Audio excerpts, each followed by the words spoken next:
Looks like Superintendent Duffy has arrived. Mr. Duffy? Hello, can you hear me? Yes, we hear you. Great.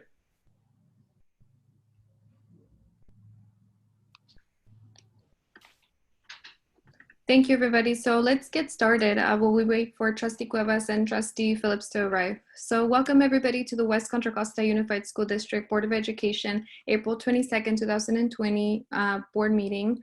We are again using Zoom to have this meeting completely virtually. Thank you for joining us tonight. We remain in uncharted territory as we deal with the COVID-19 pandemic.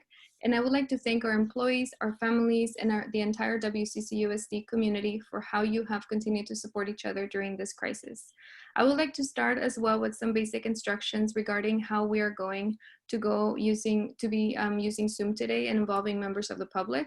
All board members and the superintendent will be on video throughout the board meeting. Staff members are also present and will be on video. Members of the public will not be on video and will be muted throughout the meeting.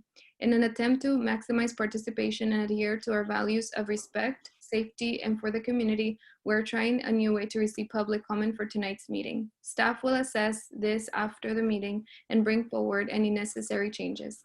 In order to comment on an agenda item at tonight's meeting, members of the public should submit their comments to boardcomment@wccusd.net.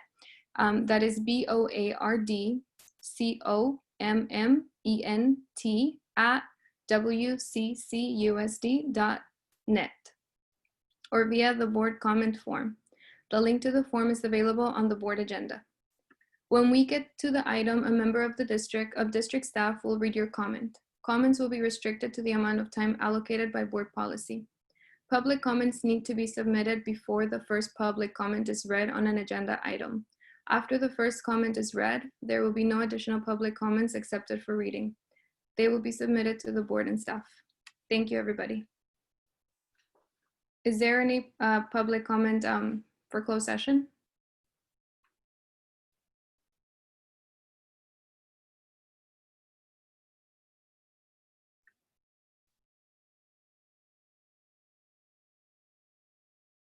Mr. Duffy or Ms. Logan or Mr. Walton, do you know if we have any public comment? My apologies, President Hernandez-Jarvis. Okay. There is no public comment for closed session. Thank you. So with that, we are going to recess into our closed session. Thank you. Education, April 22nd, 2020 meeting.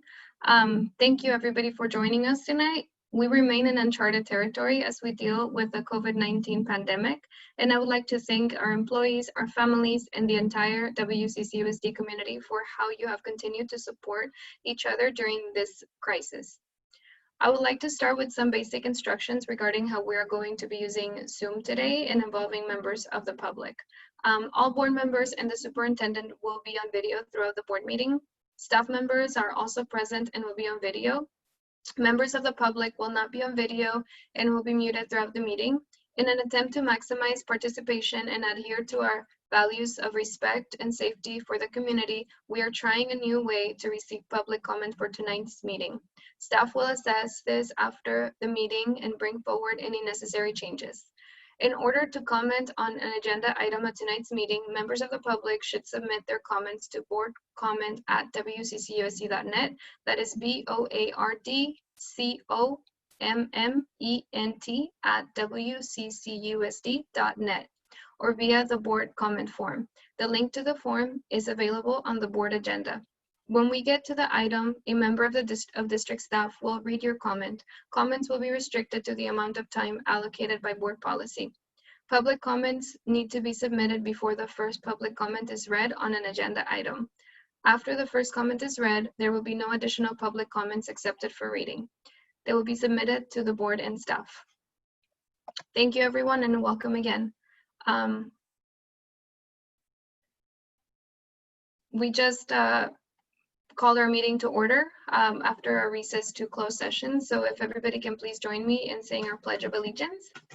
I pledge allegiance to the flag of the United States of America and to the republic for which it stands, one nation, under God, indivisible, with liberty and justice for all.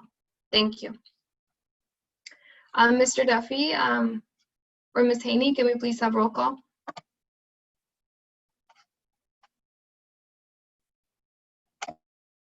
Yes. President Hernandez, Jarvis, I hear somebody, yes, call me, but I'm not sure who's speaking. that's me, Mr. Duffy. Yes, Mr. Duffy. Trustee Lara,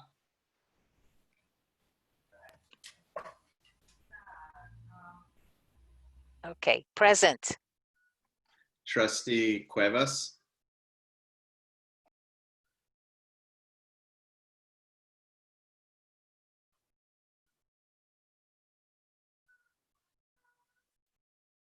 see if we can get her back in a minute. Trustee Panis, Present.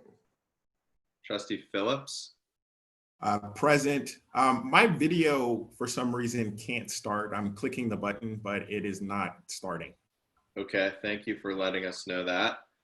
And we are still then waiting for Trustee Cuevas, or at least to let us know she is here.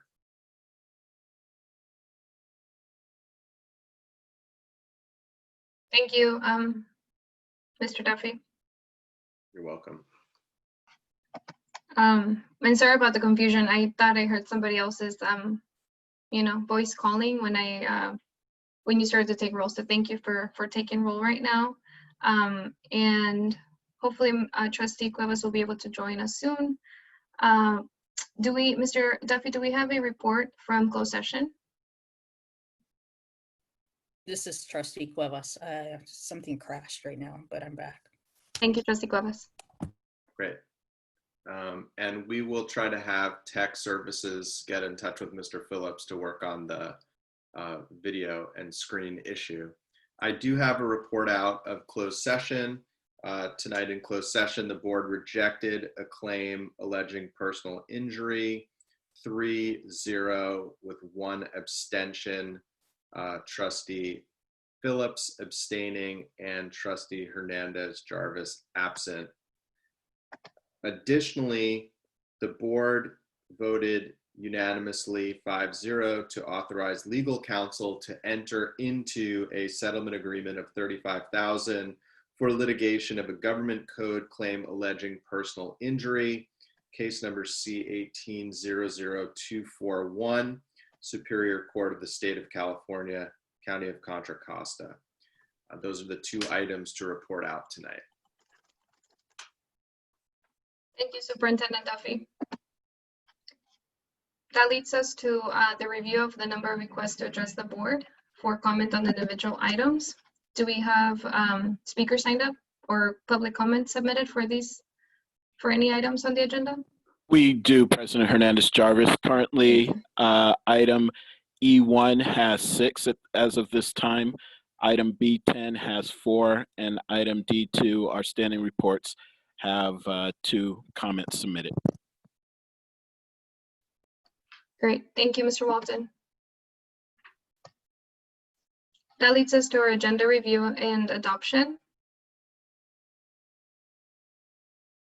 Madam President, I'd like to propose. Yes, Trustee Cuevas. I'd like to propose a agenda change. Yes. What I'd like to suggest, just because I'd prefer for us to tackle business that we have to take votes on as soon as possible. I'd like us to move. I can't see the agenda right now, but I think it's E, or which ones are action items? E. E. I'd like us to consider, the board to consider moving E to right after consent. Thank you, Trustee Cuevas, for that suggestion. I think that makes sense. Do any board members have other suggestions? President Hernandez Jarvis, I'd like to pull C1, C2, C4, and C5. Would you mind repeating those? Yes, that's C1, C2, C4, C5. C5. So C1, C2, C4, and C5 pulled by Trustee Panas. And President Hernandez Jarvis, I would like to pull Yes. C9. C9. Pulled by Mr. Phillips, by Trustee Phillips. Okay, thank you, board. And so now our agenda, the suggested changes are to go straight into our action items after our consent items, and the items that were pulled are C1, C2, C4, C5, and C9. Would any board member like to make a motion? I'd like to motion approval of the agenda as changed. I second that. Motion made by Trustee Cueva, seconded by Trustee Lara to move forward with the agenda with the changes made. Board members, let's take a vote. Please be sure to state your name. Cuevas, yes. Panis, yes. Laura, yes. Phillips, yes. Hernandez Jarvis, yes. Thank you, board.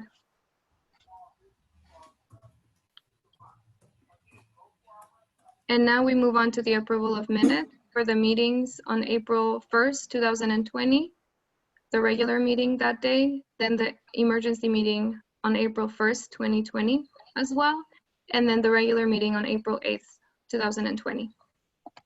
Do board members have any comments or any changes that need to be made, any corrections? President Hernandez Jarvis, I have an update to the meetings minutes from the 8th. Yes, Trustee Panos? On page 7 of those minutes, about 2/3 of the way down, it says Mr. Panis spoke of other districts with negative certifications. At that point, I also noted that Ed Code section 42603 indicates that all transfers between funds need to be approved by the board. Thank you, Trustee Panos, for that correction, for clarifying that correction. Are there any other comments by board members? Thank you. And Mr. Duffy, can you confirm that those changes will be accurately made to those Yes. minutes? Thank you, Mr. Duffy.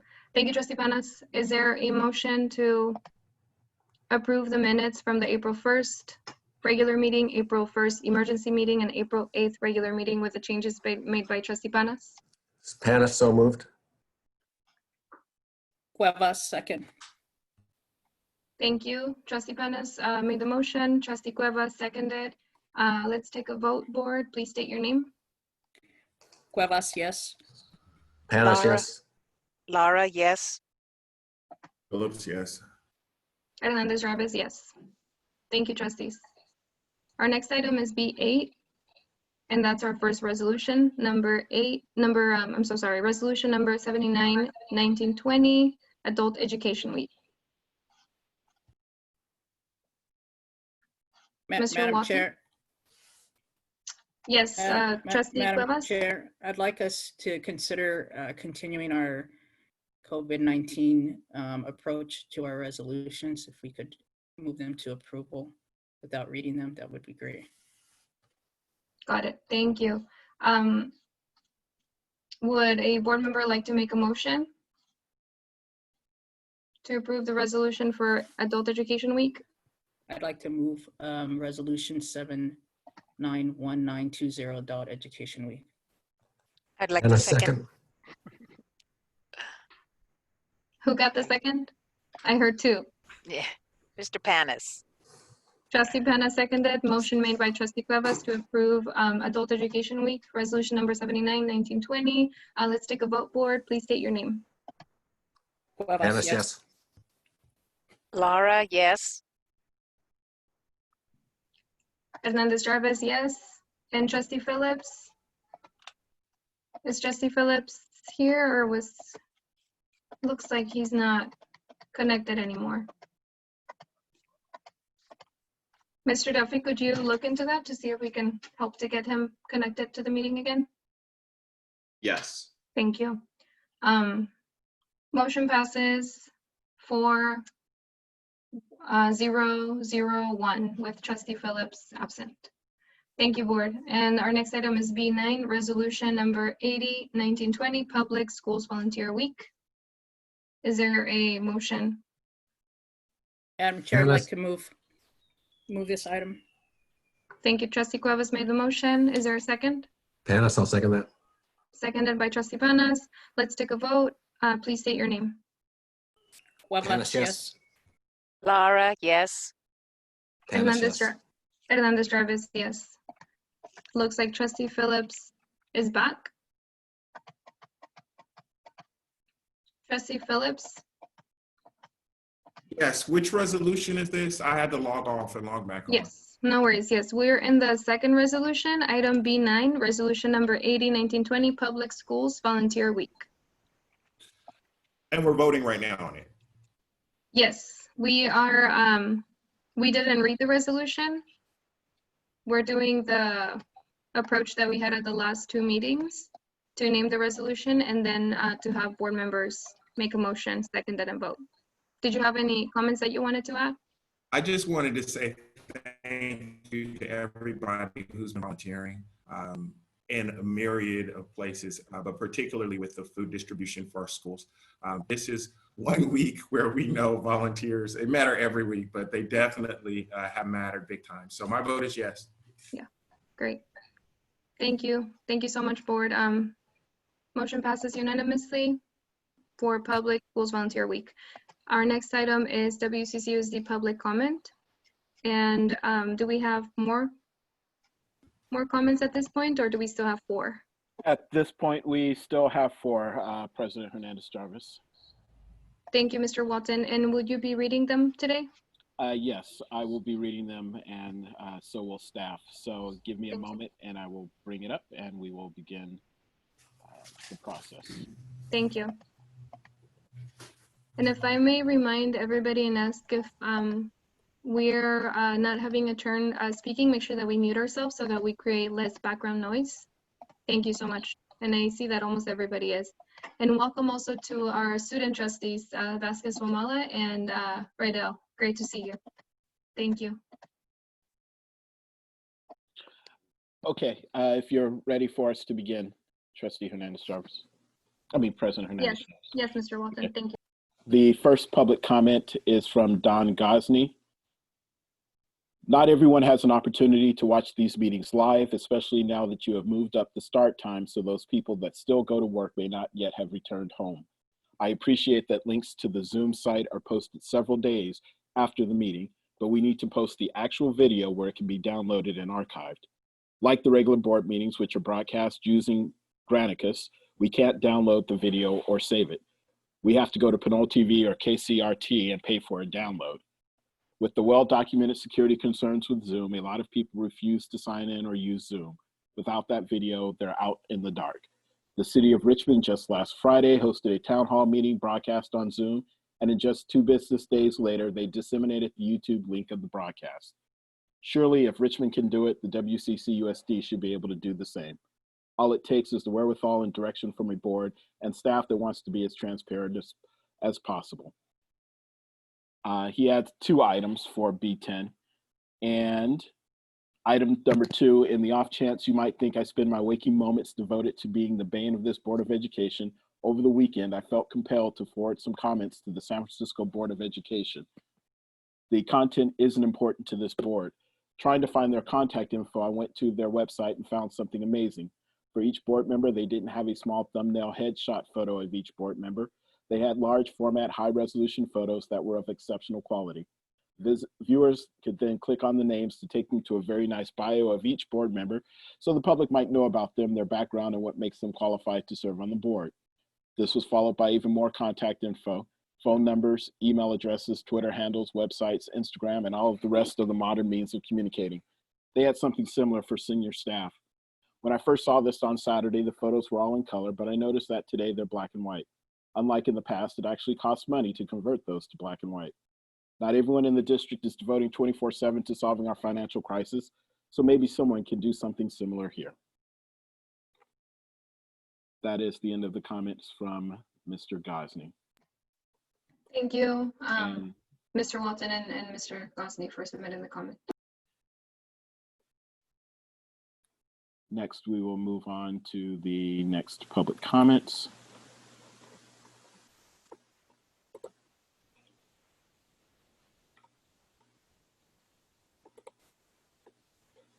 The first public comment comes from Maureen Dixon.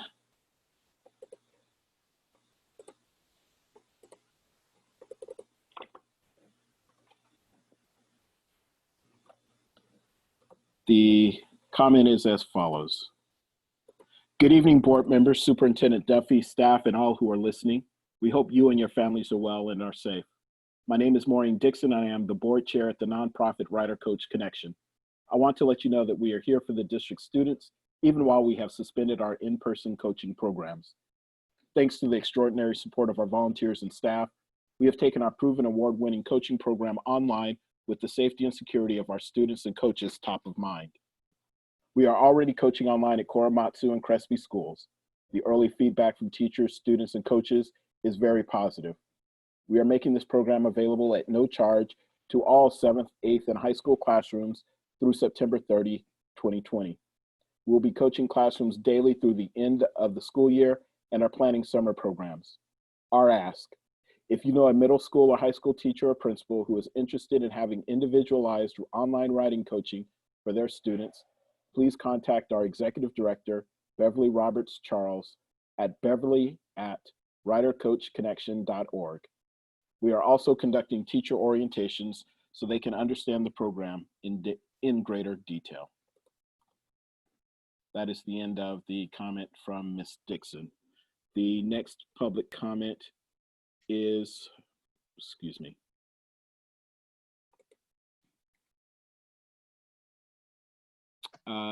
from Ms. Harrison, but it just says ASAT update. So my apologies there. And actually, there were just two B10 public comments. One was a test from staff. Thank you, Mr. Walton, for reading those, and thank you to Mr. Gosney, Ms. Dixon, and Ms. Harrison for submitting your comments. The next item that we have on the agenda is our consent items, and the items that were pulled were C1, C2, C4, C5, and C9. Mr. Panis, I'd like to move the consent calendar with those items pulled. Madam Chair, I'd like to second. Panis. Madam Chair, second. Trustee Cuevas. Trustee Cuevas seconded. Motion made by Trustee Panis to adopt the consent calendar as is with the items pulled. Is board members, let's take a voice vote. Please state your name. Laura, aye. Panis, yes. Cuevas, yes. Phillips, yes. Hernandez Jarvis, yes. Thank you, board. The consent items, motion passes unanimously, and that leads us straight into our action items.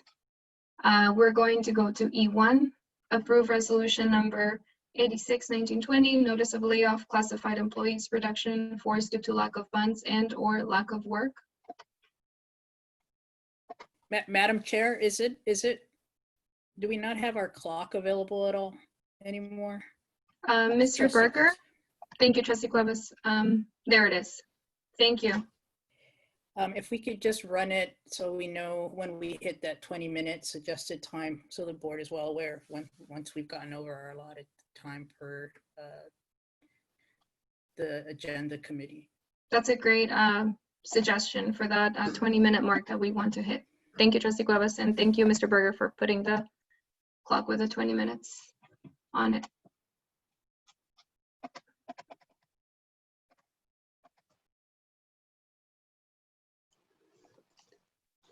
Okay, good evening, President Hernandez Jarvis. Good evening. Tonight is unfortunately not one of the best nights for us, that we have to continue to address our $47.8 million budget reduction. Back in February, the board took action based on Ed Code and timing laws to notice our certificated employees on February 26th. We noticed over 250 employees. Since then, we've begun the process of finishing our negotiations with UTR and rescinding, and are down to approximately 55 that still are on that list. We hope as we get more resignations and vacancies, we'll be able to continue to bring people back. Tonight is the statutory requirement for classified. This is the same exact format as we did with certificated. So the list looks much longer than it will ultimately be. The reason for this is threefold. The first thing is there are positions that are reducing the budget, including management positions that need to be finalized as we cut the $2 million in unrepresented managers, along with classified management. The second piece is we did need to make reductions in positions, and so we're eliminating quite a few vacant positions, which does require a resolution by the board to even remove a vacant position.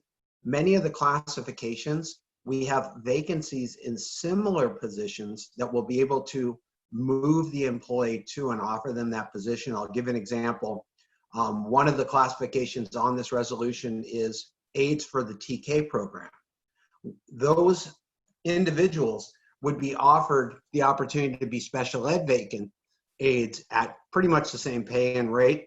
So while we have to lay off the position and notice the person, there's a process that we go through to follow up. In addition, after this, you'll see there are job descriptions. That is the next item. Those job descriptions had to be revised because when you reduce duties of classified employees, they have to have a job description that shows that reduction in duties, and those duties where they're responsible need to be redistributed to others, which required us to do a multitude of reductions.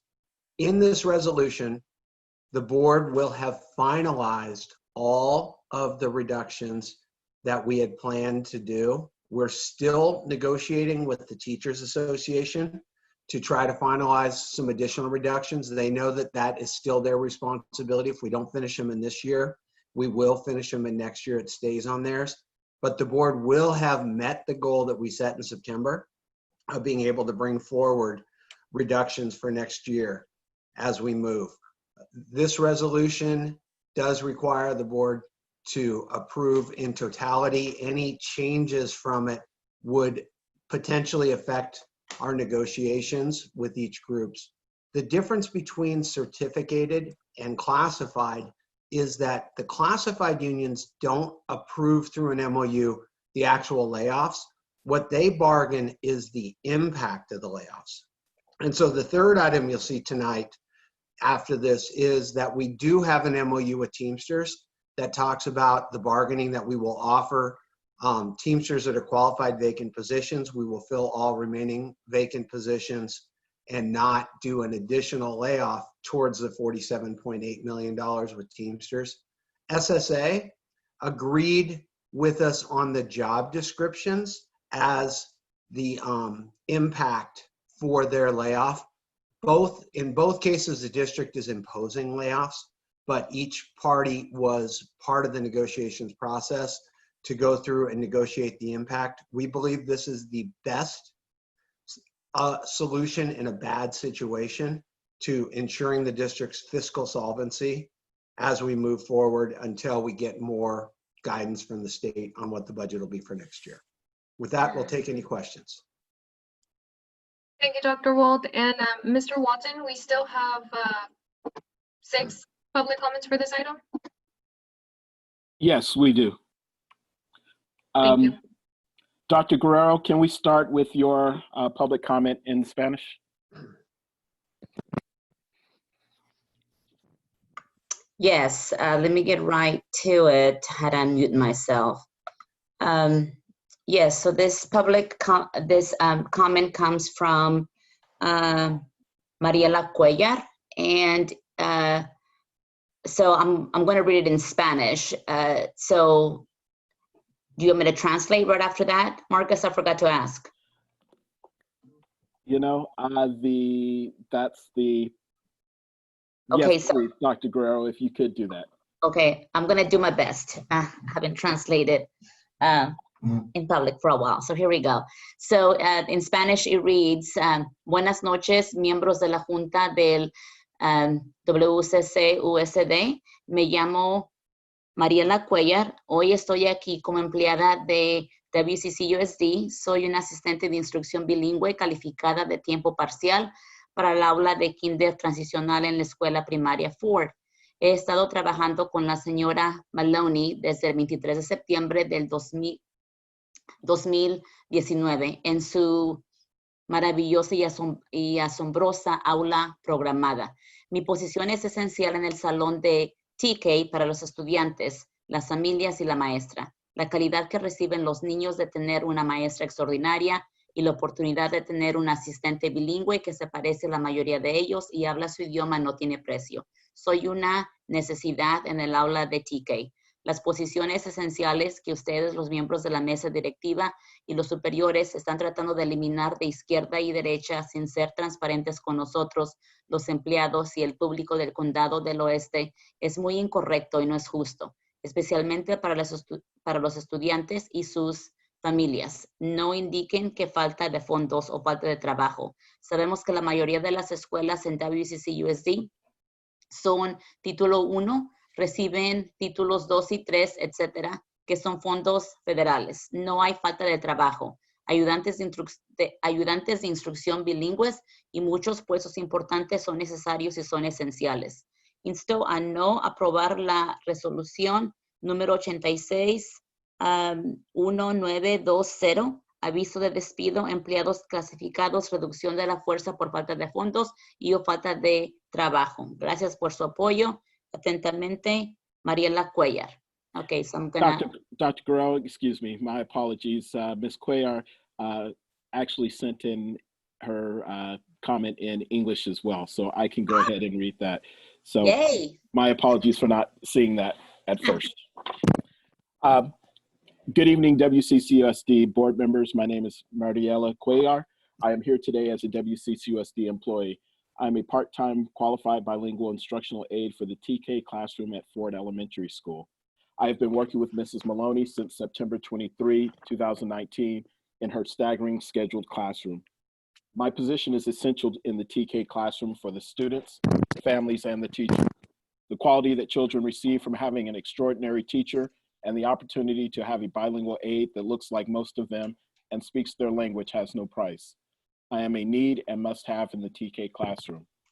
The critical position you, the board members and higher ups, are trying to get rid of left and right without even being transparent with us, the employees, and the public of West County. It is very wrong and not fair, especially for the students and their families. Please do not state that, quote, lack of funds or lack of work, unquote.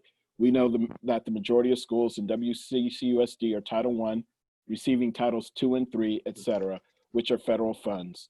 There is no, quote, lack of work, unquote. Bilingual instructional aides in many important positions are needed and are essential.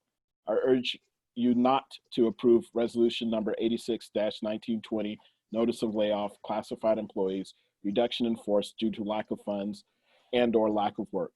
Thank you for your support. The next public comment is from Jeanette Bradfield. Good evening, Superintendent Duffy and board members. My name is Jeanette Bradfield, representative with Teamsters Local 856. It's with great sadness that I address you this evening awaiting your expected decision to lay off over 100 district employees in the Teamsters 856 bargaining unit. I wish you could have sat with me this past Friday evening just after the board agenda hit and members were beginning to review the reduction in force list. If you have ever seen the 1983 movie War Games with Matthew Broderick, there's a scene where the game continues with its program and launches a massive missile strike. Certain destruction is imminent. The missile launch is viewed by all of the people in charge and no one can stop it. The board lights up with what appears to be certain destruction of the world. I use this metaphor to describe what happened Friday evening. The missile struck our members. Despite our attempts to prepare them for the news, it was evident as I took call after call that it was impossible to prepare anyone for this kind of action and uncertainty. I know we cannot stop this metaphorical missile strike, but my hope is that you will begin the process of healing the wounds caused by a series of bad decisions. Thoughtfully consider who you hire in positions of leadership so that we don't have inexperienced people sitting in a silo somewhere holding the key to our future. We want experienced, transparent leaders who respect our members and the process. We thank our labor partners, board members, and cabinet members for your partnership during this process. Although we have disagreed at times, we are confident that you will respect the process and help this district heal from the deep wounds. Thank you. The next comment is from Lisa Maloney. Good evening, West Contra Costa School Board. It is with deep sadness that I'm writing this letter to express my thoughts and feelings around eliminating TK IA positions. Children that start TK are 4, and for many, this is their first experience in the classroom. These students need a lot of support and guidance in a formal classroom setting. 25 to 27 4-year-old students in a classroom is too many, especially for one teacher. The quality of their experience will greatly diminish without IA support. We have made so much progress with the quality of early education. Remember, these students are not kindergartners. All the professional development and resources our district has spent on Teachers College will not be able to move forward without the support of our IAs. TK will focus mostly on classroom management because 25 to 27 4 to 5-year-old students in a classroom is too many. Research shows early learners learn best in small groups with a teacher they have a strong relationship with. I could go on forever about TK best practices, but only have a short time to speak. My students and their families would not have had the resources, feedback, and/or support during this pandemic if it wasn't for my exceptional IA. She is bilingual, English and Spanish. She is an essential part of the success of my students. IAs do many essential tasks during the school day, as I stated in the letter I sent all of you. Please think about the following questions when you vote on these cuts. Who is going to help the student that has an accident and needs help with changing? Or who is going to watch the other students while the teacher is helping the student that had an accident? Who is going to be the caboose during a fire drill or real evacuation emergency, making sure everyone is safe in front of her while the teacher is leading the class and the entire school is exiting the building? Who is going to supervise the classroom when the teacher is administrating the fast bridge assessments one-to-one? Who is going to supervise students when the teacher is having a bathroom break and/or their lunch break? Who is going to run after the student exiting the campus because he has never been apart from his mother? Who is going to translate for our families daily? Who is going to provide guidance and support to our students that have not yet been identified with special needs because this is their first experience in the classroom? The bottom line is IAs are an essential part of providing a safe environment for our youngest students. If they were lucky enough to attend preschool, the ratio is 1 teacher to 8 students. Now in TK, it will be 1 teacher for 27 students. This is not safe or in the best interest of our students. Because the TK community was not notified about these cuts, we will not be able to give you a true response from our community. These possible cuts will not be in the best interest of our students and will create inequity with our students and families. Please don't approve IA cuts for TK. Reach out to us, teachers, parents, administrators, to get a clear understanding of how essential these positions are to our most vulnerable students. Our students deserve to be safe, supported, and valued. And that is the final public comment on E1. There were 2 repeat commenters on this item.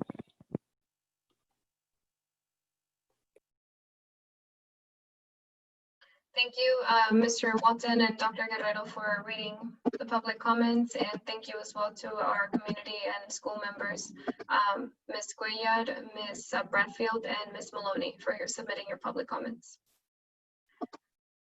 Board members, if you have any comments or clarifying questions, can you please be sure to state your name before you start speaking? And if I may ask also for staff to be sure to have their mics off, and for everybody else until it's also their turn to speak. Thank you so much. Trustee Cuevas.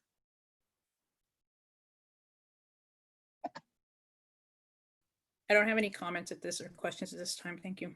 Thank you. Trustee Phillips.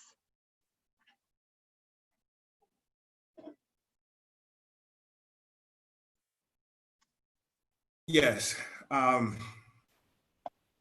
While I understand that cuts do need to be made, I do not like the idea that staff brings us proposed cuts and then we're essentially told that we have to pass those cuts exactly the way staff brought them to us. I feel that that reduces this board to a rubber stamp, and I do not believe that that is what the role of this board is. As far as these cuts in particular are concerned, some of them, although tough, are acceptable to myself. There are other cuts on here that I believe disproportionately affect the community that I live in. I live in Richmond on the 23rd Street corridor. The majority of my neighbors are not African American. The majority of my neighbors are not white or Asian. The majority of my neighbors are Latino. I live in a Latino neighborhood, and these cuts, I believe, disproportionately impact the folks who live in my community. And I don't, frankly, take very kindly to the idea that that can't be discussed. There are multiple cuts to this ward, and I mean it, and it's this ward. You broke us, we were broken out into wards, and we were broken out into wards because people believed that there needed to be people on this board to speak to the specific issues of certain communities. And I live in Ward 3. And these cuts, in my opinion, disproportionately affect my community, my neighbors, particularly in the area of language and our English learners, because that's where a whole bunch of them actually live. The other issue that I want to bring up is security. We had shootings last year, or this year. We've had guns found on campuses, and we're talking about laying off security officers. And the last one that I want to bring up is the custodians.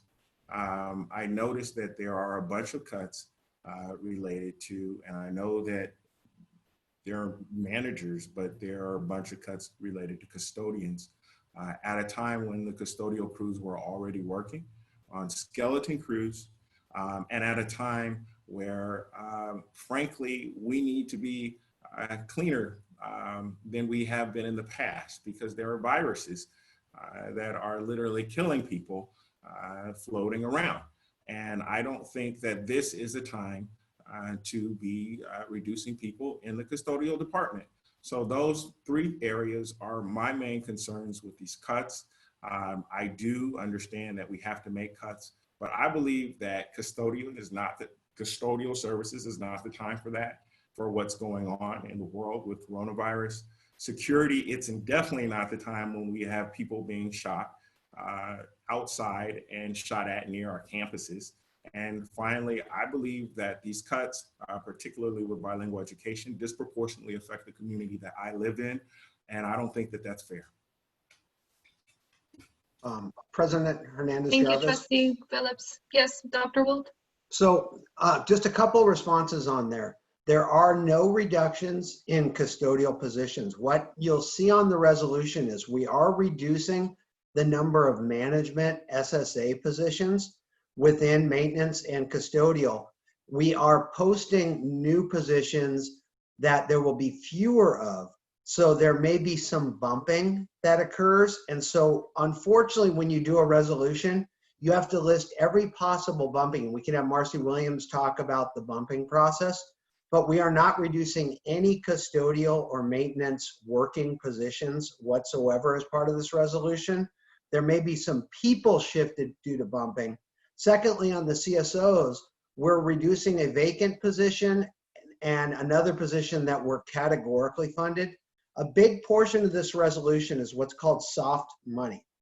These are positions that were funded with one-time carryover funds that, as a matter of practice, we should have been noticing every year. And then when you rehire them, when you have carryover and you identify it, you provide them with a letter that this is a one-year position and it goes away. So many of those bilingual supports that you're looking at have to do with the bumping and have to do with the soft money that we have not been able to define yet. But we are not reducing any custodial or campus security base positions that are assigned to sites in any way. And I'll let Marcy kind of talk real quickly about how bumping works. Thank you, Dr. Wold. Yeah, so we follow education code when we do bumping. And so employees have rights to jobs that they were previous in. So we need to notice them within those 60 days. So as Dr. Wold said, we have to list everybody. And then as people get jobs in the SSA, if they accept a job, then we will rescind a layoff notice. And we're trying to do that as quickly as possible. Thank you. Thank you, Ms. Williams.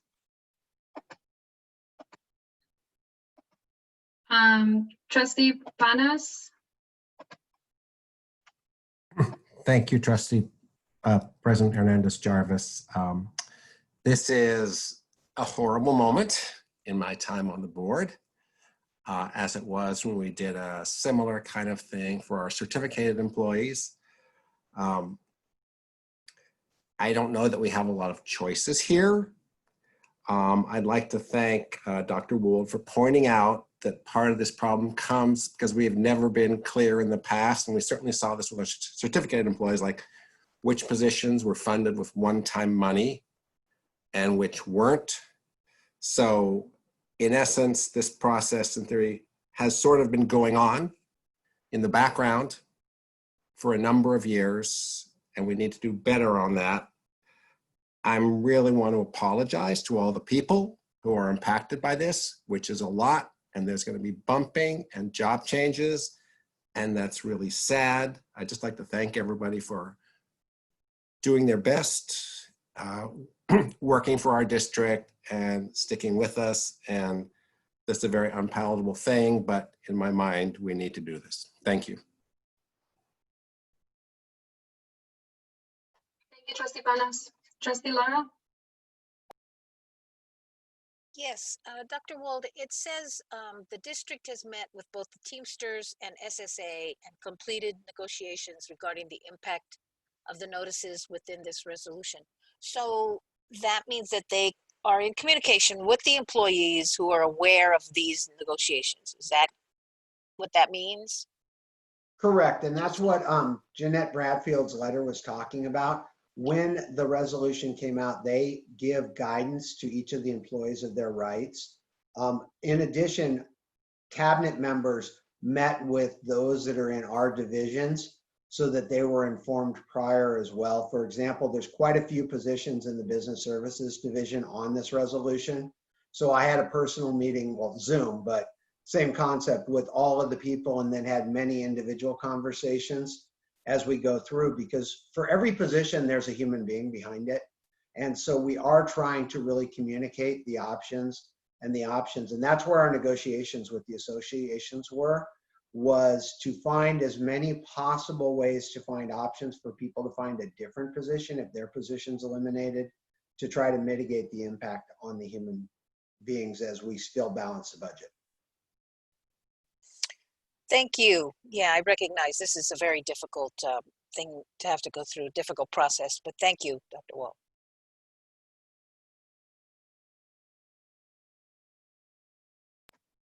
Thank you, Trustee Lara and Dr. Wold. I just want to share, that I have shared in the past that when I started to work in education, I was 19 years old and I was an instructional assistant specifically for English language learners at a local high school and in Santa Barbara. And I really saw, the impact that my position had to really support students in the core areas, the core academics, but also for science and for PE and for other activities at the school. And I was really disheartened and really didn't know what to do when my position wasn't funded for the following school year. And at that point, I applied for another opening in special education. And I was a one-to-one IA, instructional assistant, for a student there. And that's when I knew that I wanted to become a teacher, and I kind of came on this journey to become an educator. And it was really bumpy at the beginning. I was really sad and upset when I found out that my position wasn't going to be funded. So I get the feeling of, not knowing, of a lot of uncertainty. And I do apologize that this is really sudden, and I want to make sure that we work with as many employees, and as many people that we can get back on our campuses to help our students. And I know, as a kindergarten teacher, previously teaching in West Contra Costa Unified School District, I know what 30 minutes, even 30 minutes a week, twice a week with an instruction assistant, what difference it makes in terms of maximizing effectiveness of small group activities, reading interventions, math academic intervention time. It really makes a difference when you have that system in place. And so I thank everybody who has shared in public comment and who has sent us emails about this as well. I do have 3 questions. My first question is, will any of these layoff notices be rescinded, and or will employees be asked to return specifically to serve in schools with highest percentages of unduplicated students? What is the knowledge that we have of that so far? So a couple things will happen. As the next item, the board will be approving job descriptions. That will allow us to place our unrepresented management that still haven't been placed in our SSA people. As soon as we do that, that's going to immediately rescind quite a few of our Teamster layoffs. The second thing we're in process of doing is trying to define what amount of soft money, whether it be carryover or site funds, will be available for positions. And sites, as they go through their school site council process, would be able to fund additional positions, which would allow us to rescind those individuals into those positions based on seniority. Most of the sites that have the greatest amount of money are our highest need schools that have CSI money and additional Title I that they may be able to utilize for rescinding. So we believe over the next couple of months and leading into the summer that we will be able to bring back many of the positions that are on this resolution through those exercises. It's a matter of timing. You have to quantify that the money's there. You have to formally do the layoff. This is something, again, with soft money, has to be done every year. Normally, if we didn't have the COVID shutdown, we would be able to do things a little bit quicker. This slows down the process a little bit.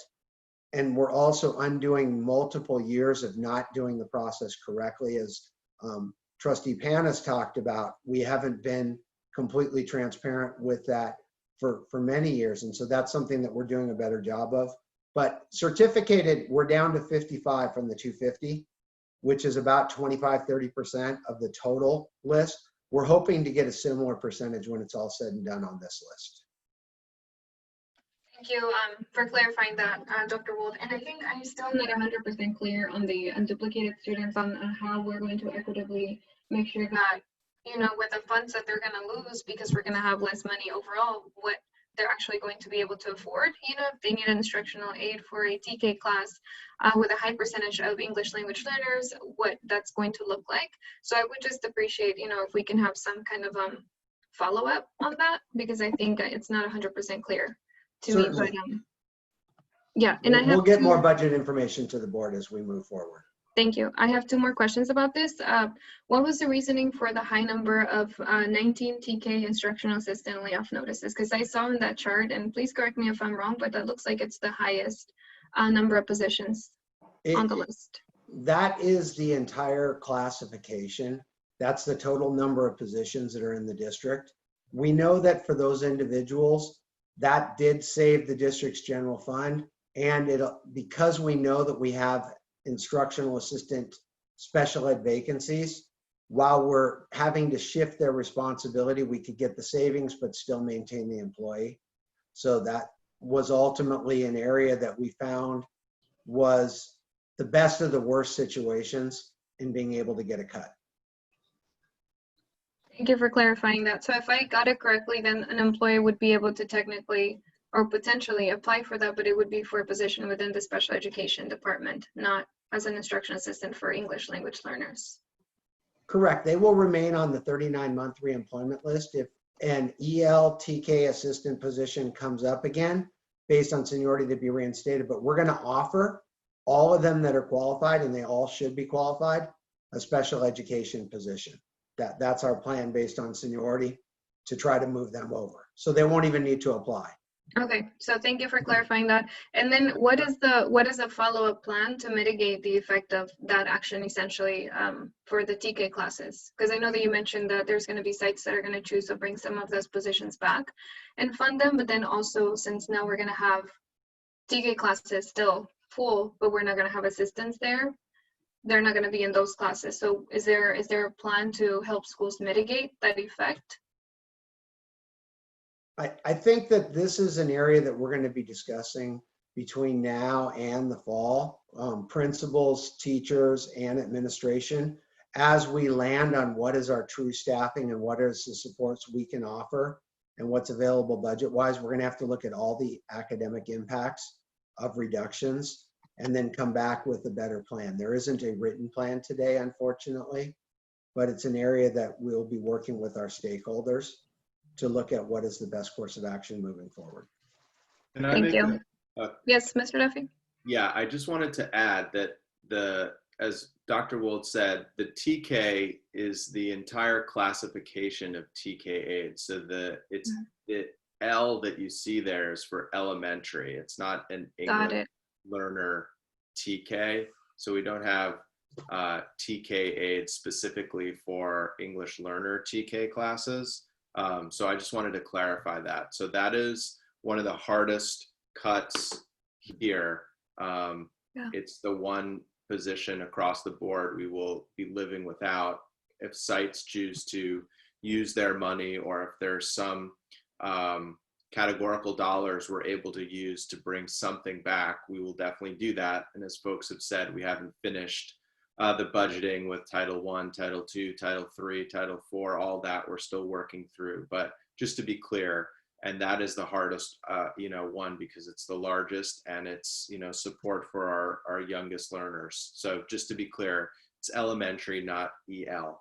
Thank you for that clarification. Yeah. And I know, that we have spent an amount of time. I'm not keeping track of the clock. I should do that a little bit more responsibly, but I want to make sure that I give an opportunity for our student trustees, Rydell and student trustee Vasquez Omala, to also say their comments. And I would just, really appreciate follow-up on how we're going to deal with this, because I think that one of the problems that we have in the district is that we don't have enough intervention early on. And I understand that we have to make cuts, but at the same time, I think it's a disservice to kids in TK to essentially pull out all the help, in the classroom that's formal besides the teacher. Thank you. So with that, can we have student trustee Rydell, followed by student trustee Vasquez Omala? Okay, can you hear me? Yes.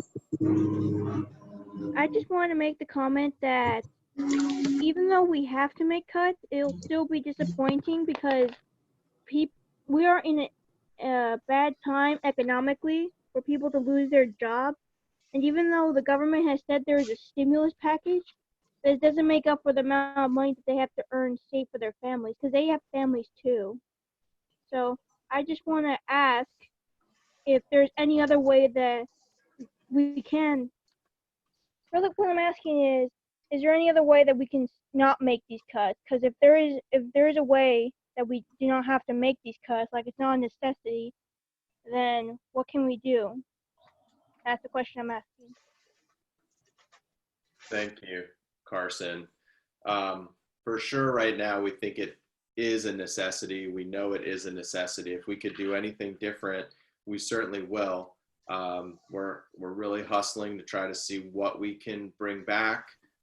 We are worried, as you said, about the state budget and economy and what's going to even happen for next year, that it could get dramatically worse. So we're trying to minimize the impact on people.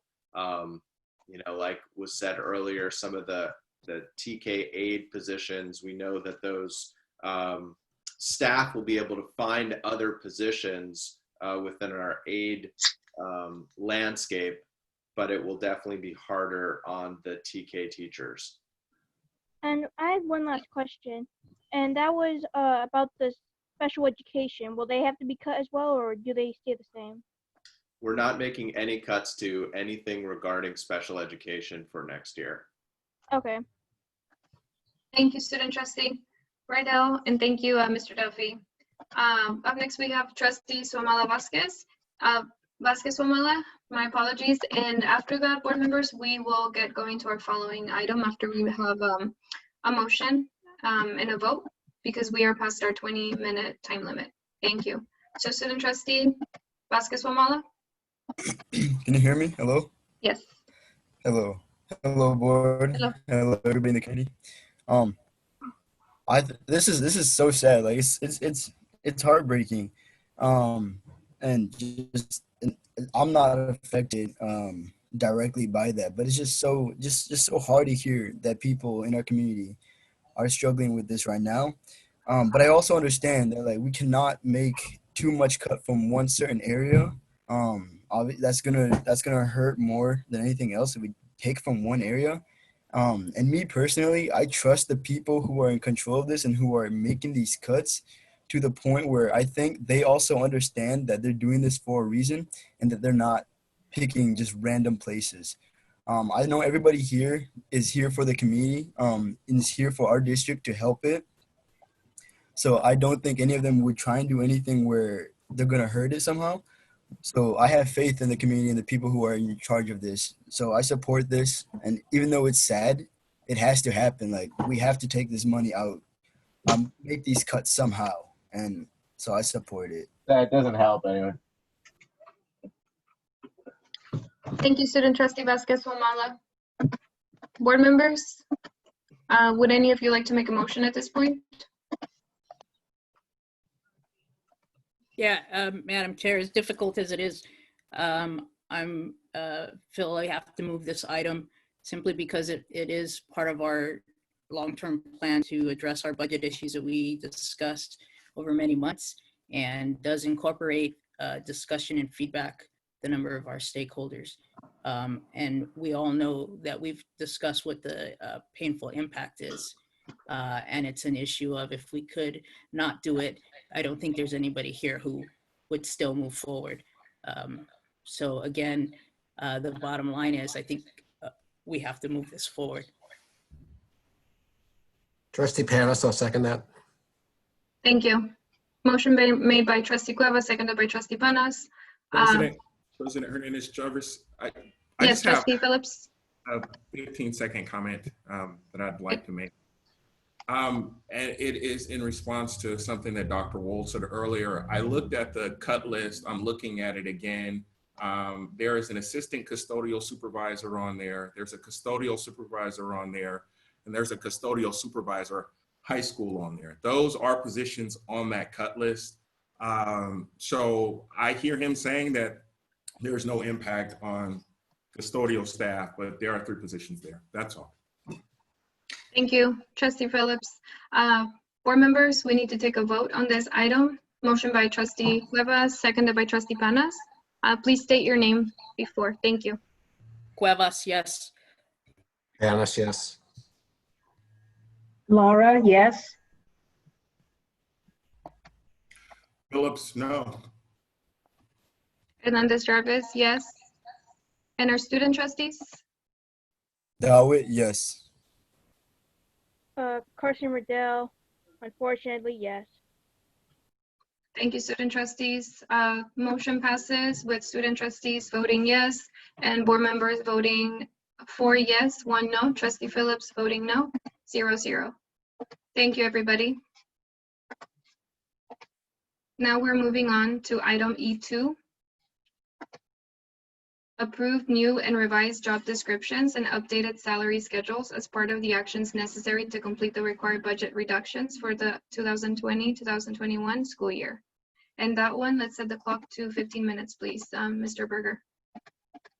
Thank you. And before I introduce Dr. Wold, just a note that earlier in this year, we spent a lot of time talking about management and the need to drastically reduce management, or maybe not the need, but the desire to drastically reduce management as a primary lever in starting the reductions and negotiations.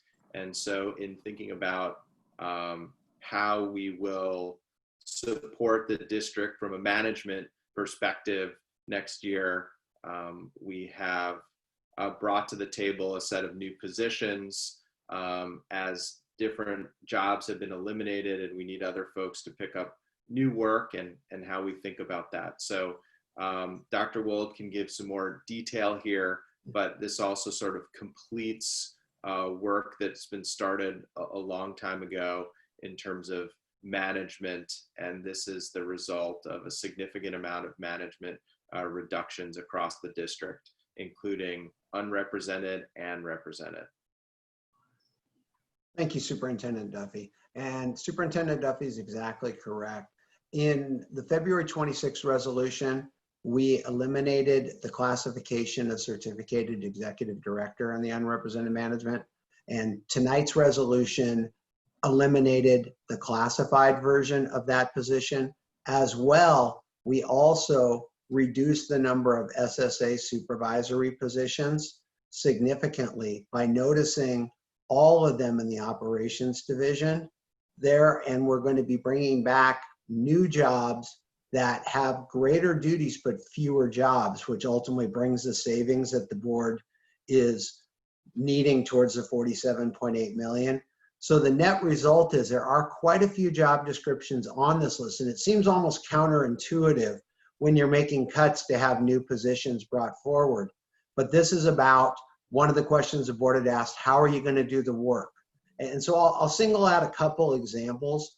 One of the cuts that we made back when we did non-salary reductions was a reduction in legal costs with the plan to bring forward and hire a general counsel for the district. In this package is the job description for us to be able to post and hire a general counsel. That's how we will finalize and bring that position forward next year, hire them hopefully by January 1st to realize that savings. In addition, we have an RFP out to hire a general firm that would work under the general counsel if and when we needed to go out so we can consolidate. So the district has been working behind the scenes to get all these pieces together. Inside many of the cuts for ed services, we have shifted operations within. So we've identified different positions that will pick up those responsibilities, and those are all outlined in these job descriptions, whether they're an SSA position, an unrepresented, or for the sites, the vice principal instructional specialist position that we worked with WCCAA to utilize restricted funding to potentially get support back for the cuts we did at the elementaries. So all of these allow us on May 6th to bring back a list of appointed positions, because many of the people that we've noticed have not been placed yet because they're managers that need to be placed into another position. Otherwise, we have to push them into classrooms and classified positions. As soon as we place them back, we then can start rescinding from both groups. So there is a large number of positions on this. They're all related to identifying the work that still needs to be done and making sure that it's outlined what division and how we're going to implement those critical functions as we go forward. So while it's counterintuitive, this is how we assure that we get our savings. With that, we'll answer any questions. Thank you, Dr. Wold. Do we have any public comments submitted for this item?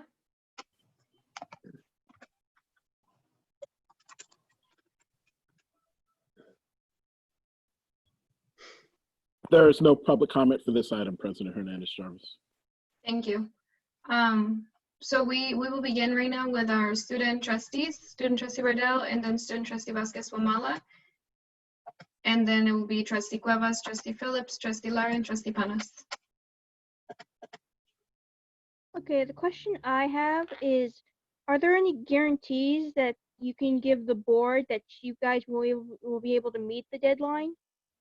The amount of money that's promised for next year, will you guys be able to meet that? Yes, we believe with the cuts that the board has approved in the two resolutions back in February and tonight that we will indeed meet the cut targets that we've represented. Okay, that's a little keep me at ease, so that's good. I guess my next question would be, is there anything you can reassure the public about that they will have, like the teachers, will they have a job next year? Or is it just, will they lose their job completely? I can take that. So just to reiterate and back up probably a little bit. So as you know, that the employee workforce in the district is really broken up into two major parts. One is called certificated, and those are people who hold a type of certificate, and that's really your teachers and your administrators. And then we have classified employees who are pretty much everybody else: custodians, aides, nutrition services folks, etc. All your people in the front office, secretaries. And so the certificated and classified have different laws. So the certificated people, we have to take any action with them before March 15th, which we did. You guys remember that. And this is all the side of the classified that's happening tonight because their deadlines are tonight. So there will be, a teacher in every single classroom next year. We will be raising class size a little bit. So that means we have less teachers in the district needed. So Carson, I can also talk to you more if you want to talk more just about the teachers, etc. Tonight, we're focused on the classified, which are not the teachers, but many of the other positions in the district. Okay.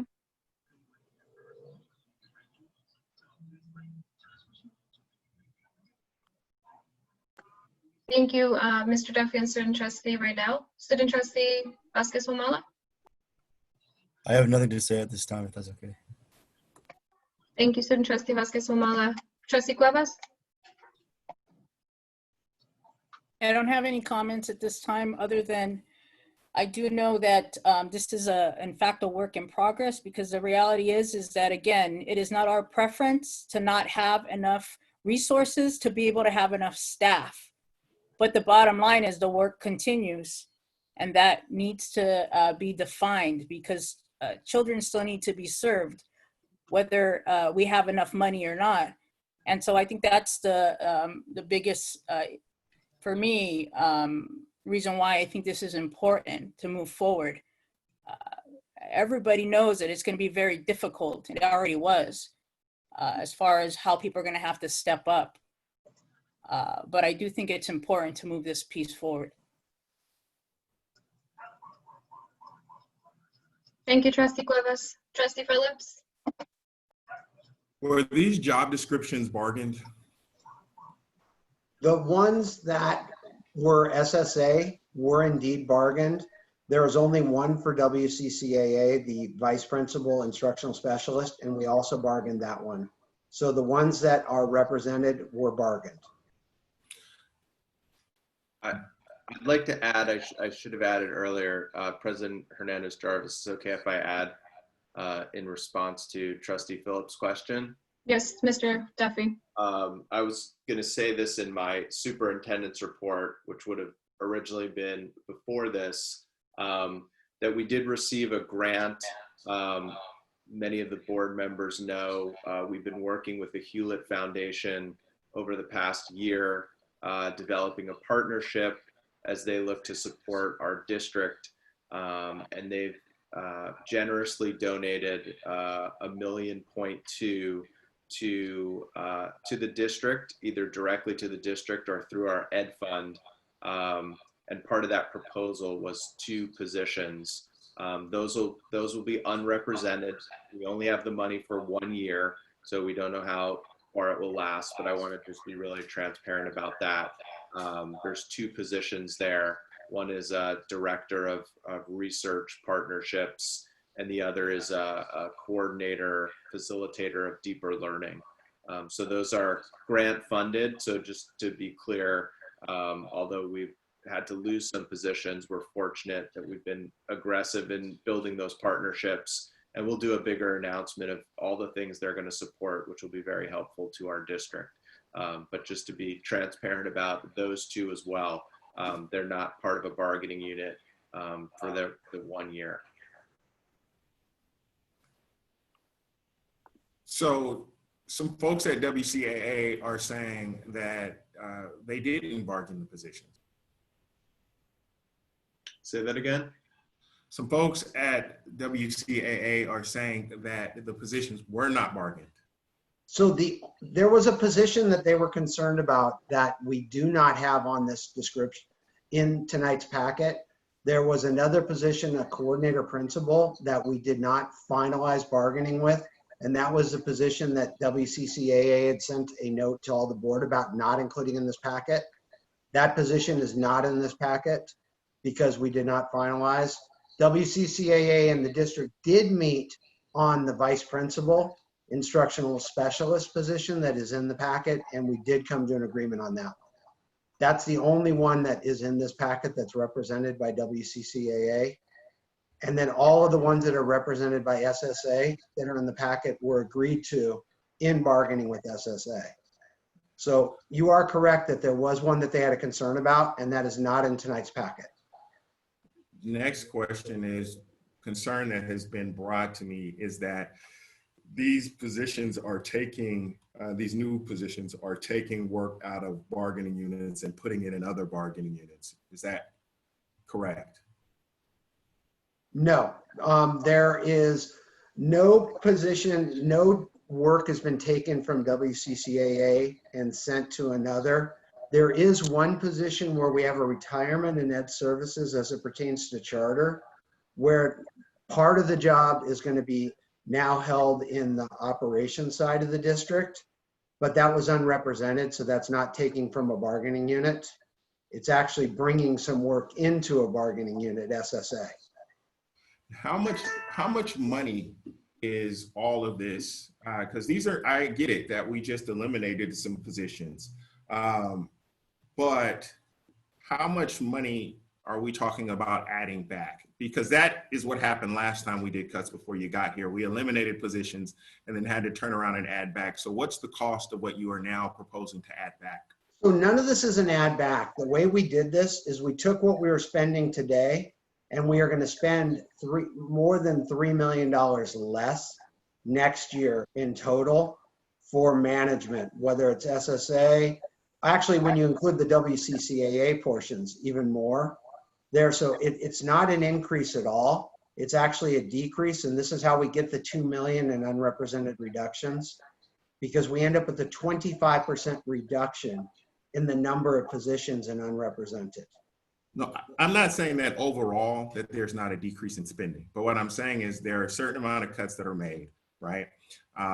Layoff notices, cuts that are made, and then you take these new positions because the work needs to be done, and then so you add back something. So what I'm trying to figure out is what is the cost of what we are adding back? I get it. You're saying that it's going to be a net decrease. I understand that, but I'm trying to figure out what is the cost of what's being added back. Does my question make sense to you? Yeah, I think we would have to probably create something and send you a math problem that shows you the total positions gone, how much they cost, and the total positions back, how much they cost, so you can see the net. I don't have that in front of me. Okay, so for me personally, because we are doing all of this around budget issues, I know Mr. Panis, I don't know his opinion on this, I haven't talked to him about it, but I know that he's talked about the financial impacts being put in the agendas. And considering that we're doing all of this because we don't have any money, I would like to know how much money is actually being added back in these positions. And then the other thing that I wanted to bring up is with the council position. I do not believe that the council or general counsel for the school district should be housed in business services, which is your department, Dr. Wold. That person's job is going to be to advise not just staff, but the board as well. And if that is their function to advise us, they should not be reporting to you. They should be reporting, in my opinion, to the board. And I think that the way the job description is written, where it says that that position will work closely with the rest of staff, then I think that makes sense. I'm almost imagining like a triumvirate or something like that. When you look at a city council, for example, the city council, the city attorney doesn't report to the city manager. They work together. They work very closely together, but you can't have a general counsel that is not free or independent to speak his or her mind. And that's exactly what will happen if you have essentially the general counsel 3 layers down in the org chart, because you have Duffy, then you have Wold, and then under Wold, you're proposing you have the general counsel. And I don't think that that is appropriate. And I also think that, and we talked about this once before, that Rhonda Haney, the people who do Title IX, that those people are all supposed to be independent. And what I'm seeing, and because the Title IX person is actually listed in the general counsel job description, you're consolidating people who are supposed to be independent under yourself. And I think that that should be changed. Those are my comments. That's noted. Thank you for that. Thank you, Trustee Phillips. And we do have a little less than 5 minutes from the allotted time that we have for this item. Trustee Lara and then Trustee Panas. Yes, I just have one question. Once if this is approved and accepted, then is there any going back to the table with WCCAA, or is that closed completely? We are still negotiating with WCCAA on another job description, and there's still some issues that we're still talking with them. But as it pertains to budget reductions, we made those, so we're negotiating impact still. Okay, thank you. Thank you, Trustee Lara. Trustee Panas? Thank you, President Hernandez-Jarvis. I've got a number of issues with these job descriptions, and I'll just run down those. I'm completely scratching my head about how we could seriously contemplate having a director of curriculum, instruction, and assessment who doesn't have experience as a principal. This person's going to be constantly working with principals, setting expectations for principals, and giving all kinds of tasks to principals. It seems unfathomable to me that we would be suggesting this person doesn't need experience as a principal, and I can't support this change. I can't agree having our general counsel report elsewhere than to the superintendent. The general counsel, to the greatest extent possible, should be free of all conflicts of interest and be reviewing and approving actions to be taken in contexts that are proposed by their superior is extremely problematic to me. I'm also don't understand why the general counsel is overseeing risk management, which is the domain of the associate superintendent operations. Regarding the job description for lead auditor, I can't imagine how we can have a lead auditor who isn't either a CPA, a certified government accounting professional, or a certified internal auditor. Not requiring this for a lead auditor makes no sense to me. It's also completely unacceptable to have the audit function reporting up through one of the departments that it audits or to the general counsel. And I'll just say, I talked to FICMAT about this, and they said you never have the auditor reporting up through a department they're auditing. And I also asked the California Debt and Advisory Council, Investment Advisory Council last September, and they said the same thing. In fact, those people looked at me like I was crazy. Why are you asking a ridiculous question like that? New job description for the Assistant Superintendent of Business Services, it's unacceptable to me to have the internal audit function and the general counsel reporting up to this position. I'm also working very hard on trying to come up with some justification of why the Assistant Superintendent of Business Services would be involved in the evaluation of principals. I noticed the coordinator of position control reports to the Associate Superintendent of HR, while the Director of District Operations, who reports to the Associate Superintendent of Business Services, oversees the administration of position control. That doesn't make any sense at all to me. The Director of District Operations seems to have a whole lot of responsibilities and tasks, much more than one person, and there's no clarity here about whether there's a staff for this. Regarding positions on the organization chart that are not, this is similar to what Trustee Phillips asked. I'm very curious regarding positions on the organization chart that are not site-based. How many total positions do we have by department for the current organization chart and the proposed organization chart? And I have the same question about positions on the organization chart that are not site-based? What's the total salary expense by department for the current organization chart and for the proposed organization chart? I'm curious, and are these all the positions we're going to be redoing? Are there going to be more coming to us later?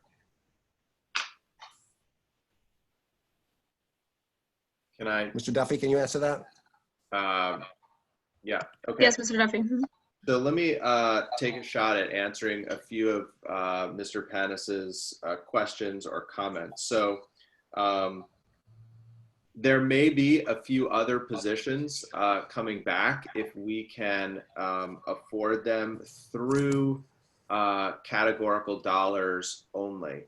So those are budgets we have not finished for next year and are still continuing to look at what we're going to be able to pay for Title I, II. Sorry to interrupt, Mr. Duffy. I think Reina Ortiz is the translation, the interpretation services. I think it's also connected right now. So if we can, so if maybe we can, if we can get that worked out, perfect. Thank you so much. Thank you, everybody. Mr. Duffy? Sure. So we may be able to bring back a few other positions that would significantly help in leadership in certain areas in the district. One of the things we are trying to work through is when I arrived, there was another assistant superintendent position in the cabinet. It was sort of an assistant superintendent position of school services, and it was formerly held by Wendell Greer many years ago, and he retired. But we had a whole bank of work that has been carried by a lot of different people over the years.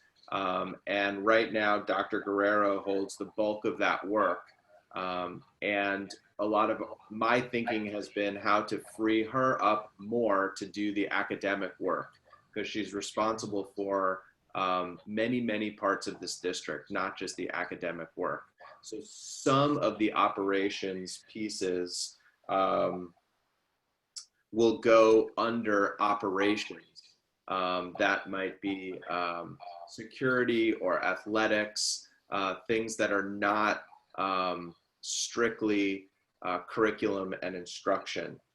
So some of the director of district operations, that's really what that's about. I think the comments about where the auditor and general counsel live, I'm happy to discuss those further. We did put them in certain locations within the job descriptions, but I very much hear your point, Mr. Panis and Mr. Phillips, about those, and we'll be happy to discuss those further or take a second look at those.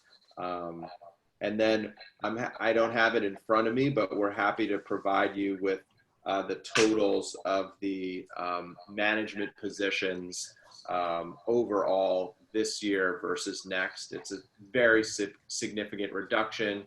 You'll see also there's, the ask was to wipe out all of the executive directors, all of the coordinators are basically out except the one that's funded by a special preschool grant.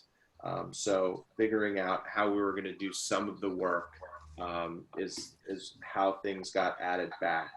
But to the point, I don't have the specific number for you, but the final number that we've been aiming to hit, for example, $2 million in unrepresented management, we've hit that number with this new configuration of everything we've taken out and some of what we've hit back. So the numbers that you've been seeing consistently about what we aim to hit, we still hit that through this. So again, some really great points. Really, I will take them very seriously and consider them, and hope you see a little bit of what we're trying to do. Thank you for those comments, Mr. Duffy. I don't have any problem, in a sense, with the changes we're making here. It's the way the positions are described, defined in the reporting relationships that I find unacceptable. I mean, if I was asked to vote on all these new job descriptions as they stand now, my vote would be no, because I consider some of those to be really bad choices in terms of they are. If we were going to say approve them all, but we were going to come back and talk about the Director of Curriculum, Instruction, and Assessment, talk again about the General Counsel position, talk again about the Lead Auditor, and talk again about the Associate Superintendent of Business Services, I could support that, but I cannot support all these as they stand right now. Are you asking that the Director of Curriculum Instruction have a line added that says experience as principal required? Yes, that would be my request there. And I just don't see that person who's going to spend so much time working with principals, making requests of principals, drawing up things principals need to do. I don't see that person not being a principal. Thank you for asking. Mm-hmm. Oh, and of course, so one final question here. So all these positions, we're redoing them. I assume, so they're going to be open first internally, or they're going to be open internally and externally? They are, I'll let actually maybe Marcy and Tony speak to that on the represented positions. The ones that are posted that will be unrepresented posted would be, you know, open, obviously, legally, but we will do everything we can to think about our internal folks. Yeah, right Okay. now the SSA positions are internal only.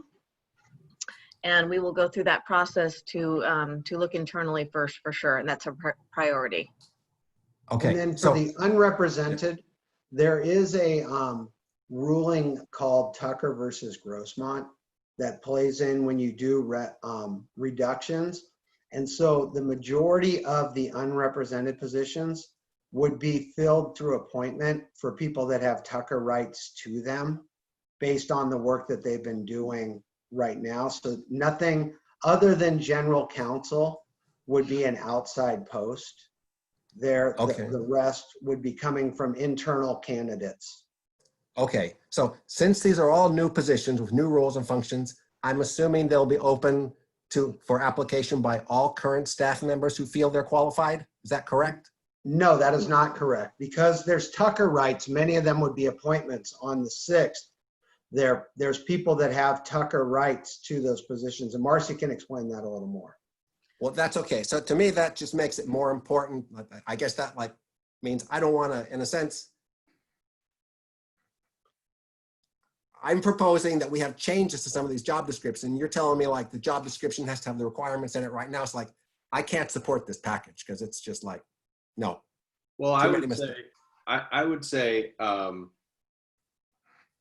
I'm open to, you know, if you approved it with the caveat of saying, you know, for the Director of Curriculum, you know, you'd like us, and we should hear from the rest of the board, but you'd like us to add experience as a principal. I might say strongly recommended. You might find an unbelievable vice principal who's got incredible skills in this area. You know, we've seen that certainly before. And I would be open to looking at the reporting structure of certain positions that you mentioned and continuing to have that conversation. Yeah, that's easy to move them on the org chart. We just know that the sooner we can move this, the sooner we can advertise or place, and the sooner we can do that, the sooner people who've been placed in other jobs or teaching positions or any of that can move back in here. And the sooner that happens, we can start getting people back into their other positions. So we'd like to move these, and I'm really open to continuing the discussion about reporting responsibilities, or if there's some language you'd like to recommend, I think we could be open to that. Okay, well, the other position was the lead auditor, who we weren't currently requiring to be a CPA, certified government auditing professional, or certified internal auditor. So, I mean, I've said my piece. I'm curious to hear if other board members have any more to say about this. Thank you, Trustee Panas. I also have a few questions and a few comments too. Can everybody hear me? Thank you. So I want to thank Dr. Wold and Mr. Duffy for clarifying a lot of these questions. I have been looking at the descriptions and I noticed that there are multiple, things that don't add up to me. In terms of the third page for a lot of these job descriptions. So for example, for Associate Superintendent of Business Services, I think what stood up to me too is that this is a very financial, focused position. And the fact that, on page 3, I noticed that it says, there's just no clarity where needed versus desired versus required. And there's no CPA requirement there too. So I have a hard time, I'm gonna read it here on my other computer. And so for example, another one, Director of Business Services. So for that page 3, it has the ability to, it says what the qualifications should be on page 2. And then you get to licenses or certificates needed. Right there, it gives you a breakdown of what certificates are needed, what licenses, but it doesn't say a requirement. The word needed, is that legally the same as required? And I think that's where we need clarity, because in that page we also use required above for something else, desired for another one. So I just think that maybe having that clarity across the positions that we have here, especially the ones that are focus on finances and on financial record keeping, purchasing, such as the coordinator of business services, the experience years for that, I wanted to know more information too, because it seems kind of low compared to other positions. And the same thing, there's no CPA requirement. For the coordinator of payroll and benefits accounting, it's the same thing on the 4th page, without the clarity of needed versus desired to be a CPA. And why not required? So I'm just, I would like to know more information about that. And I think it's the same for Associate Superintendent of Operations. And for Director of District Operations, when you barely open that up, instead of giving you the, the information on top that says the name, it says Anna Unified School District. So I just wanted us to make sure that we look at that clearly, because I think that if we download that and we don't get the right information, it's going to cause more confusion. And that one again was for the Director of District Operations. Yeah, we apologize for that typo there. Thank you. As it pertains to CPA, that is something, while desired, we're finding in the business field, there are very few people that come from the accounting side. In fact, in school business, a lot of the folks are transitioning over from the certificated side. And while they have degrees in other areas, they don't have that CPA. And what we're finding is much more valuable is sending them off to a school business management program to get the understanding of school finance, which is very different than CPA components. And so we found that if you require a CPA, the amount of candidates that come out there are significantly lower. I'll give you a great example. I've been an assistant superintendent for many years, and I don't have a CPA. So if that was a requirement, I personally wouldn't be eligible for it to do the job. And I am a certified chief business official. So you put desired on many of the areas, so you have several options as you go forward. It's the same thing with the auditor. There, while it is definitely a desired piece, what's more important is that they have those skill sets, and that as you get the right candidate, you can always train them into the areas where they don't have each license and build that forward. We're finding that there is a dearth of talent in school business. There, we tried to fly an executive director for 6 months. We couldn't find anybody that was And qualified. Dr. Wald, sorry to interrupt. And I mean, but what about a position such as coordinator of payroll and benefits accounting? I mean, that I may be, more used to knowing about educational topics and more in the field that has to do with the academics. But I think for this, it doesn't quite add up for me that, a position that literally has accounting in it does not have, a requirement for CPA. CPA is very different than experience in accounting classes.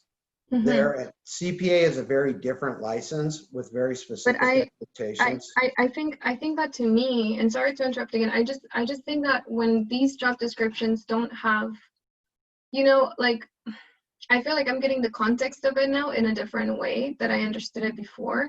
And it doesn't add up to me in a way that makes me feel comfortable voting for something wholeheartedly, because the way that I think you're explaining it right now is not providing more clarity. I think that is just saying that the way that may have been doing it for years is not working, or maybe that we hadn't been having CPA requirements for that. But when it comes to finances, I think our district has historically faced a lot of obstacles, systemic obstacles. And so I think that I don't understand in many ways why we're having to go over this.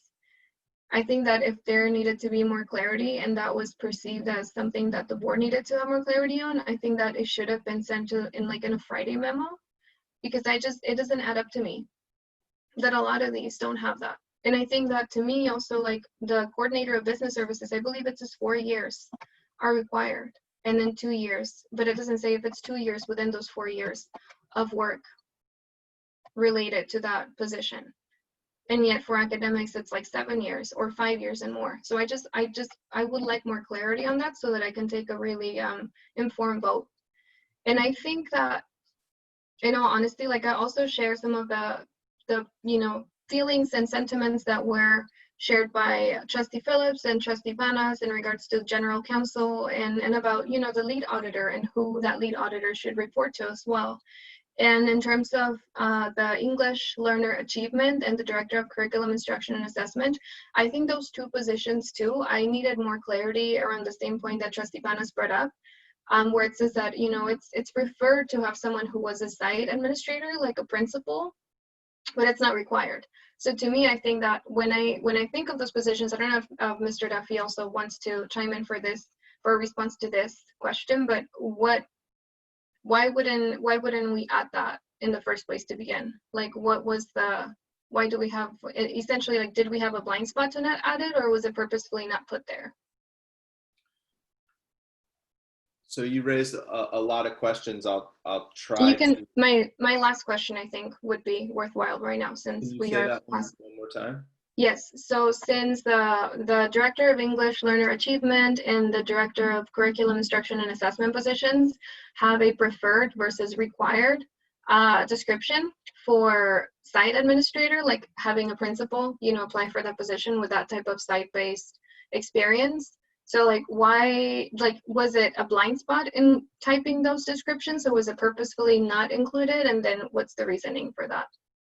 Yeah, I don't think it was a blind spot. I think in some ways you want to create or maintain some flexibility.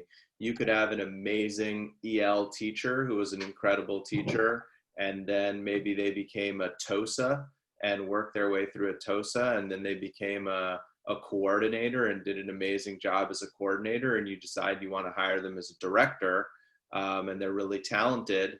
That's why you say we prefer it, but you give yourself a little flexibility in case somebody really talented walks through the door, and you don't say only a principal, and then suddenly, you only have a few principals and maybe they're not your favorites or they haven't done great and you're compromising.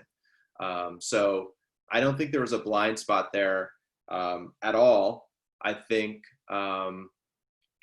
we see the difference between levels of experience of certificated folks and classified supervisors, and usually the bench isn't as deep in the classified world, so you'll see less years of experience needed or required there. And then I don't recall, and this is, I've been in a few districts, a payroll supervisor that's had a requirement for a CPA. Again, I think that potentially boxes you in for somebody who's done a really talented, has done a really talented job.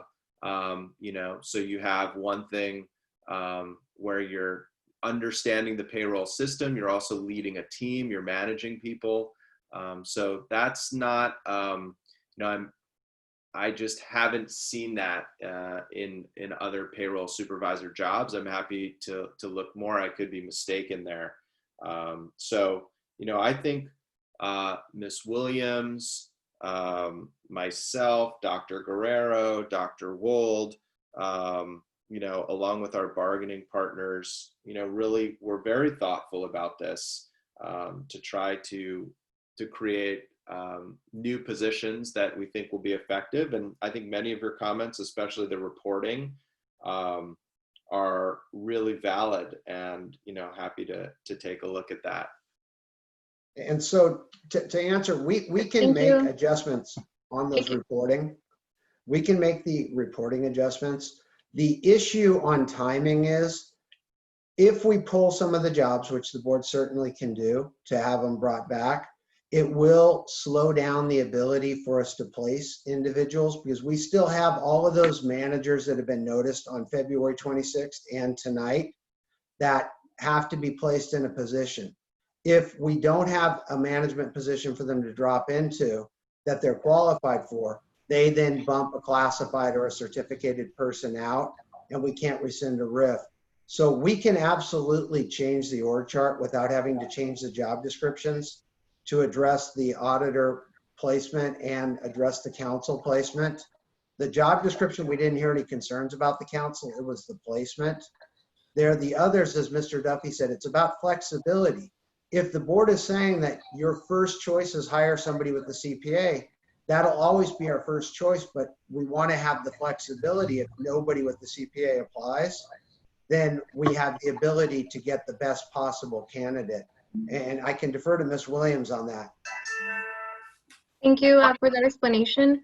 Ms. Williams, before you go, please, if I may add that we're way past time for this item too. I just want to say, you know, in closing, I want to share that I want us to do this right. I think that we have I've heard a lot of comments that kind of concern me. And I get it about the TOSAs, teachers on special assignments. I understand that.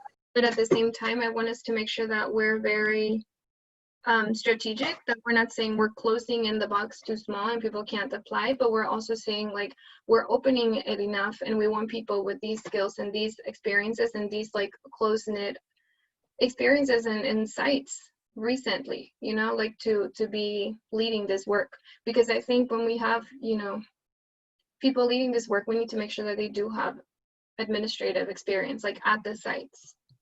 And I think that's my concern, because then I feel like it's not necessarily a matter of lack of talent. Like we do have to continue to look and recruit, but I think that we also have to recruit and have the high standards for that. You know, and that's my closing comment. We don't have any more minutes on this. If Trustee Phillips, if you'd like to make a brief remark before we move on to the next, before we take a vote on this item. Just very Excuse quickly. me, I didn't have a chance to speak. Oh, I apologize for that, Trustee Lara. I thought Neither has Ms. Cuevas, Trustee Cuevas. Either. I called on Trustee Cuevas, I believe right after. Oh, okay. All right. Okay. Yeah, and I believe I called you, Trustee Lara, after Mr. Phillips had gone, before Trustee Panas. I believe you asked a question about that, right? Or am I confusing it with the previous item?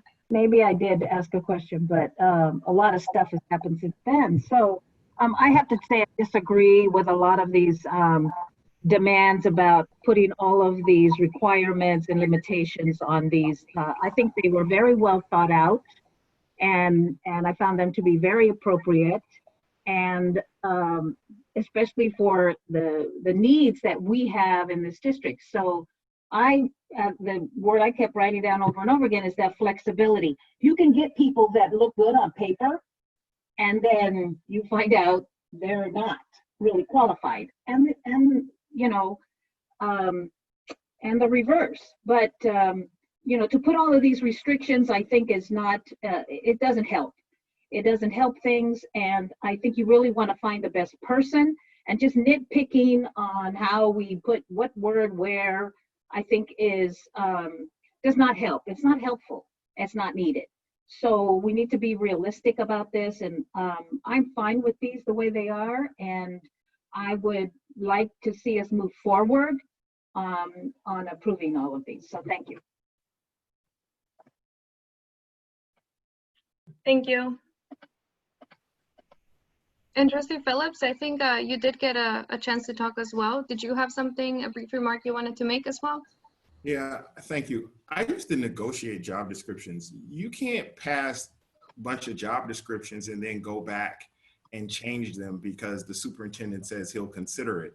Those job descriptions are essentially contracts. That's the reason that they're negotiated with the bargaining units before they come to us. So I'm just going to say this is the reason why I asked for this item to be brought to us for discussion and then to be brought back to us for a vote for this very exact reason. You cannot do 93 pages, and it is 93 pages worth of job descriptions in a 15 or 20-minute conversation. You just can't, no matter how disciplined people are. So my motion is to table this item until the next meeting, which will allow people to really digest, bargaining units to really digest if there are issues, and for the superintendent and his staff to take back some of these comments. That's my motion. I'll second that motion. So Trustee Phillips made a motion that we table this item for further work and then to bring it back at our next meeting, and Trustee Pana seconded that motion. Board members? A motion to table cannot be debated. Board members, we need to take a vote, and I will please remind you to state your name before your vote. This is Trustee Cuevas. I'm going to vote no because I have some more questions. I don't want to close the debate. Laura, no. Thank you, Trustee Cuevas. Panis, I'll vote no. I'd like to hear Trustee Cuevas' questions. Trustee Phillips? I will withdraw my motion so Trustee Cuevas can ask her questions. Thank you, colleagues. Just very quickly, this was posted on Friday, correct? Correct. Okay.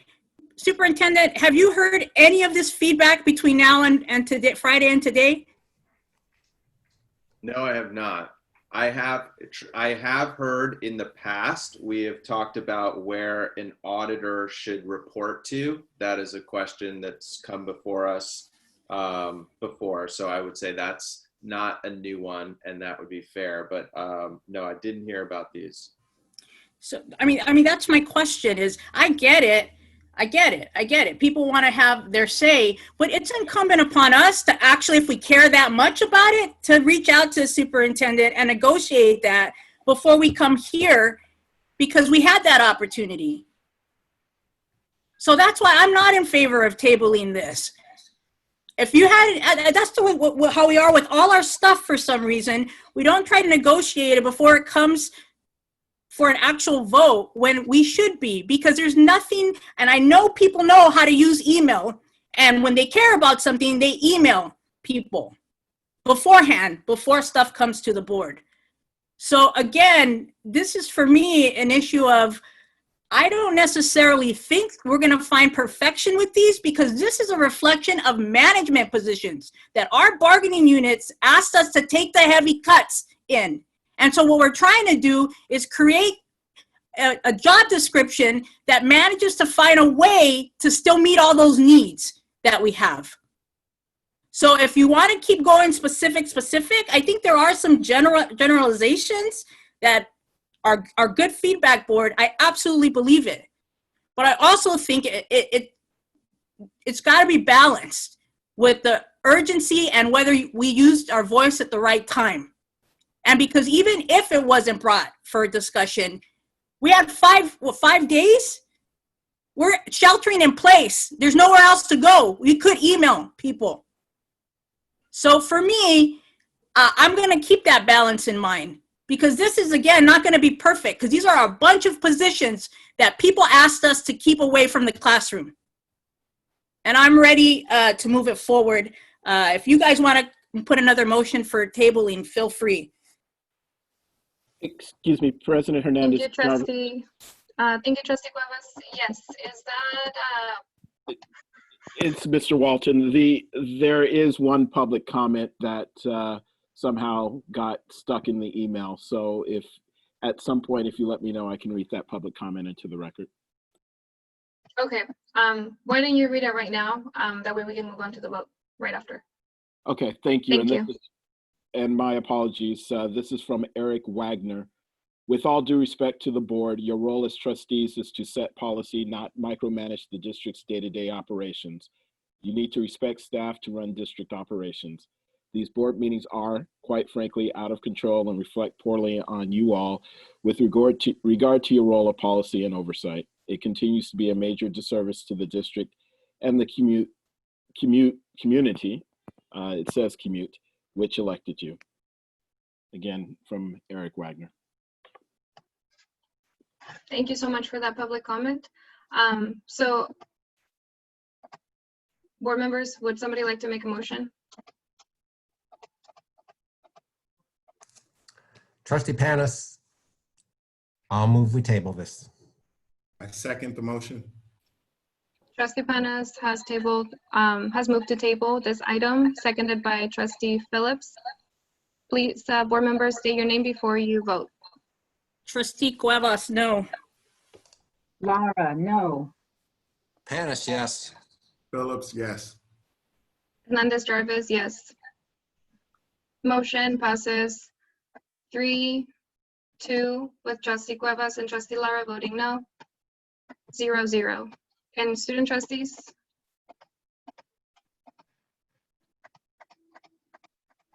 Yeah, I'll let y'all take this one. I'm out of this one. I agree with my fellow student representative. Thank you. Thank you.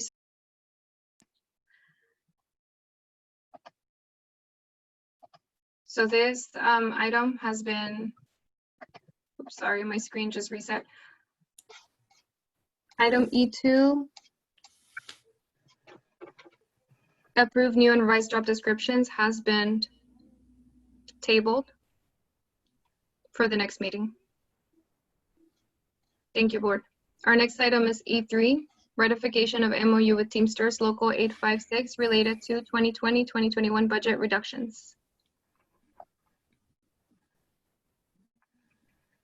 Thank you, President Hernandez Jarvis.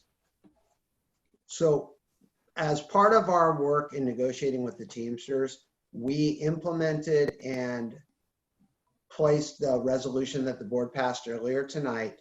As part of that, there was an MOU that was entered that talked about the ability to offer other vacant positions to members that were impacted and fill vacancies. The district has agreed to fill vacancies by the end of June, so by July 1st. With the tabling, this will slow us down a little bit because we cannot begin filling Teamster vacancies until we place all of our management positions. With those positions not passed tonight, we're not able to place any of our unrepresented managers yet. So that leaves the district having to move forward with the bumping process until those job descriptions are approved as we go forward. So it will slow us down. Hopefully when the board approves on the 6th, we'll then be able to appoint either by having a closed session after at the end of the next board meeting. That would be the request of management, to have a closed session at the end of next board meeting so that we can then continue to move forward with this MOU that we're asking to approve with the Teamsters. And again, this is bargaining the impact of the layoffs with the goal that the Teamsters stated was to, as quickly as possible, identify positions for their members and fill vacant positions.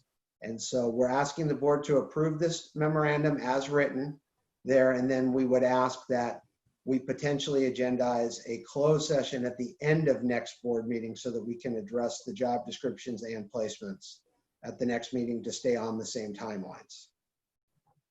Thank you, Dr. Wald. Do we have any public comment for this item?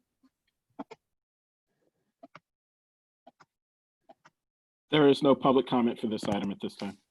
Thank you, Mr. Walton. First, we'll go with our student trustees for comments. Student trustee Riddell and then student trustee Vasquez Wamala. I have no comment at this time. Thank you. Student trustee Vasquez Omala?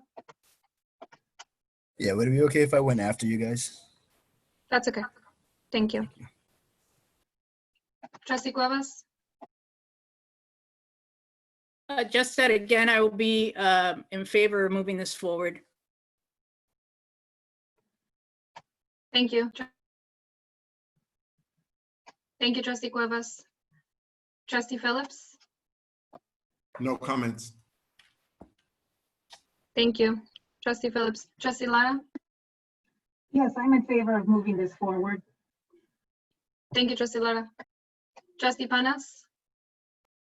Thank you, President Ernest Jarvis. I'm in favor of this item. Thank you. Thank you, Trustee Panas. I'm also in favor of this item. So if there's any board members that would like to make a motion. I'd like to move this item. Cuevas? Thank you. Second, Trustee Phillips. Item moved by Trustee Cuevas, seconded by Trustee Phillips. Let's take a vote. Please make sure to state your name first. Cuevas, yes. Panas, Lara, yes. yes. Phillips, yes. Hernandez Jarvis, yes. Motion passes unanimously for the ratification of MOU with Teamsters Local 856 related to 2020-2021 budget reductions. Thank you, board. And student trustee Vasquez Wamala, before we go into the next item, did you want to add something briefly? No, it's all good. Sorry. No worries. Thank you so much. Thank you. Okay, and the next agenda item that we have is action item 4, decision hearing for Manzanita Middle School charter renewal. Yes, this is Gracie Guerrero speaking. Board members, President Jarvis, we do have up to you for approval. If you will recall, on April 1st, 2020, the board held a hearing for Manzanita Middle School charter. The charter school presented their information on the renewal of the charter petition, which was originally submitted back in September of 2000, renewed in 2005, again in 2010, and also in 2015. And staff will present a recommendation to renew the charter petition. I believe Dr. Delgado is available to highlight some key items on the attachment page that you see there, outlining some of the key points. Dr. Delgado? Hi, can you hear me? Yes. Yes. Okay. Yes. So staff looked at the results from Manzanita Middle School, doing the typical evaluation, checking ethnicity served, checking on subgroups. So far as ethnicities are concerned, the school has gone up and down quite a lot over the course of time. At present, the district has more African Americans by a factor of just over 3. More Asians by a factor of about 10, more Filipinos. The school, Manzanita, has far more Hispanic Latinos. The district has far more white students, and we are approximately equal on ethnicity, or rather, I'm sorry, 2 or more ethnicities. For subgroups, the charter has a higher percentage of English language learners, and the district has more foster and homeless youth, and just about third again as many special education students. So far as socioeconomically disadvantaged, the charter school is higher. Looking at the results on page 4, you'll see that Manzanita is of the schools shown, which are all of the middle schools in the district, 1, 2, 3, 4, 7 middle schools. They are above Helms and Dijon in both ELA and math. And in this particular case, I wanted to look at the data a little creatively, or a little different than normal. partly based upon information that was presented by the charter itself. They talked about growth over time for their students. And one way that you can look at that is to look at the mean scale score for ELA and math. And it is possible, this is on page 5, whoever is kindly helping me with the visuals. On page 5, there's a small table that talks about mean scale score, and you'll see that there has been growth over the last 3 years for both ELA and math. And I think all things taken into account, including, the quality of the petition itself, including the fact that this is a grassroots school that is serving the students in our district, including the fact that the board is comprised of parents, so it's a little different of a model. And all of those things taken into account, the staff has put forward a recommendation to renew. Thank you, Dr. Guerrero and Dr. Delgado. Student trustee, or I'm so sorry, before that, do we have any public comment? There's no public comment on this item. Thank you, Mr. Walton. Student trustee Rydell, and student trustee Vasquez-Fomala, do you have any comments? Yeah, I do. I have a question. Okay. Dr. Delgado, could you explain to me what it means by loss of ADA for 125 students attending this charter school?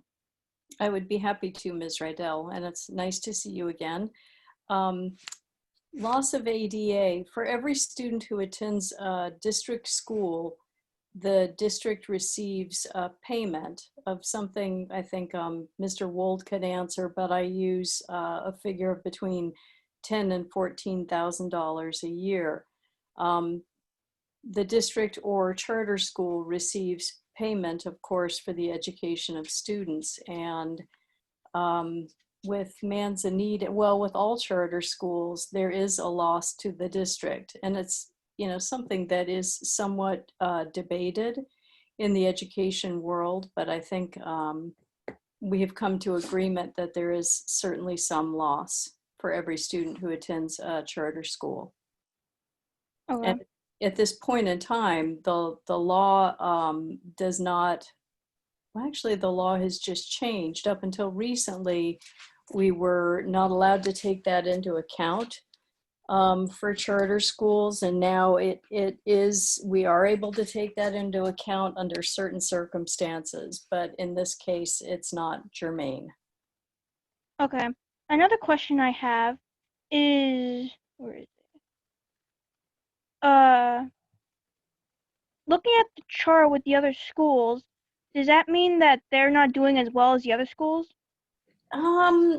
When you look at a chart like that, of course, the higher the bar, the stronger the score.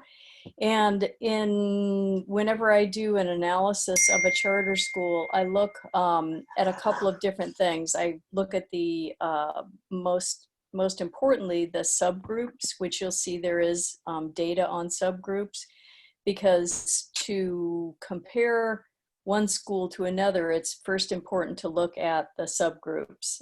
That's a way that you can compare apples to apples, oranges to oranges. Now, in the case of Manzanita, I think, trying to look at their subpops, they do have approximately equal subpopulations to the other charters. And in some cases, like Korematsu, there are probably higher special ed kids and fewer socioeconomically challenged kids. So, yeah. Okay, thank you. Mm-hmm. That's all the comment I have. All right, thank you. Thank you. I had a Student question. trustee? Yes, I was wondering, are there any major consequences of keeping the charter school and keeping it renewed? Major consequences, I would say no. The school has been in operation since the year 2000, so this is going up on 20 years. 20 years. Yeah. And I think if there were any serious consequences to our having the school, they would have been felt by now. One change at the school that I'm kind of excited about and that may prove to be a positive consequence is that the leadership at the school changed a couple of years ago. And the person who is now the head of the organization, Miss Caldwell, is doing lots and lots of work with the other district schools. So she works closely with the staff over at Dijon, works closely with the staff at Helms, and does lots of professional development with the, blending the two staffs and things like that. So it seems that under the new leadership, there are some exciting things happening that seem to fulfill the promise of charter schools, the promise specific to there being productive partnerships.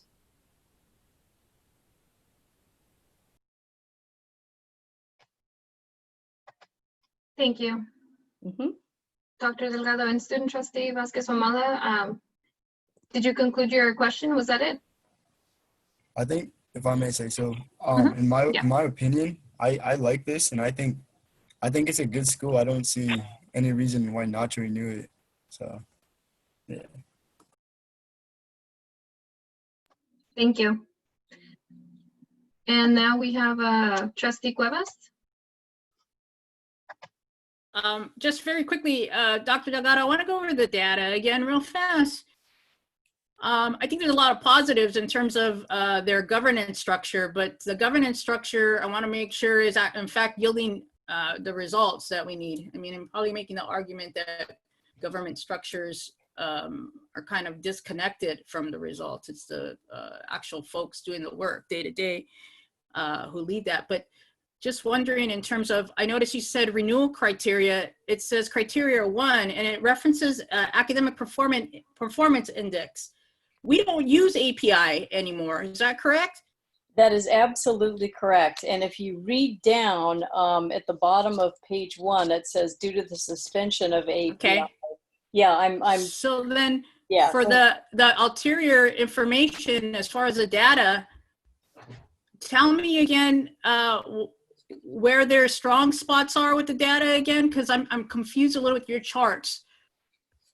The place that I would point for strength is if you look on page 4, you see how they fit into the rest of the district schools. One thing I wish I had presented for you and don't have is the specific subpopulations of these other schools, because again, to get the apples to apples, that's the useful context.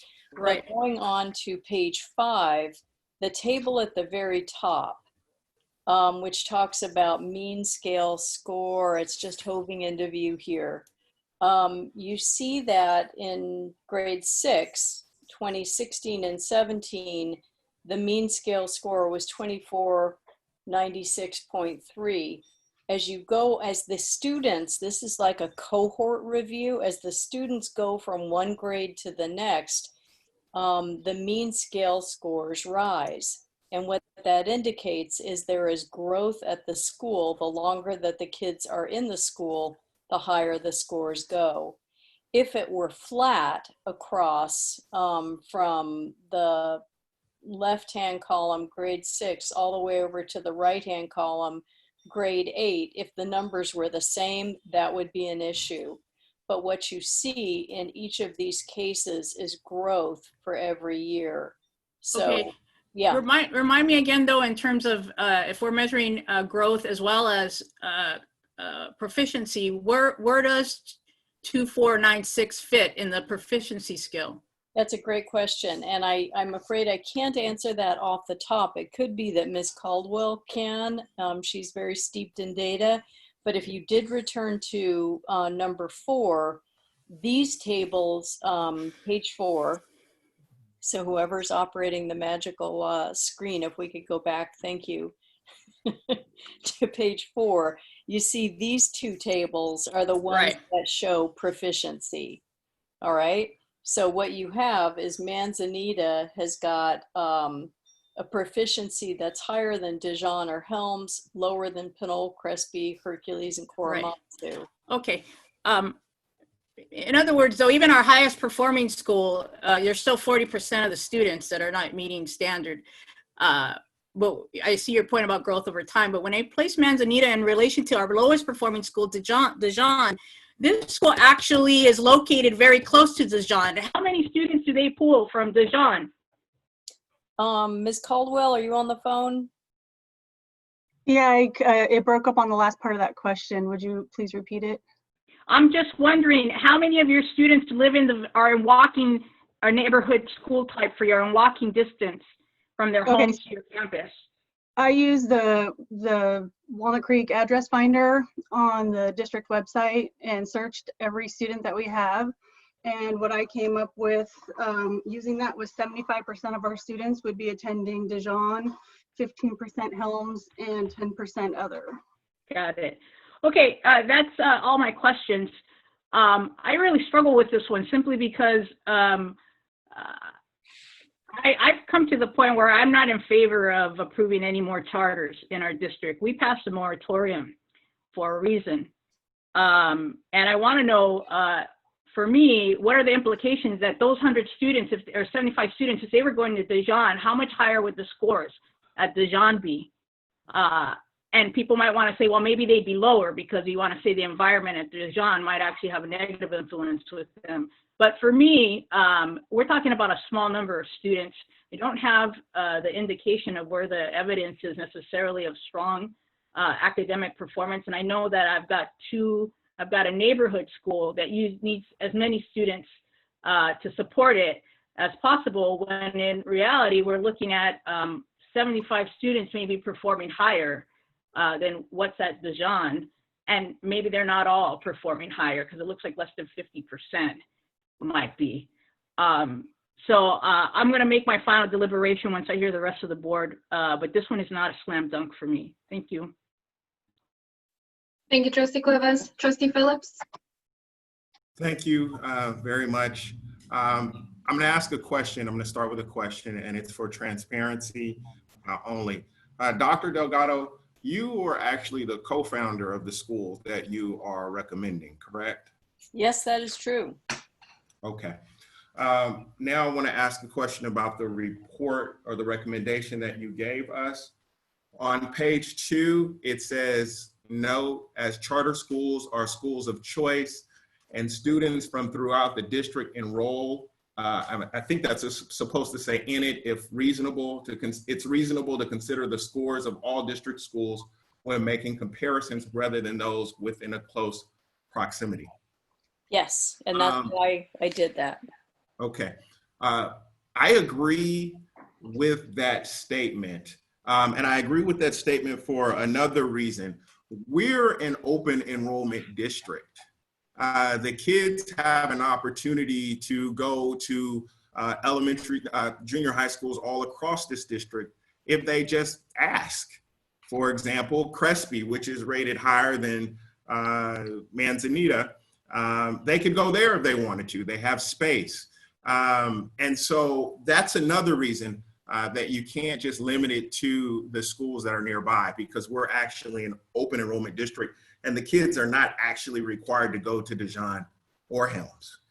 Now, the interesting thing that I found when I was looking at this, even though you made the statement or somebody made the statement that you should not compare them just to the 2 closest ones, if you look at the chart, that's exactly what you guys did. And the way you did it is somewhere else in the recommendation, it says that Manzanita is in range. That's the word that's used. And I don't want to take time up to scroll to find it, but you say Manzanita is in range. And then the question is, in range of what? Well, Helms and Dijon are the 2 outliers. And so the only thing that makes Manzanita in range of our other schools is that you're comparing them to Dijon and Helms, which is exactly what you said in the recommendation should not be done. Don't just compare the two nearest ones. It needs to be everybody. If you take out the two nearest schools, they are not in range. And what has happened is that we have a charter school that has consistently performed lower than our district averages. And for me, that's not the kind of school that you renew. You renew the schools that are doing better. For me, that standard is, where do you fall in the district averages? Because the kids in this district have an opportunity to go to school wherever they want. So those are my comments. Thank you very much. You're welcome. Thank you, And Trustee Phillips. Dr. Delgado? Yeah, I'm going to respond to that. I don't actually see anywhere in the report where I have specifically compared the school only to Helms and Dijon. And if you look at page 4, you'll see that all of the schools are included in the comparison. And yes, Dijon and Helms are the lowest schools, but all of the data is provided for you on page 4. So it's not, I'm afraid that I don't see your what you're talking about in this. And What I'm saying, just so I'm clear, and I won't rehash it all, but you guys are recommending them because they're within a range. And what I'm saying is that the only reason, or the only thing that makes them within the range, is they're to the right of Dijon and Helms. The exact two schools that they should not just be compared to. And I get it, they're on a chart that has all of the schools. I don't doubt that. I'm simply saying that the only reason that they're in range is because of Dijon and Helms. Past that, they significantly underperform the district averages. And I think they may have always have, but I know for at least like the last 5 years they have. And I think before that too. Actually, in the past, there were times that Manzanita was the highest performing middle school in the district. And I expect that under the leadership of Ms. Caldwell, that's liable to return at least to very strong scores. So, you know, it remains to be seen. She has been in the leadership role for just about, Ms. Caldwell, is it 2 years now, or is it 1 year? I'm done with my comments, but that's whatever scores you're looking about at with them being the high, that must have been years and probably over a decade ago. But I'm done with my comments. Thank you. Thank you, Trustee Phillips, and thank you, Dr. Delgado. Trustee Lara?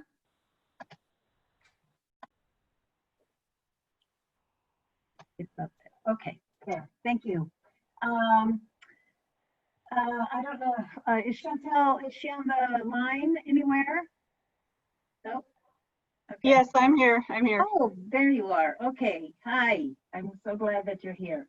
I have been to this school twice and visited it. I've talked to parents. I've talked to students. I've observed classes. I went through these two big binders that show a lot of their, some of the best teaching, best practices are in these binders.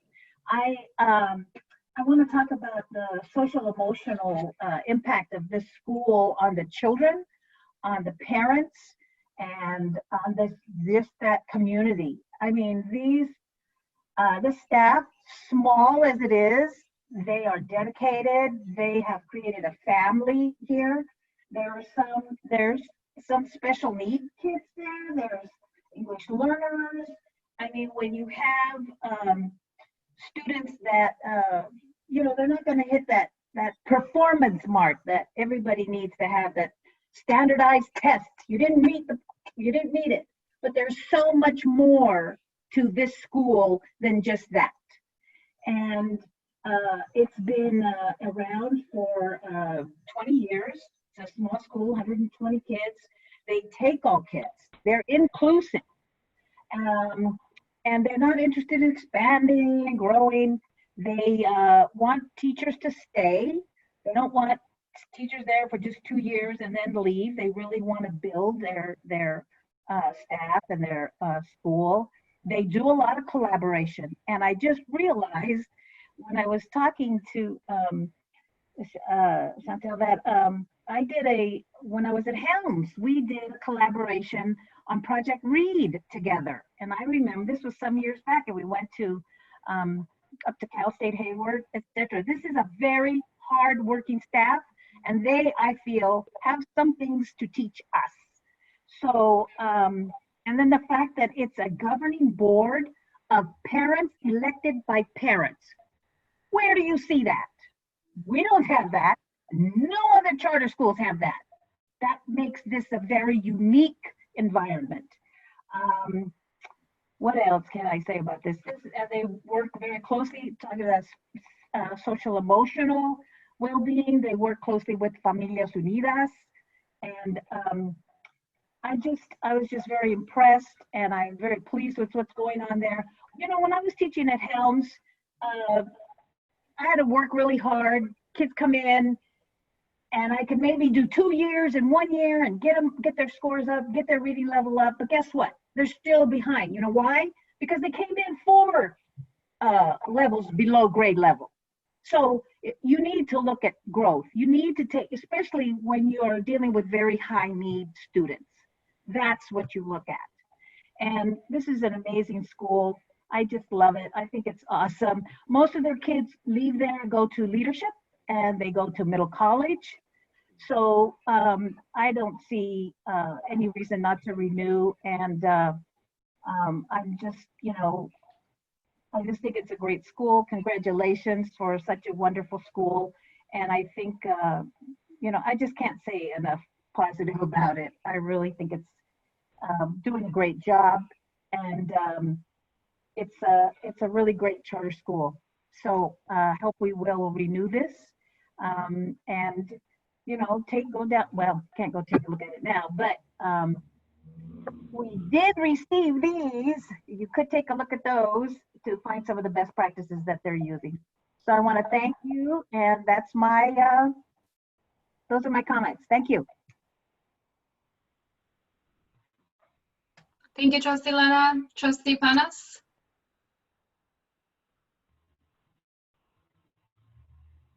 Thank you, President Hernandez-Jarvis. I feel like I'm in the same boat as Trustee Cuevas. In some sense, sentimentally, I'm in favor of the school. But when I look at their CASP results, when I went through all 3 of those binders, and there's one page that talks a lot about the CASP results, and I guess that's what it really comes down to for me. And when I look at, you know, their math from 16-17 to 18-19 went from 26% to 16% according to the data they provided. And I look at their ELA, and it went from 48% to 26%. That's going in the wrong direction. And I just can't have confidence that these kids are getting an experience that's going to make them ready to move on with the most success possible. I want every kid to be going to a great school and to be successful moving from one school to another. But after having read all this and thought about it very hard, I just feel like I don't know how I'm going to support renewing this charter. Thank you. Thank you, Trustee Panas. I was really, I guess, in many ways, excited to find out, you know, about this school, because before I was on the board and I was teaching, I had a few students, you know, who had siblings in my class or at my school at Stewart, and then they also had siblings at Manzanita, and they had siblings at other charter schools. So I know that a lot of families choose the school that works best for their child. And so I was really excited to, to find out about the parent engagement piece and the fact that, the board is made up of the parents. And I think that that's amazing. Honestly, we need to have parent leadership at every level of systems, of institutions, to serve our public, to serve the students. But I also, I just like looking at this presentation and at the materials, I was really thinking about what it means to have, a lower enrollment of African American students in this school, than the WCCUSD has. And I think it's on slide, let me find it very quickly so we can put it up on slide 2. And it includes, all grade levels. In Manzanita Middle School, there are 5% of the student population is African American, whereas in West Contra Costa is 15.70%. And the majority of the students, are Latinx. And I'm wondering, is there a drafted plan to reach out to and serve more African American students and families in Manzanita Middle School? Because if there's, such a strong family engagement factor in this school, I'm curious as to why there hasn't, the numbers don't represent that for African American students, if a lot of these students are in neighborhoods where the demographics point to higher enrollment. Does that sounds like a comment possibly for Ms. Caldwell? And just quickly, I can insert that as actually most of their students are from the neighborhood, that would be Dijon and Helms, I suppose. That's probably accounts for the higher Latino Hispanic. And Ms. Caldwell, do you have anything to add to that? Yes, so we are a small school not looking to grow, and I personally, and I know our parents, we go to like community events to advertise our school. So we go to the park 2 blocks down or whatever. We really reach out just to that area. Not that we take anybody, but we're reaching out to everybody. Since I've come on board, I've reached out on Facebook, on the groups, trying to increase diversity at our school. I think one of the draws of students is that our EL reclassification and LPAC scores are so much higher. So we do get a lot of students that are Latino coming to our school seeking that support. This year we've seen, our special ed, we haven't had a say over because we've been in the district SELPA. So anybody enrolling that they think should be at another school, they send to another school. We haven't had a say in that, but we have had parents come and remove their IEP so that it's not active, so they can be at our school, and so they're not counted, but they're inclusive. Being autistic or anything, and they're going to all of the classes, but they might not have their IEP active at the time. So we are doing, we don't have that much room to expand, so we're doing outreach, and it's by word of mouth a lot, and I think that's why I'm reaching out on social media, just trying to reach other populations in the neighborhood. When we moved, a lot of people thought we closed, and so I do have parents coming back that said, oh my gosh, my 3 years, my daughter from so many years ago went here and I didn't know you were still open, or I would have brought my other kid here. So it's slowly getting out there that we're still around, and it's hard to find the office. It's a really small campus. From the outside, it doesn't look like anything spectacular, but once you're inside and you get to see the interaction and how everybody supports one another, and it's just a full community. So if we could get more people to, it's kind of hard right at this moment, but just to come in and tour our school and see what it has to offer. Thank you so much for that response. And thank you as well, Dr. Delgado, for the presentation. I think that when we were having this conversation earlier, and some of the things that were brought up by Trustee Phillips and Trustee Cuevas and Trustee Panas really made me think about some of the communication that we had back in January, I think, when the topic of K-8 schools had come up. And I think a big chunk of why the idea was floated, or a piece of it, had to do with under enrollment at Dijon and educational outcomes for kids. So when I'm thinking about the educational outcomes for kids here and the enrollment, and then comparing it to what's going on at Dijon, I feel like it just like, it makes me think, you know, to wonder, like, are we helping kids by having this other option, you know, to go to Manzanita, or is there another strategy that we need to have to support enrollment of students and to really have the services that they need? Because and you can you know, clarify too, because as I understood it when you were explaining right now, is that if a student comes in and is on the autism spectrum or has a learning disability or an IEP, but then the parent wants to have them in the school and not have the IEP anymore, I mean, I feel like that opens up a bunch of other questions for me for further conversation about how is that student going to be receiving their services, you know, their actual services, because just because you don't have the IEP anymore doesn't mean that the need goes away. And I think that to me makes me question, like, well, like, why do we even have IEPs if they can be done away with? Do our students really need IEPs, right? And I know that they do, but I think that it just makes me more, I guess, you know, intrigued about that, because I don't see that, you know, happening at any of our schools. You know, so that was my final kind of comment. In this, if any other board members have any, you know, last brief comment, or if we're ready to vote, if somebody wants to make a Could I say motion. something real quick? Who was Could I that? say something? That's me, Dawit. Yes, student trustee. For sure. First, I would just like to say, like, definitely, what hits me a lot is the fact that it's almost all Latino, and I think that definitely it should have more African American kids. I'm kind of wondering where they are right now. But also, at the same time, Dijon, I think, is almost 70% Hispanic as well. So I think kids moving from this school to Dijon is not going to really affect that as much, because I feel like it's going to be Latino in both places. The other thing I want to say is I think there are definitely problems here and there with this, but at the same time, we can't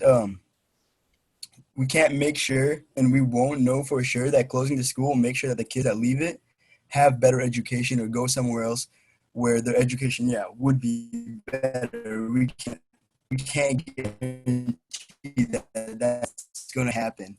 So I think unless we're able to guarantee the students that leave the school can have a better education for sure, I don't think it makes sense to just point out all the problems with this one and say we shouldn't keep it open, because there are problems, because there are going to be problems either way or with any school. And I think it's not even, I don't know, 20 years doesn't seem like it's been around very long.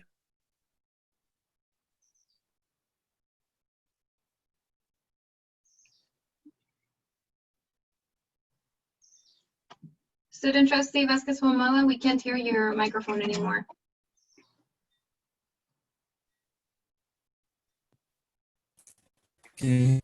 Hello?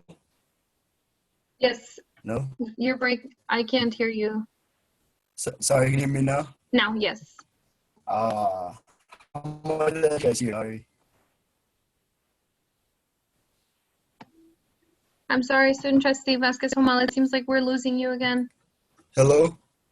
I can hear. We can hear you now. How much of that did you guys hear? It broke off pretty early. Pretty early? Okay. What I was trying to say is I think Dijon is also majority Hispanic. So that would, I think, moving from like this school to Dijon would not help with just having more African Americans overall, I feel. I mean, it would just a little bit, but not as much as we should be. But also, I think we can guarantee these kids will go to a better school. At least I don't think we can guarantee these kids a better school if this school were to close down. And so I think this school definitely has problems here and there, but I think unless we can guarantee the kids that would go from this school and would have to find another school, unless we can guarantee that they'll go to a better school where they'll have better education, I think it doesn't make too much sense to get rid of it. Thank you, student trustee Vasquez Humala. Student trustee Rydell. Yeah, I just had one last question that I just thought of right now. To Dr. Delgado and Ms. Caldwell, are there any reassurances that you can give the board should we choose to continue with the charter? Are there any reassurances that you can give us that the school will do better than some other schools and that it will be a place that people want to go to? I'd be happy to start in on that. I think one option that the board has here is to do a shorter renewal. And this is, you know, a couple of quick procedural things to contemplate. I'm trying to think if the law has changed around offering a 2-year renewal, which might give the board an opportunity to, you know, see if scores actually are going to improve under the new leadership. But I would need to check on that, frankly. I don't know if that change has taken place yet. And also to circle back to the other procedural issues for the board to consider, there are no findings. And so if the board were to do a non-renewal, you would need to create findings that would support a non-renewal.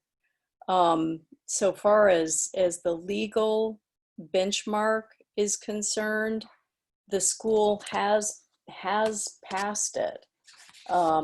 What the law says, again, returning to page 2, the only criteria that is alive at this point in time is criterion 4.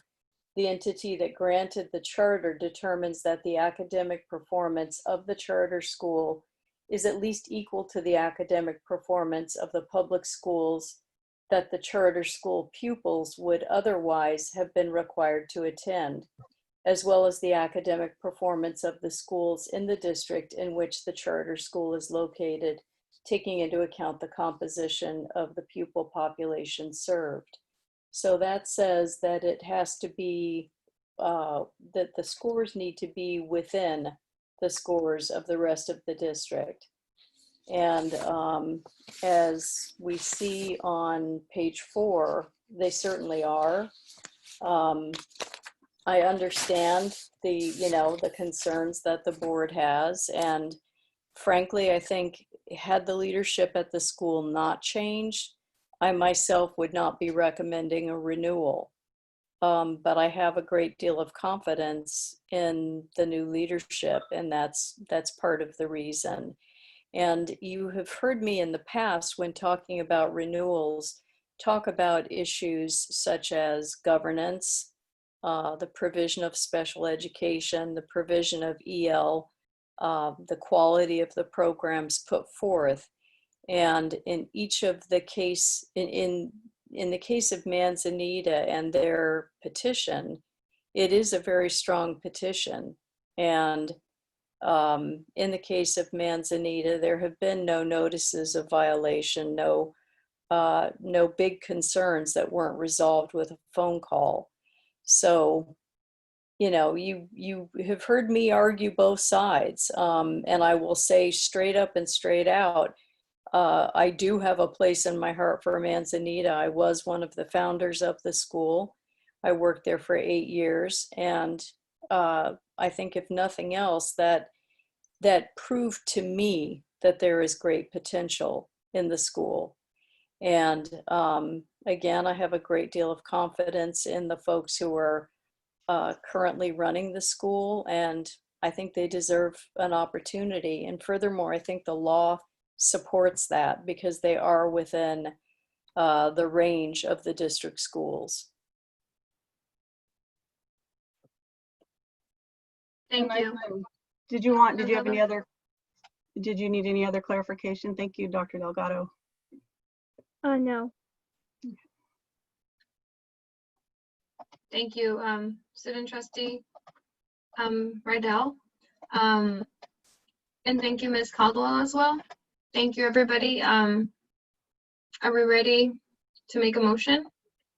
President Hernandez-Jarvis, is Mr. Sklar available to advise us on this? Mr. Duffy, is Mr. Sklar available?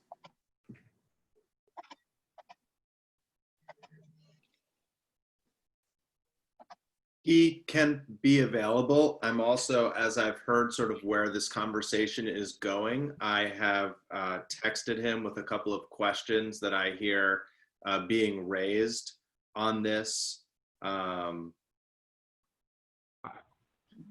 If the board chooses to not renew this charter, we do have to adopt findings of fact that show why we are not renewing this charter. And we would need to do that within 60 days of the submission.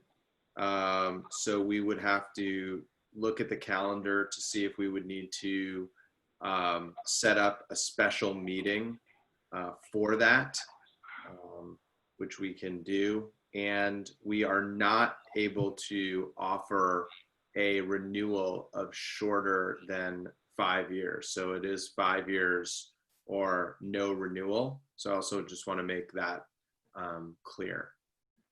Can I make a motion, President Thank you. Hernandez-Jarvis? Yes, Trustee Phillips. Can I make a motion? Are you asking me right now, or were you checking on Mr. Duffy still? No, I'm asking you, President Hernandez-Jarvis. Is a motion in order? Can I make I believe so, yeah. Okay. I move that the board denies the renewal petition of Manzanita Charter School on the grounds that it is demonstrably unlikely to successfully implement the program set forth in the petition based on their academic performance. I'll second that motion. Trustee Phillips made the motion, seconded by Trustee Panas. May I make a comment? Is that Mr. Duffy? That is me. I Yes, just Mr. wanted to Duffy? add for clarification, I think a trustee as part of that amendment or as a potential friendly amendment would need to add that the board would have to come back later to adopt the findings of fact in support of that, just in order for that to be legally compliant and binding. The findings of fact are embedded in the motion that I just made. Oh, I'm sorry, maybe I didn't hear you correctly. Yep. Thank you, Mr. Duffy, and thank you, Trustee Phillips, for clarifying. So the motion was made by Trustee Phillips, seconded by Trustee Panas. Board members, please take a vote and make sure to state your name.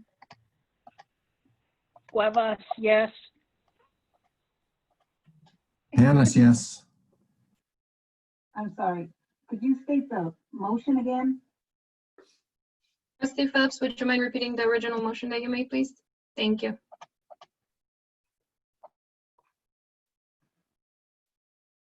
I can't hear you. Hear you. Trustee Phillips, your microphone is muted. Thank you.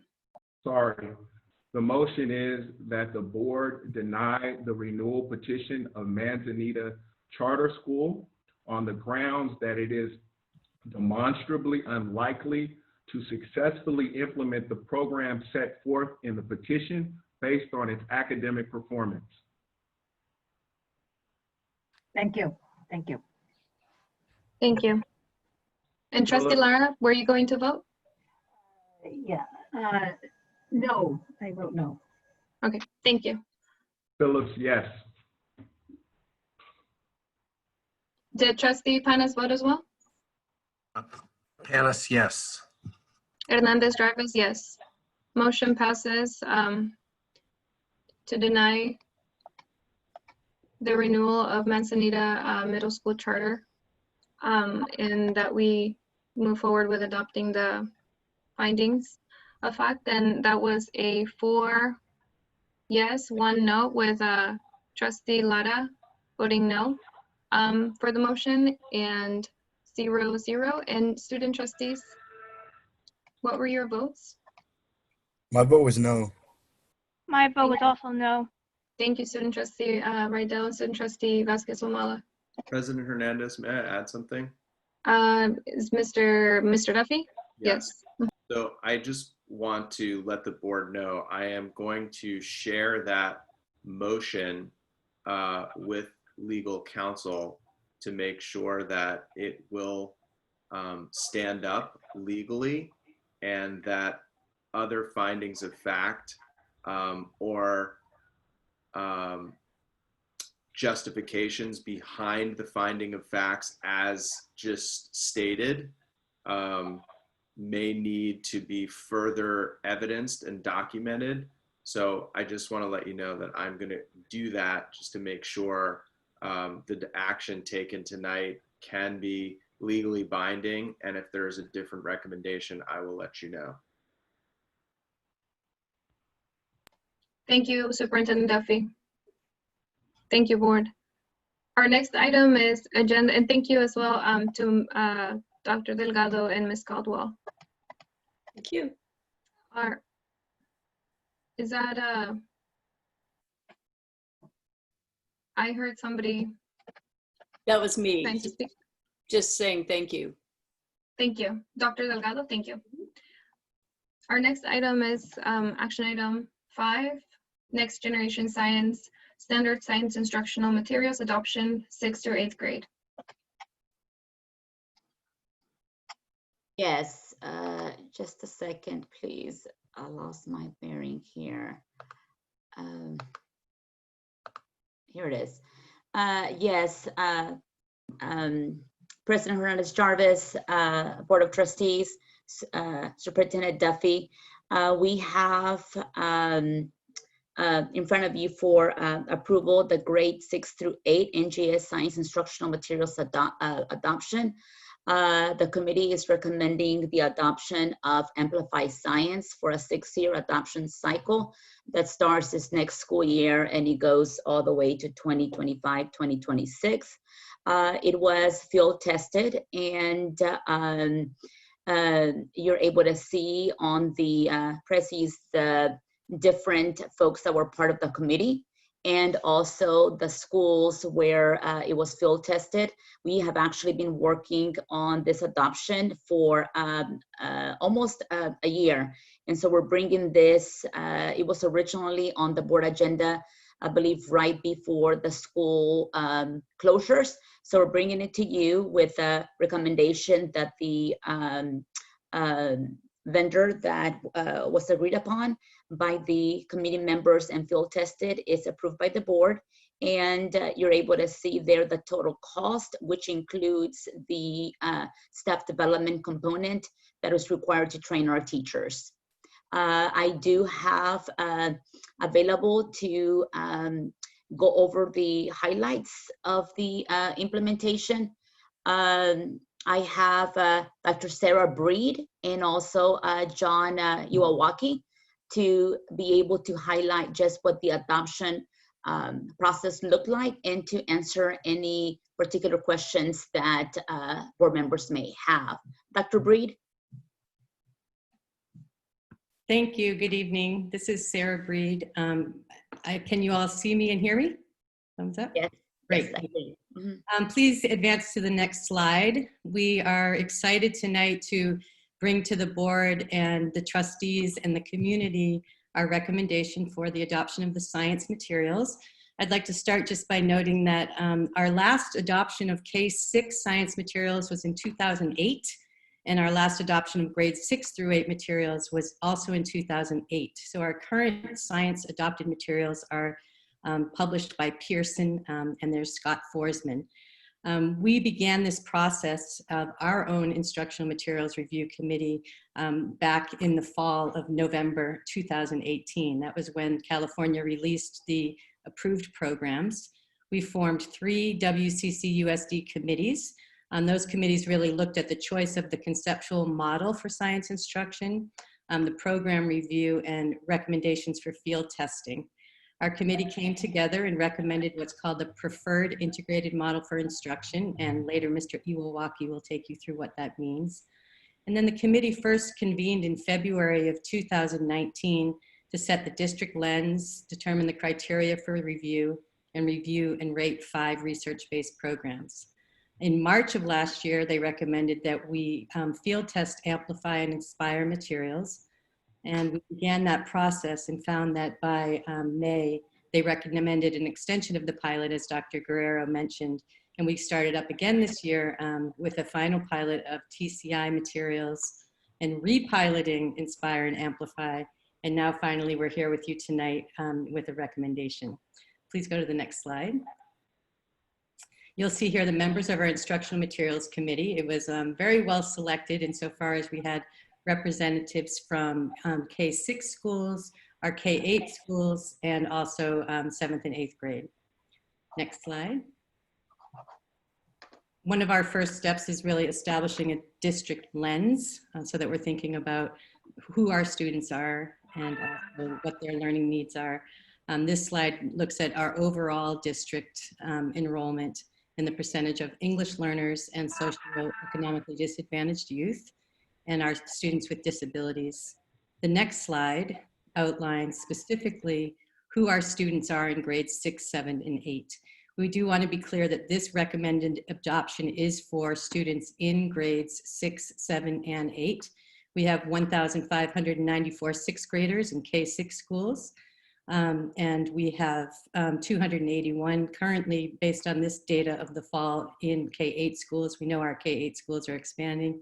At Hercules Middle, we have 209 sixth graders. Next slide. I'm going to turn it over to our science instructional specialist, John Iwawaki, to talk to you about our district lens that framed our adoption cycle.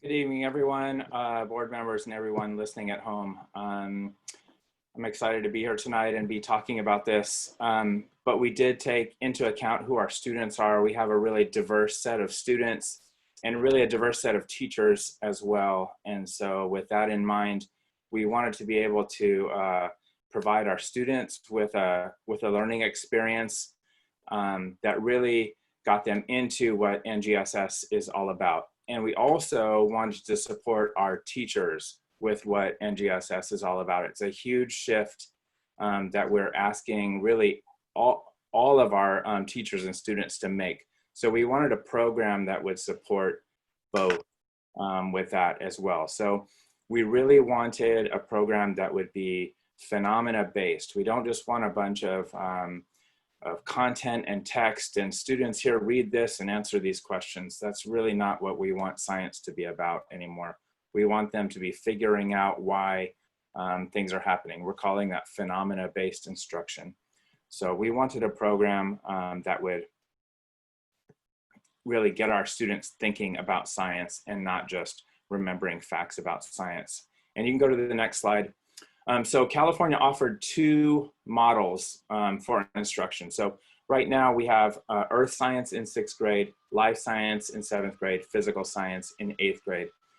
But what NGSS and the state of California recommended was an integrated model where they get each one of those 3 sciences each year. And that doesn't mean a quarter of earth, a quarter of life, a quarter of physical. It really means that every science is integrated within each unit.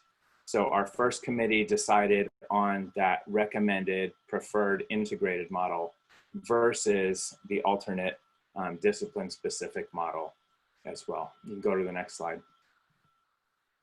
So California offered, once we decided on that integrated model, California offered 12 publishers, approved 12 publishers that, that they felt met these qualifications. And you can see here on the screen some of the things that we were looking for. We were looking for specific use of the science and engineering practices. That's where students are doing science, not just learning science content. They're actually acting like scientists. That's what we want them to do. And you can go to the next slide.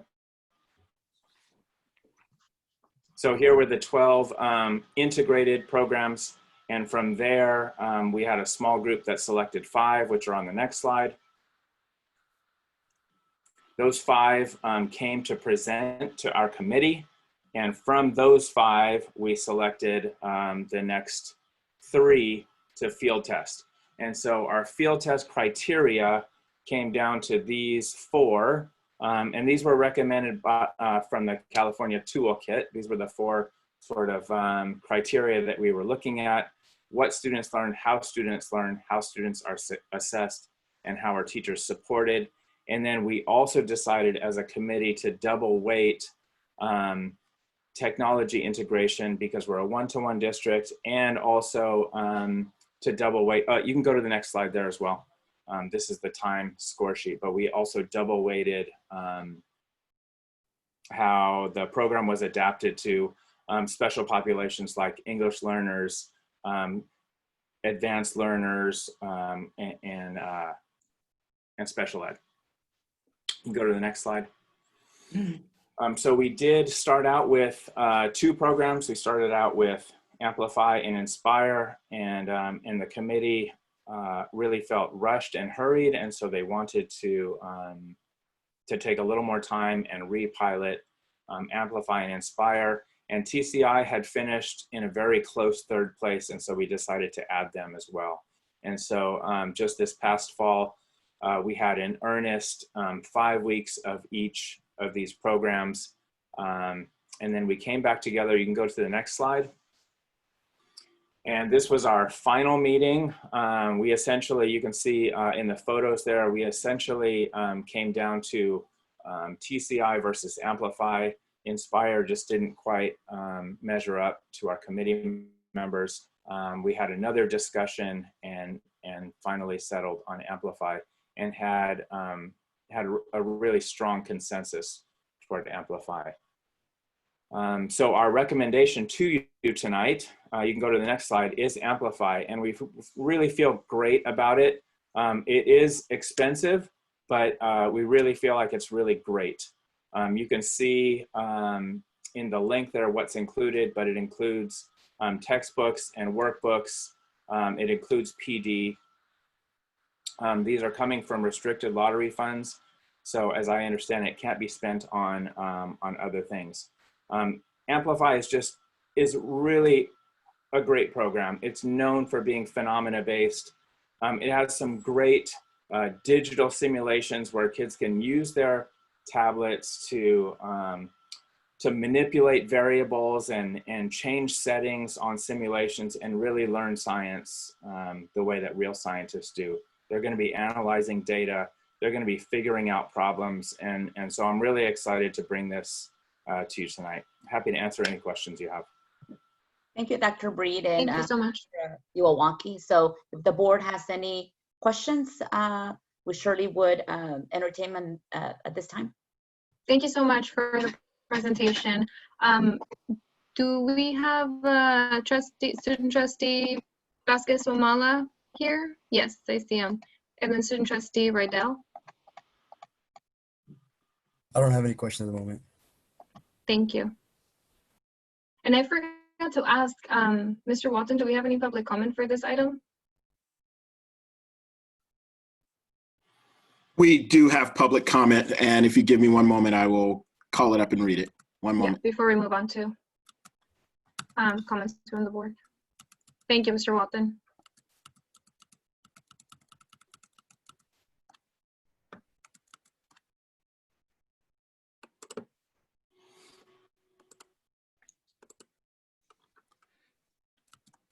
This public comment is from Demetrio Gonzalez, President, United Teachers of Richmond.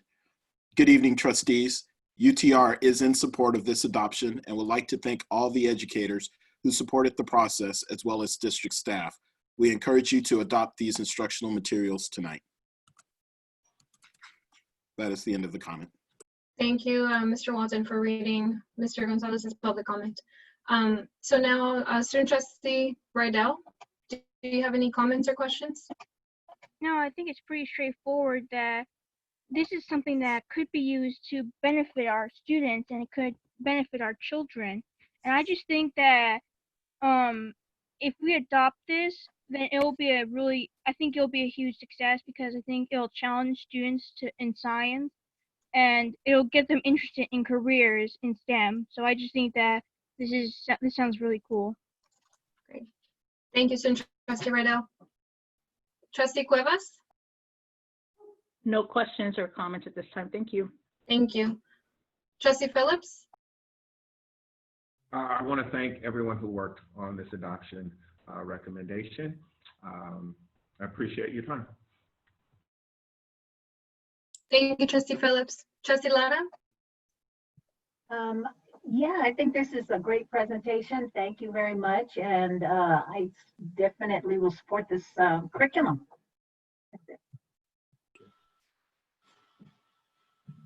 Thank you. Trustee Panas? Thank you, President Hernandez-Jarvis. I'd like to thank Dr. Breed and Mr. Iwaki and the entire team that worked on this adoption.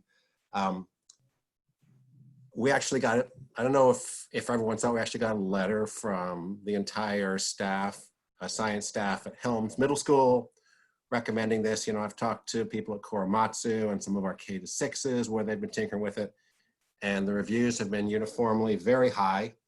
Mr. Iwaki, I loved your description there of phenomena-based instruction. That's really appropriate to how they described it to me. That was great. And the integrated model, I'm excited about that. I wanted to ask you about what kind of process do you take when you're using this with special ed kids? You made it sound like they've actually tried to, or maybe Dr. Breed has a better answer, they've actually tried to make it particularly accessible to special ed kids. John, do you want to take that, or would you like me to? Sure. I mean, I can give it a shot. So just to be clear, we did not have a special ed teacher field testing, but we did have a special ed teacher on our panels. So we did have reviews from special ed. Amplify is just great because it just allows students to respond to phenomena based on wherever they are. And so, you know, when we look out at, you know, the natural world, I would just say all of us, it doesn't matter what kind of science we know or understand, we all have an ability to respond to that and ask questions about it and learn something about it. And so that's what I think Amplify does really well. It provides an opportunity for us to respond to the world around us and not have to depend on how well we can read or how well we can do math. It just offers us a phenomena and say, here, this is what's happening in our world, in our natural world. What do you think's going on here?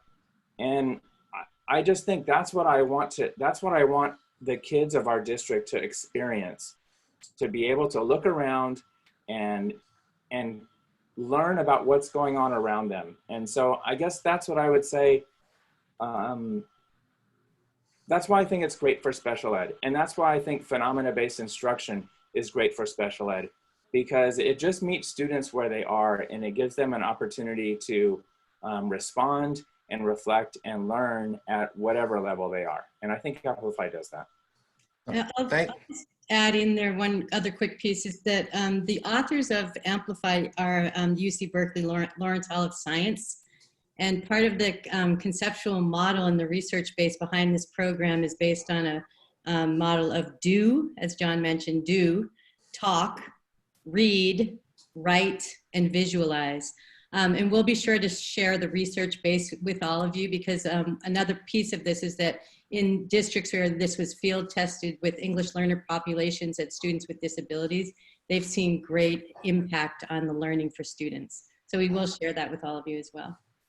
Thank you for your comments on that, Dr. Breed. You know, both of my sons are on the spectrum and they're constantly asking questions about things they're observing in the world. And for them to be able to have a science curriculum that caters to that would be so good. So I'm really thrilled about this. Are we going to start with everyone next year? We're going to go like 6th grade first and then 6th and 7th, or how's that going to go? Yeah, the idea is to start with everyone. I think we're anxious and we're ready and we've been waiting, and I want to do it all at once. Some schools have already started teaching the integrated model. And so, you know, in anticipation for this. So my recommendation is that we do it now for all of us. That's great. Thank you. I'm all for this. Thank you, Trustee Panas. Thank you again, to all of our staff who worked very hard on this to make this recommendation.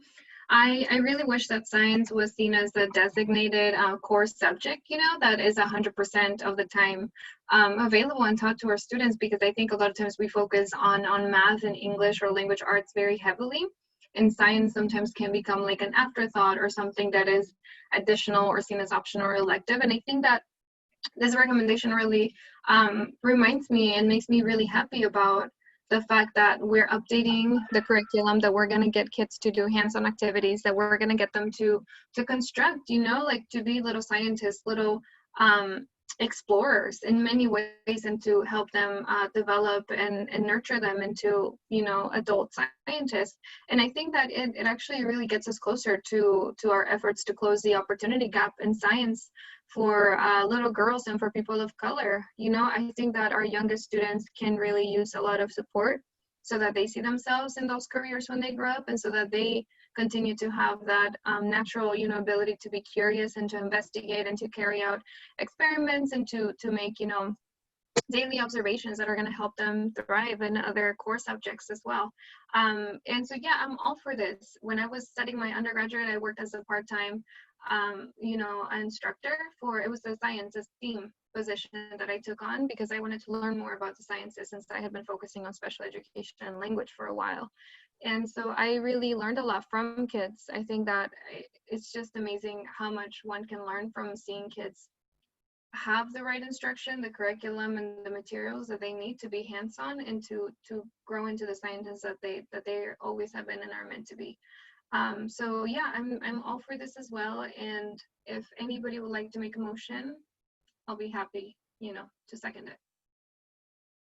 Madam Chair, I'd like to motion that we adopt the curriculum for that's being presented in this item as recommended by staff. Thank you, Panas, I'll Trustee second Cuevas. that. Thank you, Trustee Panas. So motion made by Trustee Cuevas, seconded by Trustee Panas. Let's take a vote. Be sure to state your name. Thank you. Cuevas, yes. Lara, yes. Panas, yes. Phillips, yes. And Jarvis, yes. Student Dowley, trustees? yes. Carson Riddell, yes. Thank you. Motion passes unanimously.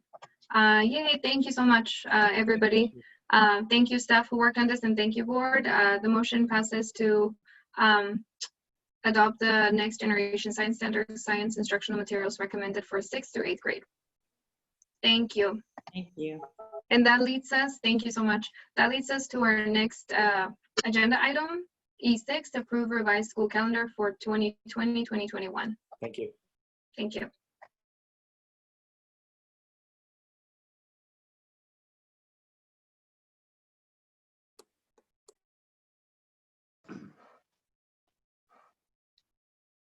Good evening, Trustee Hernandez Jarvis. This is a repeat from last board meeting where we brought forward the calendar for first review. This is adding 3 days that are non-student days in case we should have an electrical outage or smoke. It's the similar concept to snow days that are back east. I don't think there's any other discussion. We're just asking for the board to approve this, assuming we're back to a real calendar starting in August. Thank you, Dr. Walt. Mr. Walton, do we have public comment? There is no public comment on this item. Thank you. So board, this is the same calendar that we saw at the last meeting. Do any of our student trustees or board members have any questions at this moment? No, I mean, like, I used to live in Iowa, so I remember snow days, and so like it's only a few days, so I think I'm down for this. Plus, it means less time in school, so that's cool. Thank you, student trustee Vasquez Omala. I have no comment for this. Thank you, student trustee Riddell. Trustee Cuevas? Thank you, Madam Chair. No comment. I'm ready to vote affirmative on this. Thank you. Trustee Phillips? Ditto. Thank you. Trustee Lara? Yes, I'm ready to support. Thank you. Trustee Panas? I'm happy with this. Did we have public comment? We did not have public comment for this item. Thank you for clarifying. So who would like to make a motion? Trustee Panis, I'll move we approve the revised school calendar for 2020-2021. Trustee Phillips, second. Thank you. Motion made by trustee Panis, seconded by trustee Phillips. All in favor, please take a vote and state your name at the beginning. Thank you. I still have the other. Trustee Panis, Cuevas, aye. yes. Trustee Cuevas, yes. Dawit, yes. Carson, yes. Laura, yes. Hernandez Jarvis, yes. Motion passes unanimously to approve the revised school calendar for 2020-2021. Thank you, Thank you. everybody. Thank you. Our next item on the agenda is item E7, adoption of resolution number 87-1920, authorizing contract for school furnishings, office furnishings, and accessories pursuant to Public Contract Code, Section 2118, piggyback statute, Michelle Obama School. I'm going to ask Mr. Freeze to introduce this one for us. Thank you. Yes, good evening, President Hernandez Jarvis. Tonight, what we bring before you is the contract with Sierra School Equipment for the FF&E equipment for Michelle Obama School. And we're asking you that you approve this based upon the piggyback used for Arvin USD based upon the best price for the school equipment. Thank you, Mr. Freeze. Ms. Lawton, do we have public comment?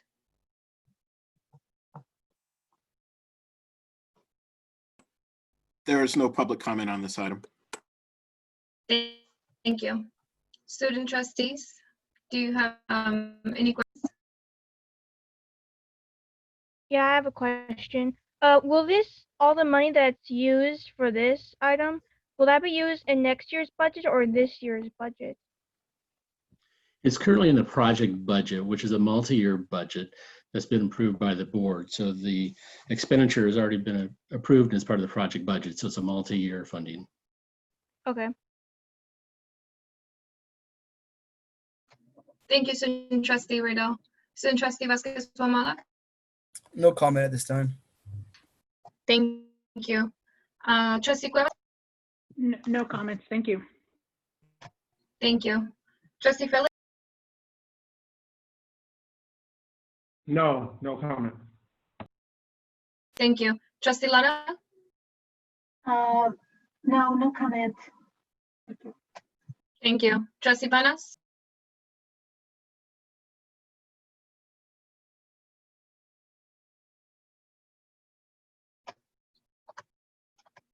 Is Trustee Panas? Oh yeah, I see that he's here, but I don't think he's, I think he may have stepped away for a minute. I don't have any comments either or questions. So if nobody else has anything else to clarify, are we ready for a vote? Is there a motion that somebody would like to make? Move that we adopt the resolution. Motion made by Trustee Phillips. Second. Trustee Lara seconds Trustee Phillips's motion. Let's take a vote. Lara, yes. Trustee Cuevas, yes. Trustee Hernandez Jarvis. Yes. Thank you, Trustee Phillips. I heard the simultaneous vote. Student trustees. Dawit, yes. Carson, yes. Thank you. Motion passes with 4 board members voting yes, 0, 1.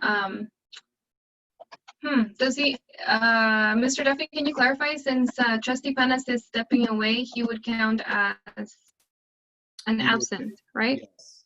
Okay, great. So thank you. So then it passes with both student trustees voting yes, then 4 board members voting yes, 0 no's, 0 abstentions, and 1 absence, with Trustee Panas absent. Thank you. Thank you, board. Thank you, student trustees. Up next, we are going into our discussion items and reports. Item F1, updates on school operations during the COVID-19 closure. Madam Chair, if I could add Yes. a point of Trustee clarification. I think Cuevas? now would be, I believe now would be the time that we hear those consent items that were pulled before we move into F. Oh, I thought that Because- maybe I misunderstood it. I thought that we had that we were going to do the action items and then we were going to continue with the rest of the agenda and then come back And to then go back. Okay. go back to I thought, my mistake, I thought we always took the action items off of C and moved them into the action section. is of our that agenda. when we've done that generally, is that what takes place, that we go back to the pulled items? I'm trying to remember, but I can't. When we pull the consent items, they go after section F, the very last section. So before, that is how okay. it reads. Thank you for that clarifying. You guys can make a motion to do it however you want, and we still have to get the committee reports in as well. Yeah, I was thinking that we were gonna do D now, item D, D1 and D2 Okay. at this point. Board, I'm fine. Just a quick courtesy notice. I do have to end my presence at the meeting at 9 p.m. tonight for a work commitment that I have to take care of. So I'll stay with you as long as I can for any additional votes that we need to take. And, Okay, thank you for sharing that. Trustee Phillips? Yes, considering that Trustee Cuevas has to go soon, can we just, I would like to make a motion that we take the consent items next, just so she can vote on them, because they are basically action items. I think that makes sense. Yeah. So there's a motion by Trustee Phillips to go directly to the consent items that were pulled at this moment. Is there a second for that? I'll second that, Panis. Thank you, Trustee Panas. Let's take a vote, board. Cuevas, yes. Panis, yes.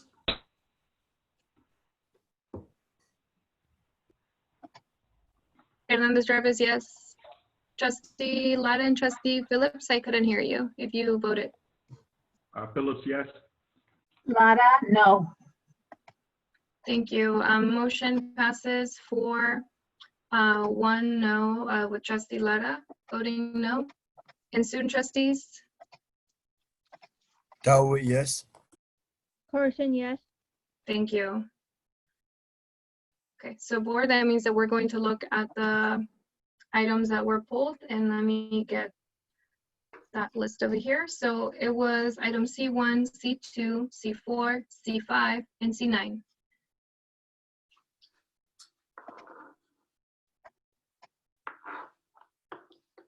And items C1, C2, C4, and C5 were pulled by Trustee Panas, and then C9 by Trustee Phillips. Thank you. Thank you, President Hernandez Jarvis.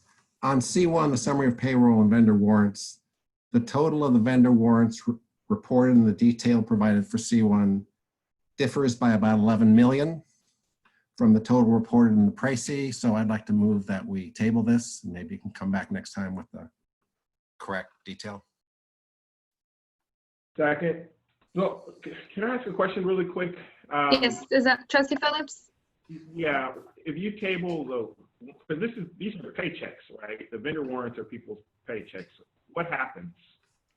Is Dr. Wold on the call? I'm here. So this is a ratification. So the fact that we made a mistake on there, it won't change the payments. We will correct it, bring it back for ratification for the board. So it doesn't slow down payroll. I second the motion. Thank you. Motion made by Trustee Panas to table item C1 and motion seconded by Trustee Phillips. Let's take a vote and please state your name. Cuevas, yes. Phillips, yes.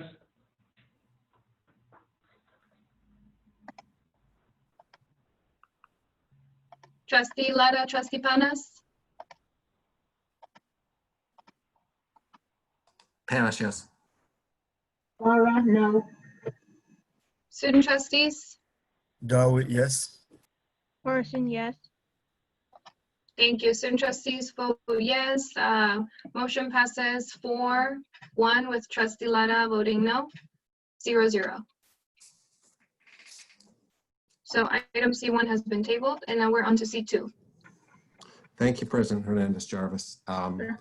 On C2, I've got a number of issues with the contracts. Overall, there's no indication whether the amount we're spending is already budgeted for that line item, or is new spending required by Board Policy 9322.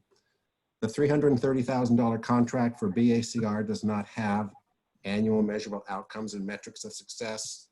Also, the purpose listed in the contract summary lists 4 schools, and the accounting summary says the money is coming from five schools, so there's something off there. When I compare the annual measurable outcomes for the Perrys and Riverside BACR contracts in the contract detail, they are identical, which means that what we're seeing is some kind of system-wide metric for BACR, not how these programs are doing at those schools. And to me, that's the same as saying, looking at our average student outcomes across our district and assuming that our special education, Black and Latino students all have the same outcomes. Sandwiched between the Riverside and the King contracts and the contract detail backup, but missing from the contract's summary is a contract for learning by doing a child's way. That's not adequate disclosure to allow us to approve the contract, and I doubt many people go rifling through the detail to see if there's something there that's not listed in the summary. Also on this contract, the metrics of success and annual measurable outcomes are too vague to be useful. The contract start date is March 12th, and it proposes delivery of face-to-face services. It also calls for the organization to be training and recruiting a number of teachers. And I'm not clear why we're doing that when we're laying off teachers. But then also it has a very top-down feeling, and because these are supposed to be DLI teachers, and it seems to be ignoring the request that DLI principals have made for an inclusive process to recruit more BCLAD teachers. There's no contract detail for the East Bay Center for Performing Arts work at Wilson. The annual measurable outcomes and metrics of success for the Valley View contract are not adequately specific in describing how student outcomes will improve. There's no annual measurable outcomes or metrics of success at all for Chavez. There's no metrics of success or annual measurable outcomes for the YMCA contract at Lavanya Dijon. So regarding the Tar Heels Playwork contract, there's no measurable outcomes of success or metrics of success or annual measurable outcomes there. And also, I don't know if there's a way for our staff to check this, but I'm hearing from a couple of sites that even though we've continued to pay Playworks during the school closures, that some of the site staff, the Playworks coordinators aren't getting paid. I don't know if there's a way for us to check that, but it would sure be nice to find out about that. And on this same line, you know, at a number of schools, they've already paid for things like buses for trips that won't be taken and time-carded teachers for PD. Some have set aside, the SSC set aside money to pay for yard supervisors. So will the sites be getting, I guess this question for Mr. Duffy, will the sites be getting that money back? I mean, it seems unfair to penalize those sites for planning ahead, getting the stuff in the budget, and in some cases paying for it, and now they can't get that service, you know, like a bus or a yard supervisor, et cetera.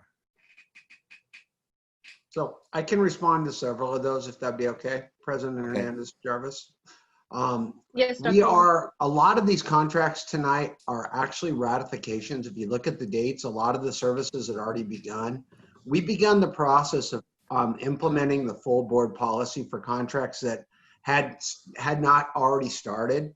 These are ones that had already begun prior to fully implementing the board policy. We're in the process now of terminating all contracts, bringing them back with the full criteria next year for the board so that we don't have this issue. We are investigating during the shutdown those individuals that are still providing service. In some way we are paying if we're obligated. If we are finding that they're not able to provide service and they're not paying their employees, we are investigating and asking for records so that we can remove those payments. We're also looking at getting reimbursements for things like study trips that are canceled within the contracts. So we are going through that process right now, and we want to assure the board that part of our budget scrubbing is by canceling contracts and requiring them to be renewed for next year. That will allow us to only bring contracts and start services that meet the board's policy and criteria. We would recommend, because these services in many cases have already been rendered, and while we understand they do not fully meet the board's statute, that we approve these to allow us to continue that cleanup, with the recognition that we need to bring forward new contracts for new services for the 2020-21 school year that meet all criteria of the board. They are within the operational budget, to answer the question of Trustee Panis. But you are correct, some of them don't have all the metrics, but when you look at the dates, many of them go back all the way to July. Some of them go back to January. So in a sense, a lot of these are ratifications, and we're trying to clean up our contracts as we move forward and make the corrections. Thank you, Dr. Wold. I understand the ratifications, but at the same time, I think we ought to be doing it right. And how about Hercules High School is getting charged $75,000 for a service they're not even, that they're not even listed in the description of what's coming. I mean, like, there's stuff about these that are just wrong. I'd like to see them just come back right. And we have the contract that started on March 12th. That's the day we decided to close school. I mean, I guess I'd like to move that we approve the following contracts: the East Bay Center for Performing Arts at King, Sylvan Learning at Lupin Hills and at Salesian, Tutor Works at Lavanya DeJohn, Ellerhorst, and Vista. Trustee Panis, can you repeat those again, please? Yes, I'd like to move we approve the following contracts: East Bay Center for Performing Arts at King, Sylvan Learning at Lupin Hills and Salesian, and Tutor Works at Lavanya DeJohn, Ellerhorst, and Vista. This is Trustee Guerrero. May Trustee Phillips? Yes, Trustee Panis. I was wondering, or I am wondering, if you would not mind maybe changing that motion after a little bit of discussion. So essentially, where I am on this thing is very similar to where you are. When I look at this, I understand that we've had work that has already been done, and I don't have any problem whatsoever approving work that has already been done up to the last date of service. This is very similar to what I said at the last board meeting. But these contracts go through the end of the school year, and there are services on here that I know full well, we're not getting. So for example, we're not getting Playworks right now. We're not getting East Bay Center for the Performing Arts because the kids are all at home. The ones that say site-based, we're not getting those. There is one on here for PD, for the teachers at UC Berkeley. If they are in fact going to be doing that PD before June 30th, I would agree with that one.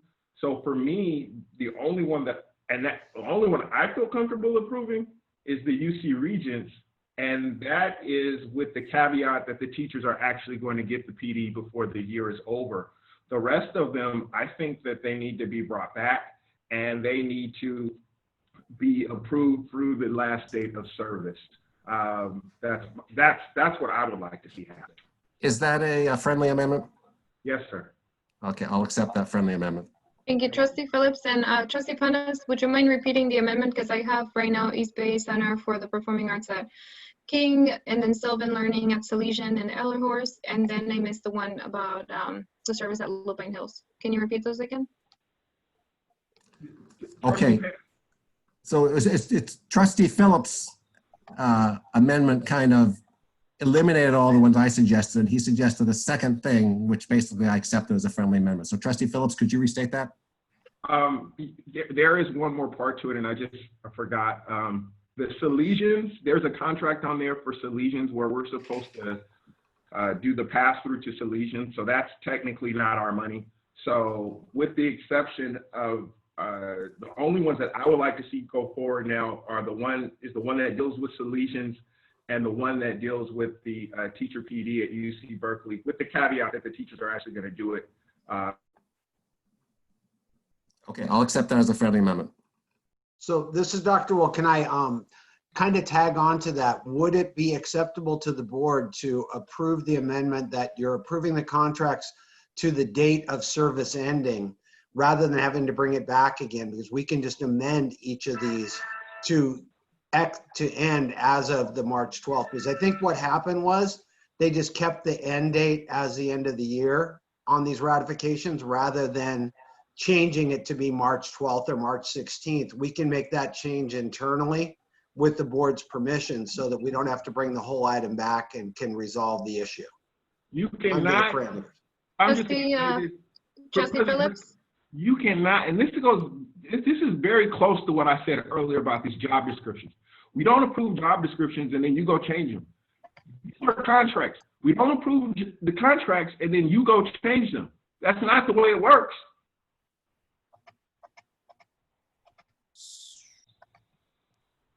I'm sorry I got a little upset, but we have money problems. You guys can't be doing stuff like that. I don't think anybody's trying to do anything inappropriate. The board can direct us to approve a contract with a change to it, knowing that we're going to make that change. I also think this is a bit of a slippery slope with the board picking and choosing what we're going to honor and what we're not going to honor. We have a number of contracts that have already been approved, and we're working hard to determine if and what should and should not be paid. For example, police departments, we've decided that we are going to honor those till the end of the year, but you can make the argument that we're not getting the same level of service. So I would, just be mindful here that staff has to work in conjunction with all of the different schools to determine what's happening, what's not happening, what's going to be provided online, what's not, etc. So I just want us to be careful of what we're picking and choosing and what we're setting precedents about that we will pay and that we won't pay. Thank you, Dr. Wold and Mr. Duffy. So I believe that there was a motion that was made, but now I think it's unclear to me if, there is an actual motion that was seconded. Mr. Panas or Trustee Phillips, would you mind clarifying? So Trustee Panas made the motion. I made a friendly amendment. He accepted it, and now I am seconding the motion that has been friendly amended, if that's a word. So the motion that was initially made by Trustee Panas was seconded with a friendly amendment from Trustee Phillips. But then, Madam Chair, if I yes, can make a point of clarification. Yes. We just need somebody to read back what's the actual, if we accept that all these have been seconded, what's the actual motion now? Because essentially, there's a lot of on and off stuff in additions to the motion. So we just need to know what the motion is because it's been seconded. The amendment was accepted, and now the new amended motion has been accepted. Thank you, Trustee Cuevas. So, Trustee Panas, can you please restate the motion? I believe the motion is to approve the contract with the UC Regents, assuming that the training actually happens, and to approve the contract for Salesian. For what was Trustee that Phillips, do I have that right? Yes, sir. Okay. But Madam Chair, this was added to Mr. Panis's original motion. So what is the full motion? That was because that was as a friendly amendment to the one that included the other sites. Trustee Panas? I had understood that Trustee Phillips' motion was basically amending away my original motion, and just when he said I would only want to do this if the contract that we approve is for the UC Regents. And I said, okay. And then he said, I also want to make another amendment to also continue, approve the contract for Salesian. So in my list, I could be wrong here. In the mind of the original motion maker, my original motion has completely gone away and been replaced by Trustee Phillips' motion. Okay, because I had understood that Trustee Phillips had seconded that with those friendly amendments. So Trustee Phillips? Yeah, so in the original motion, Trustee Panis, you had some things when it came back that you wanted to be cleaned up that were not in line with the board policy. So yeah, I was saying that, or yes, I was saying, my wife, they say stop saying yeah, but yes, I was saying that I only want to do it with those two items, but that included what you were requesting to come back. And I think that's what Trustee Cuevas was getting at. Okay, I'm sorry for misunderstanding that. So I'll go through my initial motion again. Thank you. I would like to move that we approve the following contracts. East Bay Center for Performing Arts at King, Sylvan Learning at Lupin Hills and Salesian, Tutor Works at Lavanya Dijon, Ellerhorst, and Vista. Just really quick. But also being added now are the UC Regents contract, assuming that the training's done. And well, I already had the Salesian in mind. Just really quick for clarification, when I was talking about your original motion, you had said that there were some things that were supposed to be in the contract, like the impacts and whatnot, and those things were not in there. Those were not in the ones that I did not list. They were not in the ones that you did not list. Right. Okay, now I'm okay. I understand. So then the way that you had actually said it, it's those, because we're not those two, Salesians and the UC.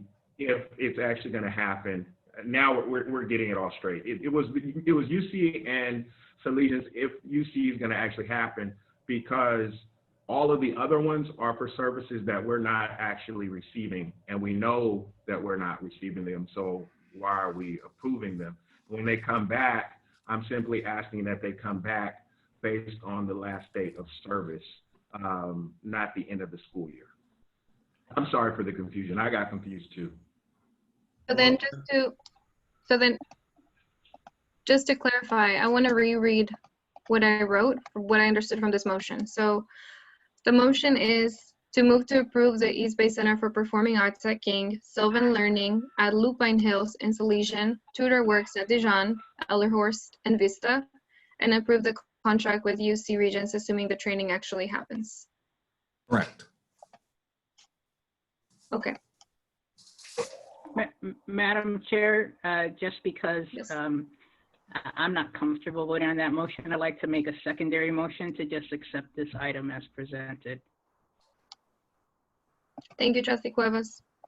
So there's a second motion on the floor. Is there a second? Is there a second for Trustee Cuevas' motion? Could you repeat it again, please?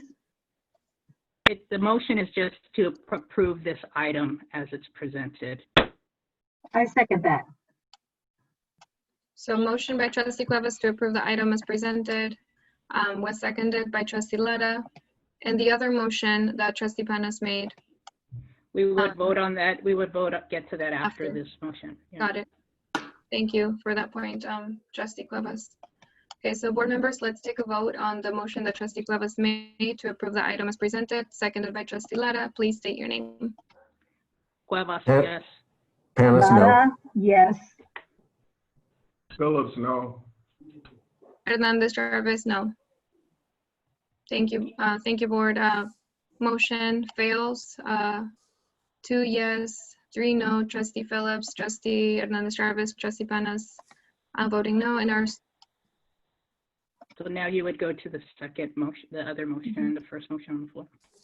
And our student trustees, I didn't hear them. Just very briefly, I want to honor their student trustee vote as well. Is this for Trustee Cuevas' motion? Yes. Oh, I vote no. Thank you. I appreciate you for remembering us, but is it okay if I do not vote or take a side? If you abstain, that's okay Yes, too. abstain. Thank you. Thank you.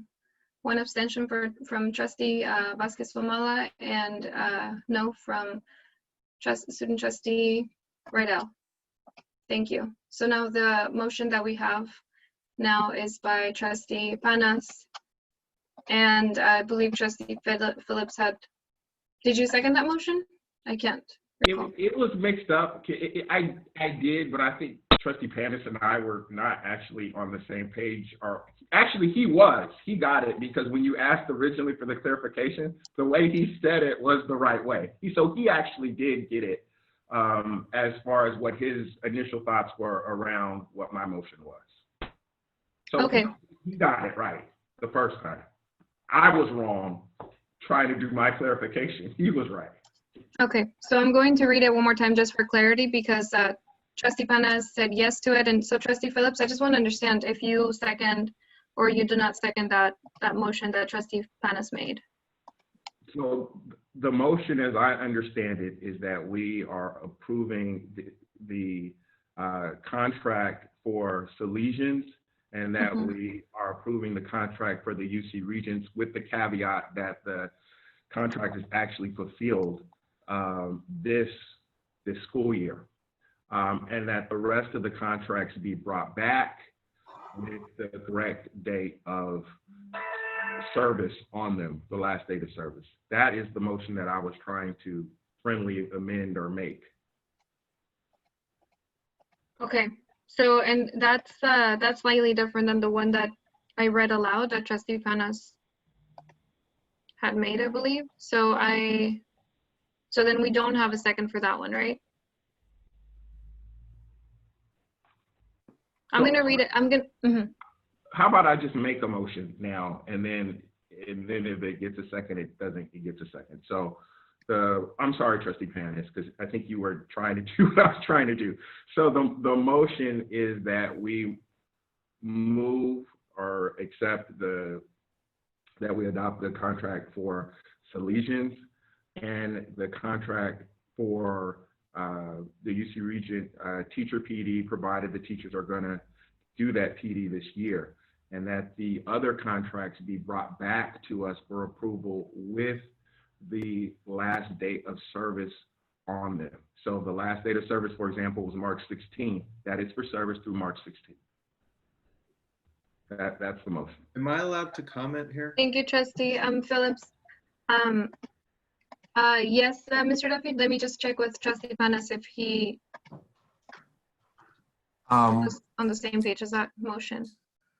So trustee Phillips, my question is, are you expecting annual measurable outcomes and metrics of success to come with those as well?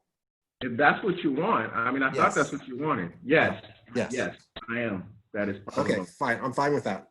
Okay, thank you, trustee Panas and trustee Phillips for clarifying that. Mr. Duffy? Madam Chair, just real quick, is there a second? Does that count as a second? Officially, not yet, said, but it's understood. But yeah, trustee Phillips? I will second that if it's trustee's motion. Trustee Phillips' Trustee motion, Phillips I will second it. Motioned. Trustee Panas seconded. Thank you for clarifying, trustee Cuevas. And Mr. Duffy, you wanted to comment something?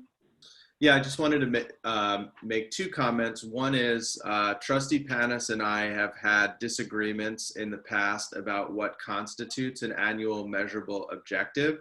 So I'm hearing that this has to come back with annual measurable objectives, but I just want to make clear to the board that we don't see that the same way. So that might not necessitate a different writing of the contract. And second, you know, we're asking for the last day of service, but you've got all these contractors who are still trying to figure out how to get service to kids. And I would hate to unilaterally say, this is the last date. And so then if any of these folks are still figuring out how to try to service kids or service families in some way, we've shut it down by saying the last date on that contract is March 12th.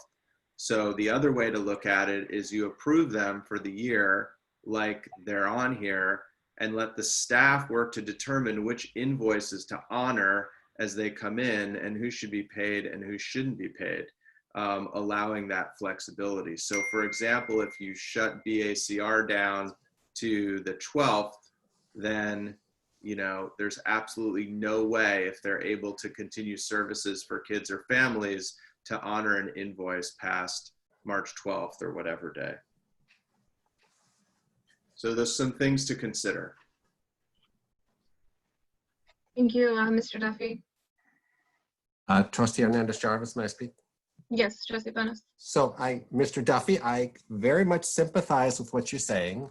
There's an excellent example of AMOs and metrics of success in Board Policy 9322.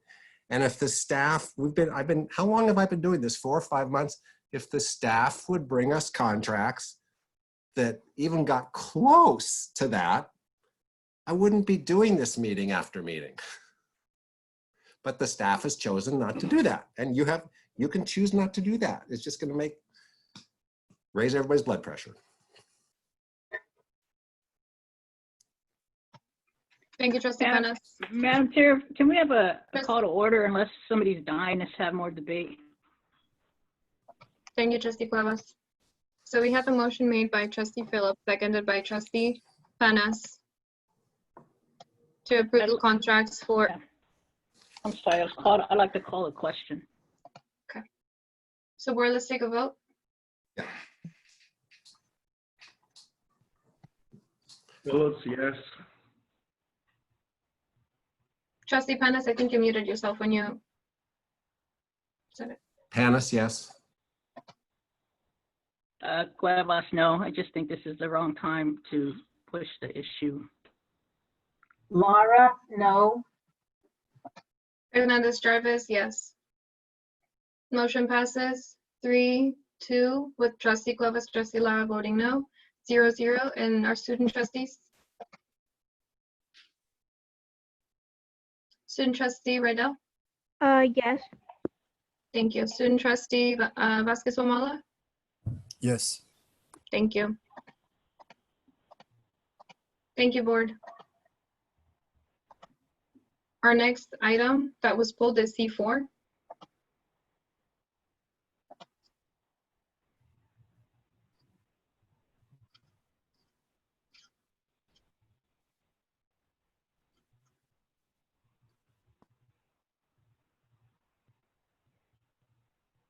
Trustee Panas, I think that you muted yourself again when you began to speak. Thank you, President Hernandez-Jarvis. The financial impact statement for this item does not indicate the accounting code, nor does it indicate whether the amount we are spending is already budgeted or is new spending, a disclosure required by Board Policy 9322. So I'll respond to this one. Indeed, when it went through, it initially was set up because we had not gotten SB 117 funds, which allow us to use one-time funds from the state for the purchase of technology. We had planned to journal this expense away from the general fund operating budget into that SB 117. It just got missed on the preces. This is new one-time funding from the state that is not in the current operational budget. It's for the actual COVID-19. And we apologize that it said general fund because we wanted to expedite the purchase. And so we said, use your normal account until we could set up an account. So that's on us. We just didn't have it created in time for the preces yet. We're still working on creating that resource. Okay, thank you. I'll move C4. Second. Was that Trustee Cuevas seconding? Yes. Thank you. Motion made by Trustee Panas, seconded by Trustee Cuevas. Let's take a vote, please. Lara, yes. Cuevas, yes. Panas, yes. Phillips, yes. Hernandez-Jarvis, yes. Students trustees? Carson, yes. Thank you. Motion passes unanimously to approve C4. Thank you. The next item that was pulled is C5. Thank you, President Hernandez-Jarvis. So the financial impact statement for this item does not indicate the accounting code, nor does it indicate whether the amount we are spending is already budgeted or is new spending, a disclosure required by Board Policy 9322. So good evening, this is Tracy Logan. I can speak to that. So these are general funds coming out of the IT operating budget. These funds were budgeted for this school year and have sufficient funds, but noted in terms of account code and budgeted, and we'll make sure that that is included going forward. Thank you, Ms. Logan. I'll move C5. Cuevas, second. Motion made by Trustee Pana, seconded by Trustee Cuevas. Let's vote. Please state your name first. Cuevas, yes. Panis, yes. Lara, yes. Phillips, yes. Hernandez Jarvis, yes. Dawa, yes. Carson, yes. Thank you. C5 is approved unanimously. And the next agenda item that was pulled is C9 by Trustee Phillips. So I pulled C9 just because I prefer to have the Williams complaint reports actually verbalized to the community for transparency's sake. That's all. Thank you. Trustee Phillips. I move that we approve C9. So if staff could actually say Oh, something. I'm so sorry. Yes, you requested So they know that for it was to be me. read aloud. Yes, Yes. thank you, Trustee Phillips. Mr. Yes, this Deputy or is Mr. Lewis. Priest? Thank you. Yes. So the Williams report tonight, there were two reports. One was for textbooks and one was for facility conditions. The facility conditions was at the Wilson Elementary campus. It was cleanliness of the cafeteria. This issue has been resolved, discussed with the staff and principal and custodial staff. Textbooks and materials, we have one complaint. This is not resolved.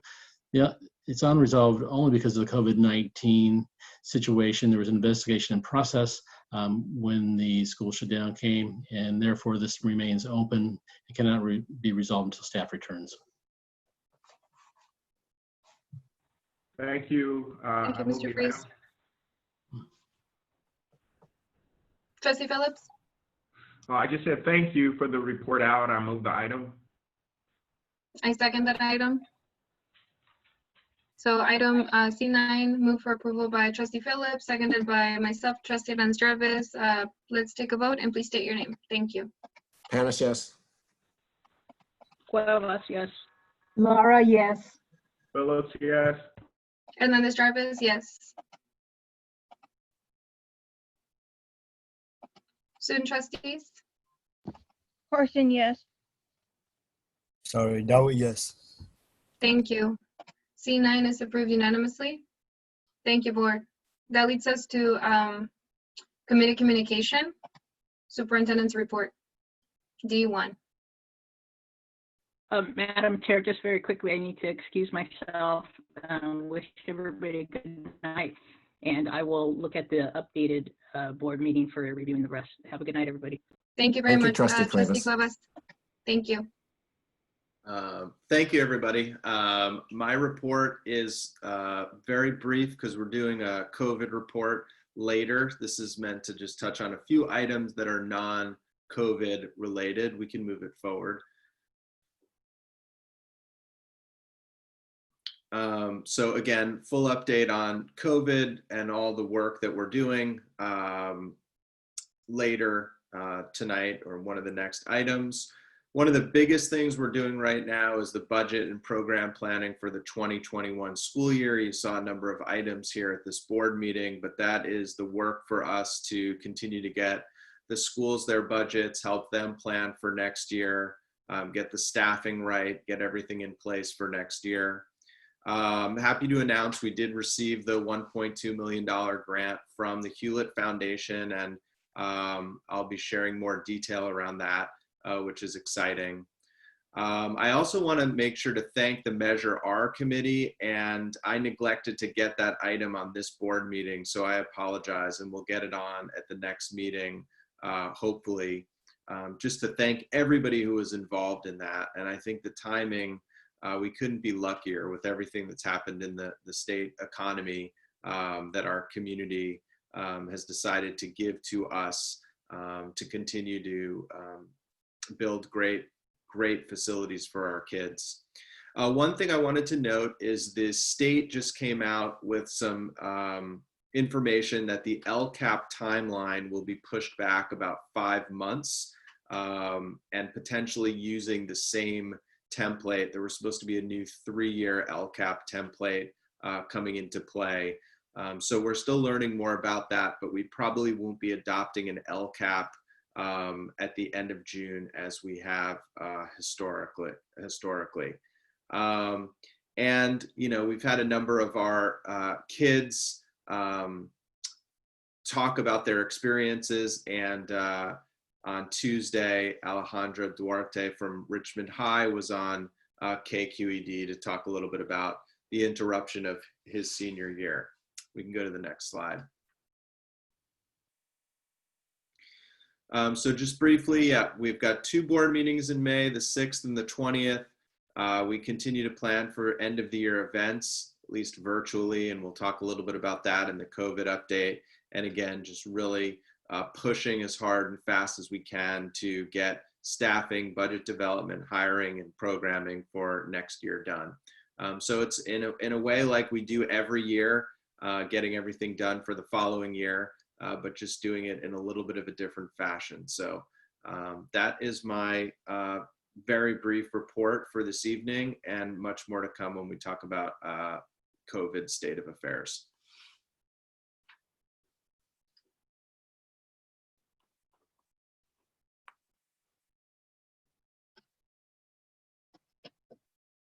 Thank you, Superintendent Duffy.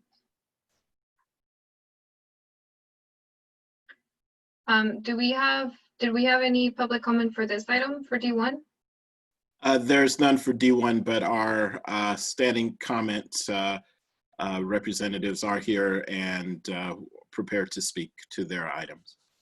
Great, thank you. So then we're on to standing reports now, D2. Thank you, Mr. Walton. You're very welcome, Board President Hernandez Jarvis. The first is from ASAT Zelon Harrison. And Ms. Harrison, sorry. Ms. Harrison, you should be allowed, can speak now.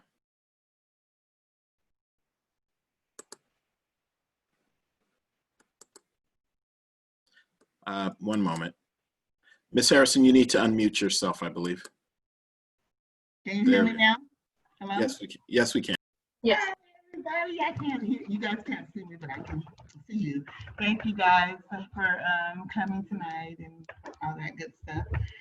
I just wanted to let you guys know that we still have a lot of concerns regarding our Black students getting services during the COVID time, and we had submitted a budget to reallocate the past budget for this year that was left over to support our families and students during the COVID time, and we are working with the district to get a response back from that. So we are, but we would also like the board to support us with that solution and how to support Black students more and parents during this time of COVID.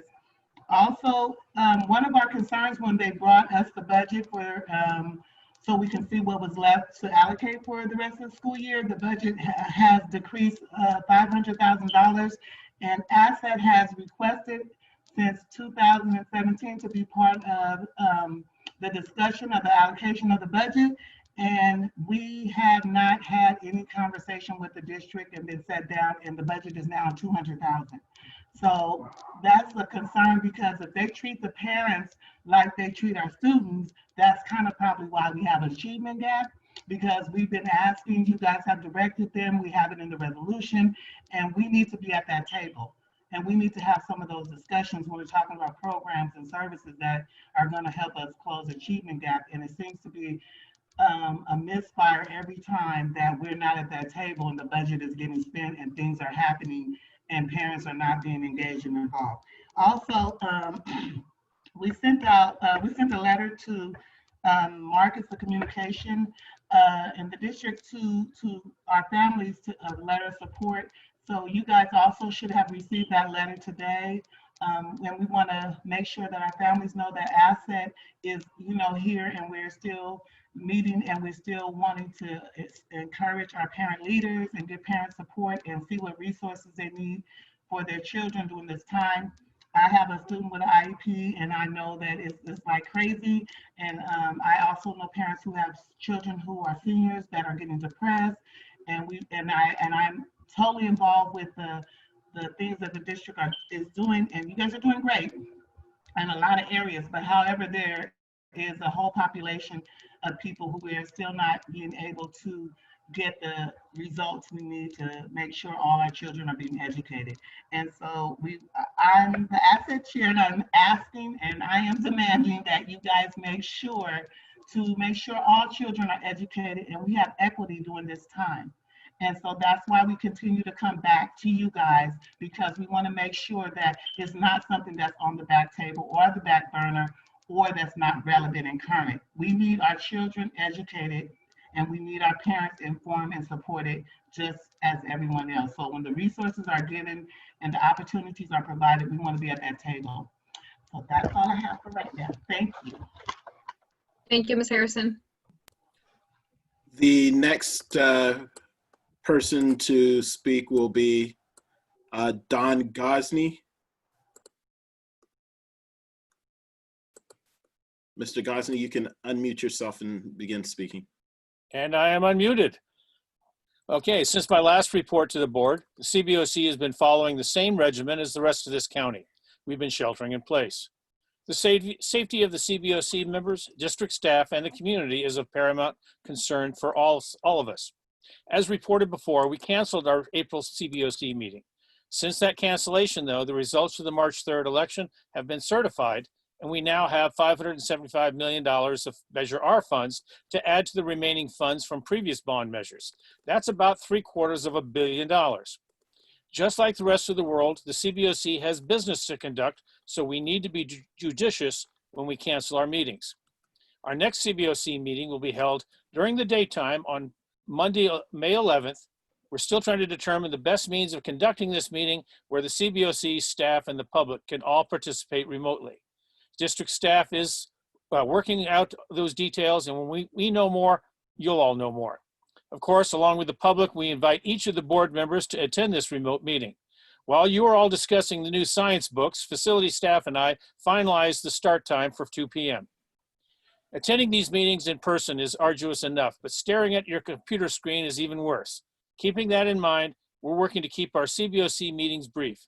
Aside from the standard financial reports from staff, the basic acknowledgement of our roster, the calendar, chair reports, and such from the CBOC, we expect that we will limit our other discussions to an update on the proposed amendments to Board Policy 7214.2 and options for soliciting new CBOC members. We welcome all participants to these important meetings. I thank you very much. Thank you, Mr. Gosney.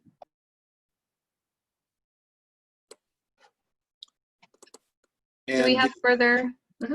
Yes, we do. The next speaker is UTR President Demetrio Gonzalez. Mr.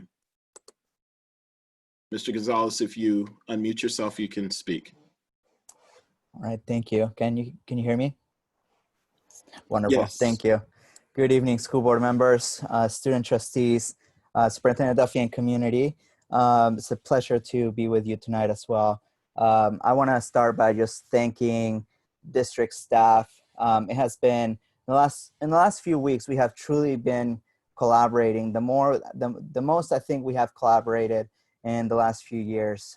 This has been a huge lift to get all of our families and students and educators ready to do long distance learning. And it has truly been a collaboration, and it has been a very difficult task, but we have, I think, met a lot of the challenges that have come across us. We have a lot of work to do, but I just felt like we really need to say a thanks, because we are hearing stories, amazing stories of the work that teachers are doing on an everyday basis.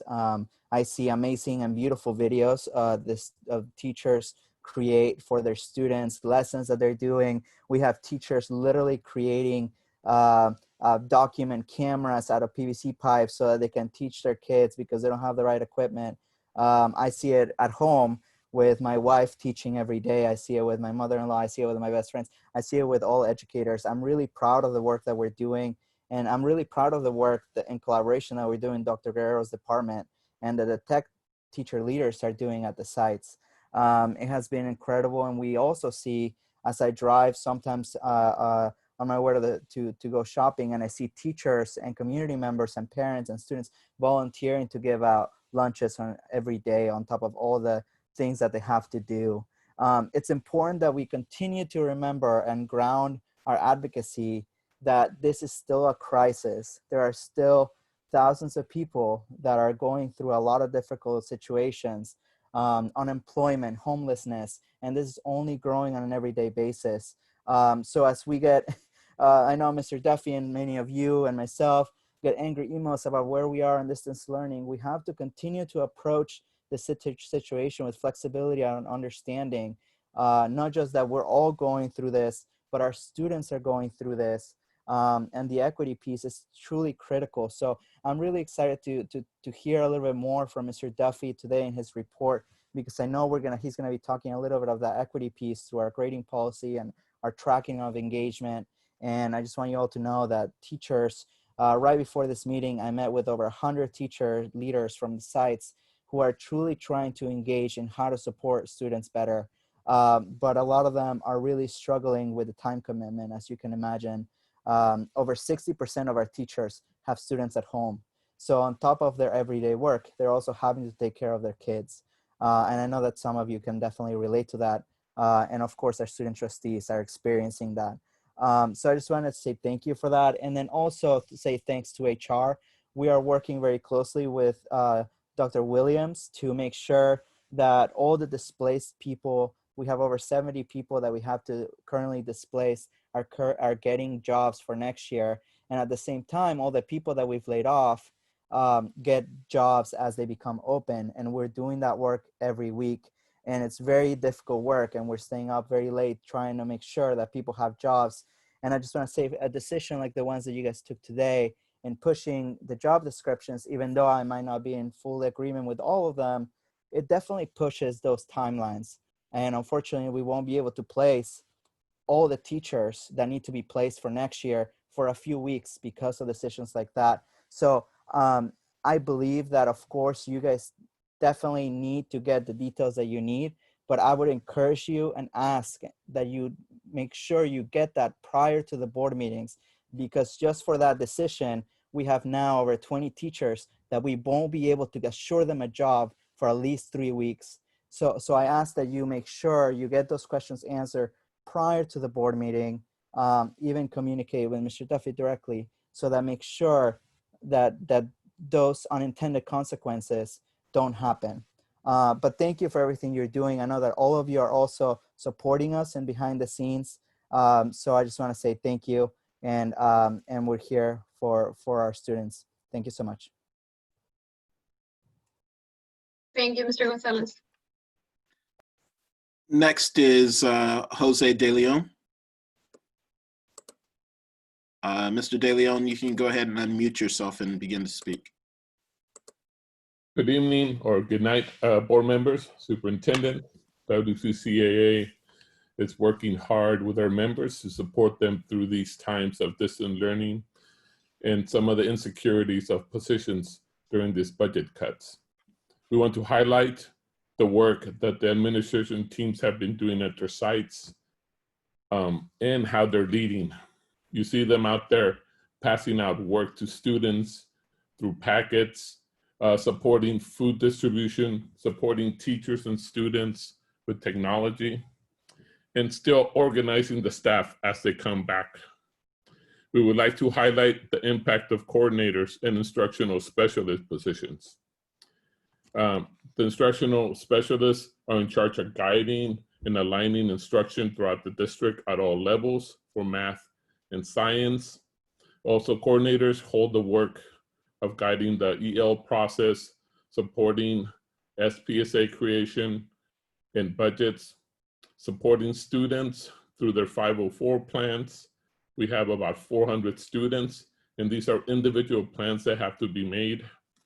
Also, they're looking at compliant items to make sure that our FPM comes out right, and they're organizing the flourishing music program of the district. Where will all this work go for these administrators? who right now are bidding for teachers' jobs. The work is consuming, the work is specialized, and the work is essential. The impact will be felt throughout the district. Additionally, how are we supporting schools with higher needs? VPs were added to sites with the purpose of supporting students with higher discipline issues. Some of them might have been in TPE. Where would that work go? What unsupported administrator and teachers will have to work with these students? What about elementaries and middle schools that have a very high UPP, over 95%? Where will the support come from? WCCAA is asking to go back to the table, look at funding sources, look at savings to distribute equitably the work that's still left over. We should not go outside our bargaining unit. Thank you and have a good night. Thank you, Mr. De Leon. There's one more comment from Ms. Leslie Reckler with the Bayside PTA, and she has asked that we read her comment for her this evening. Thank you, Mr. Walton. Good evening to board members, superintendent, cabinet, and staff all listening from home. I hope all are doing well in this unprecedented time. This is the first opportunity I've had to celebrate the passage of Measure R, which PTA supported and worked hard to pass. Thank you to this amazing community for its unwavering and faithful support of public education. It is humbling to live in a community that rises time and again to support its youth. I also wanted to thank the Measure R opponents who made us bring our A game and work hard for the win. I want to give a couple of special shout outs, one to Demetrio Gonzalez, president of the United Teachers of Richmond, who spearheaded the R campaign committee and kept us all marching forward. I also wanted to thank the unions for their financial support and April Parekh, president of Fairmont Elementary, who signed on to the rebuttal argument. Finally, thanks to Mac Moore, our PTA representative to the CBOC, who framed and wrote many of our op-ed arguments in the frequently asked questions page. Now we can begin again, and we ask that equity be at the forefront of all work. We ask that decisions be data-based and data-driven. We ask that decision-making be transparent and finally fiscally responsible. We know you will do all of this, and we stand ready to assist in any way that we can. Moving on, I want to thank and congratulate the communications team on exceptional communications during this time. Deep thanks to Marcus Walton, Bobby Jordan, Rachelle Forrest, and the superintendent for their frequent communications. They've been informative, frequent, real, omni-channel, and translated. I couldn't ask for more, so thank you for all of your efforts to keep the community updated. Many of our units are keeping community alive with online meetings. We had our district-wide association meeting last night where we were able to share some initial impressions of distance learning with the superintendent, and we had Demetrio and Marcus jump on the call, and we were briefed on upcoming school calendars. Thanks to all for making the time for us. We also held council elections, and I'd like to thank our new council officers who will take the helm on July 1st and lead the Bayside Council through 2022. President, Bev Kavanaugh, Treasurer, Abby Nunez, Secretary, Emily Wilson, Programs, Robert Ellis, Auditor, Andres Baguero. I'll stay on doing legislation and advocacy, which is what I like best. Finally, Bayside voted last night to officially join the just forming digital advocacy group, whose mission is to bring internet access to our families. And we're excited to partner with other parent and community leaders to push this cause forward. Huge shout outs to Martine Blake and Marin Trujillo in community engagement. Also the rest of the community engagement team, and Tracy Logan, CTO, for her tireless work trying to get all of our families connected to the internet. Thank you to all, wishing you good health. And that is the last of the standing reports for the night. Thank you so much, Mr. Walton, for reading Ms. Leslie Reckler's comment, and thank you, Mr. Reckler, for writing such a detailed, comment to share with us. I was, very happy to hear all that you had to share. So thank you. And board, Since we don't have any more standing reports, our next agenda items are discussion items and reports. Section F. F1 is the first one, updates on school operations during the COVID-19 closure. Mr. Duffy?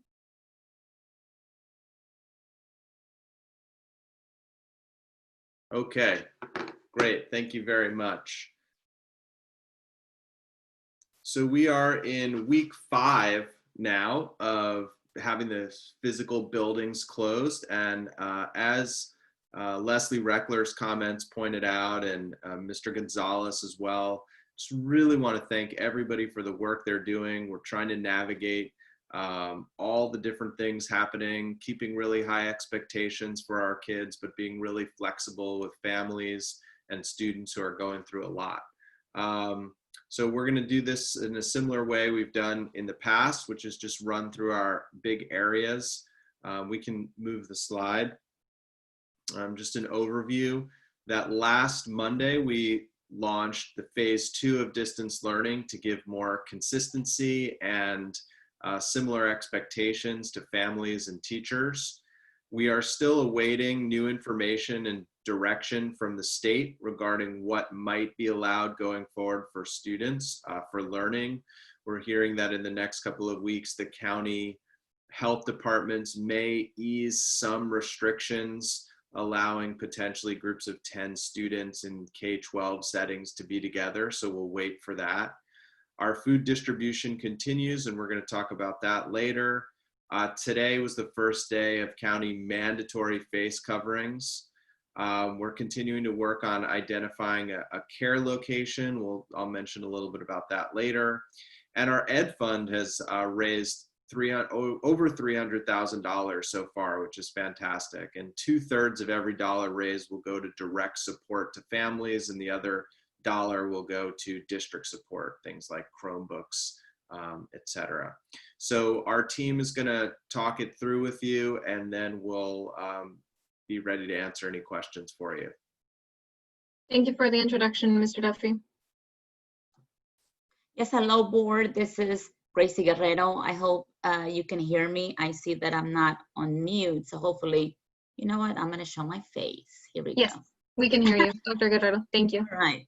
Thank you. So first of all, we know that a lot of unexpected things came with this school closure phenomena. We haven't been, certainly in my 26 years in being in education, I haven't faced anything like this. I faced school closures because of flooding, of hurricanes in Houston, but definitely we knew an end date. This is way different for us because it's so uncertain as to how long it's going to last, or how do we go about instructing kids. So because I don't have all the answers, we did employ a system in which we get feedback from people who have a lot of great ideas and are willing to put in the time and effort to help me solve and develop and communicate and implement. And so we formed a series of task forces for different things that we needed answers to, and we did it through collaboration and reaching a consensus between campus administrators, teachers, union reps.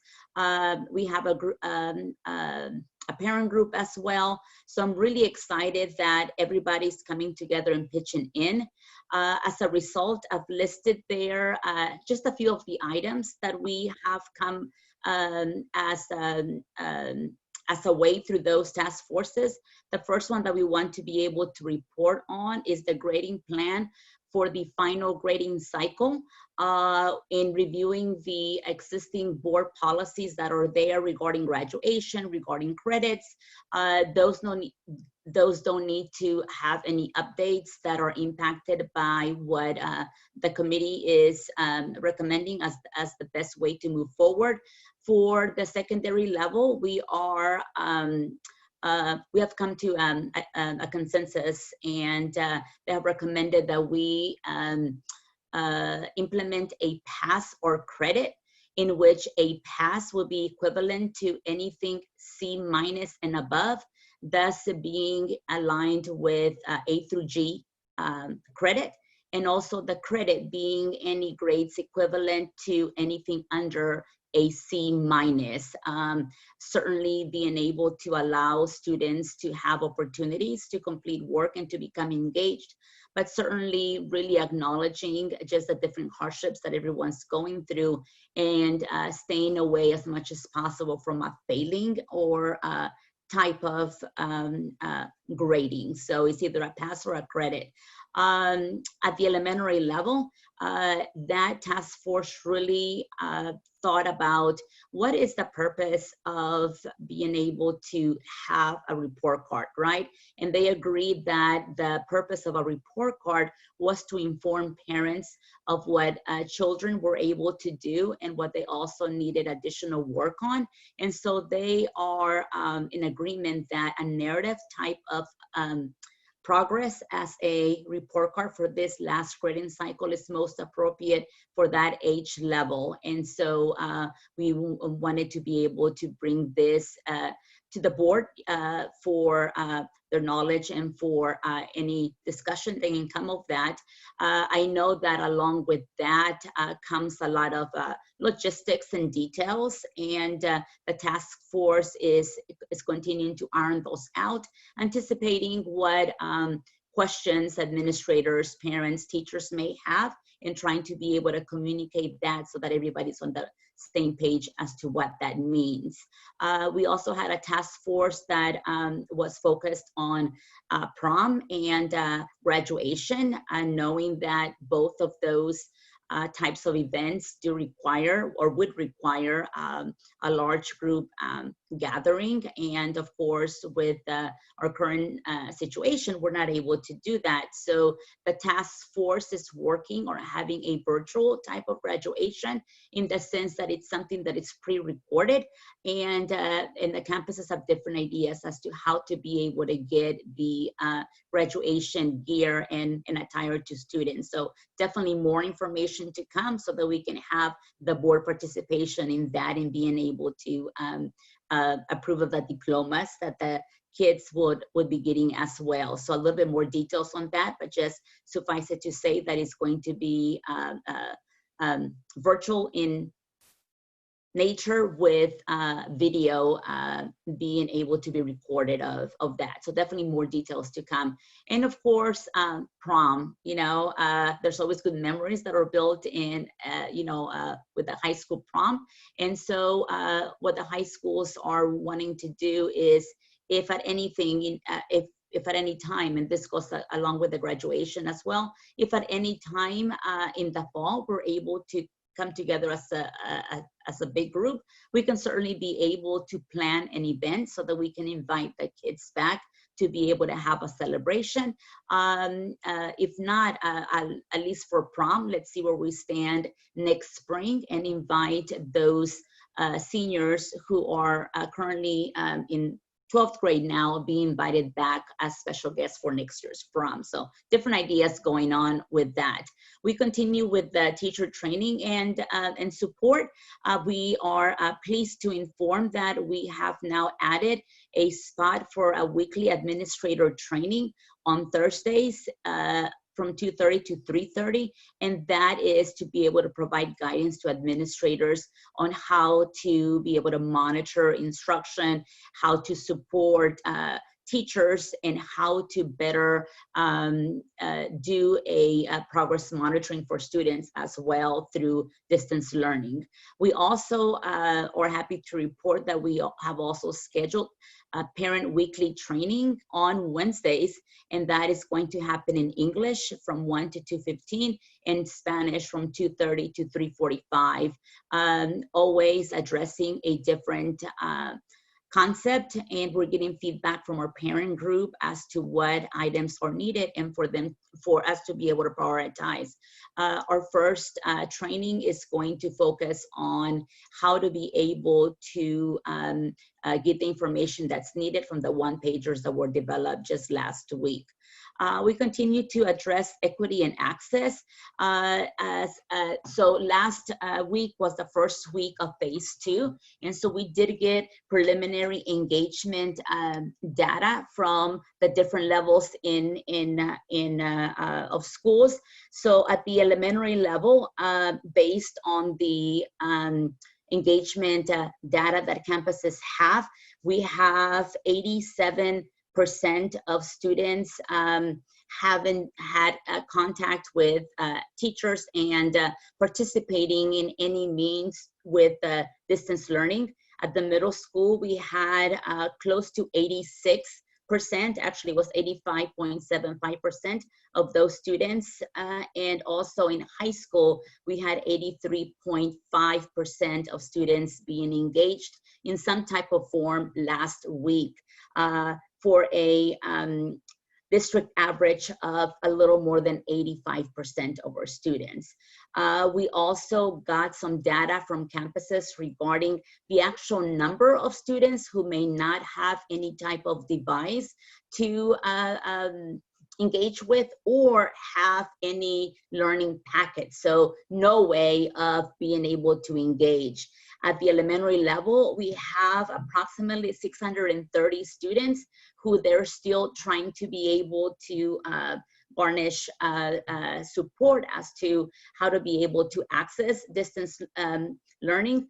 At the middle school, we have had a lot of success with being able to get resources to students, and schools reported that only 19 students did not have any access whatsoever to distance learning. At the high school level, it was 301 students, so about 300 students who were on the same situation, for a total district-wide of 951. And so if we do our math, approximately 4% of our students are those that we haven't been able to reach in any way, and are those that we're going to be able to really invest resources so that we can be able to really give them a tool to be able to be engaged in distance learning, whether it's a device or whether are books or whether it's a packet. So we're happy to report that as the first week of phase 2. Now we're gonna get a little bit more technical for gauging that participation of students in week 2, which is this week. So now, as a result of discussions with UTR, we have agreed on a way to be able to take attendance. So we are going to capture a weekly attendance and to be able to run a report through PowerSchool so that it's a little bit more consistent, and we can be able to cross-reference specific student demographic data so that we can better be able to reach out to the families and students. So more to come on that, because the first of that will be this week, and we'll be able to assess that on Friday. So we'll be happy to report the findings that we have this next week. And so as far as special ed teachers, we continue to work with that as far as being able to provide accommodations and modifications that are needed.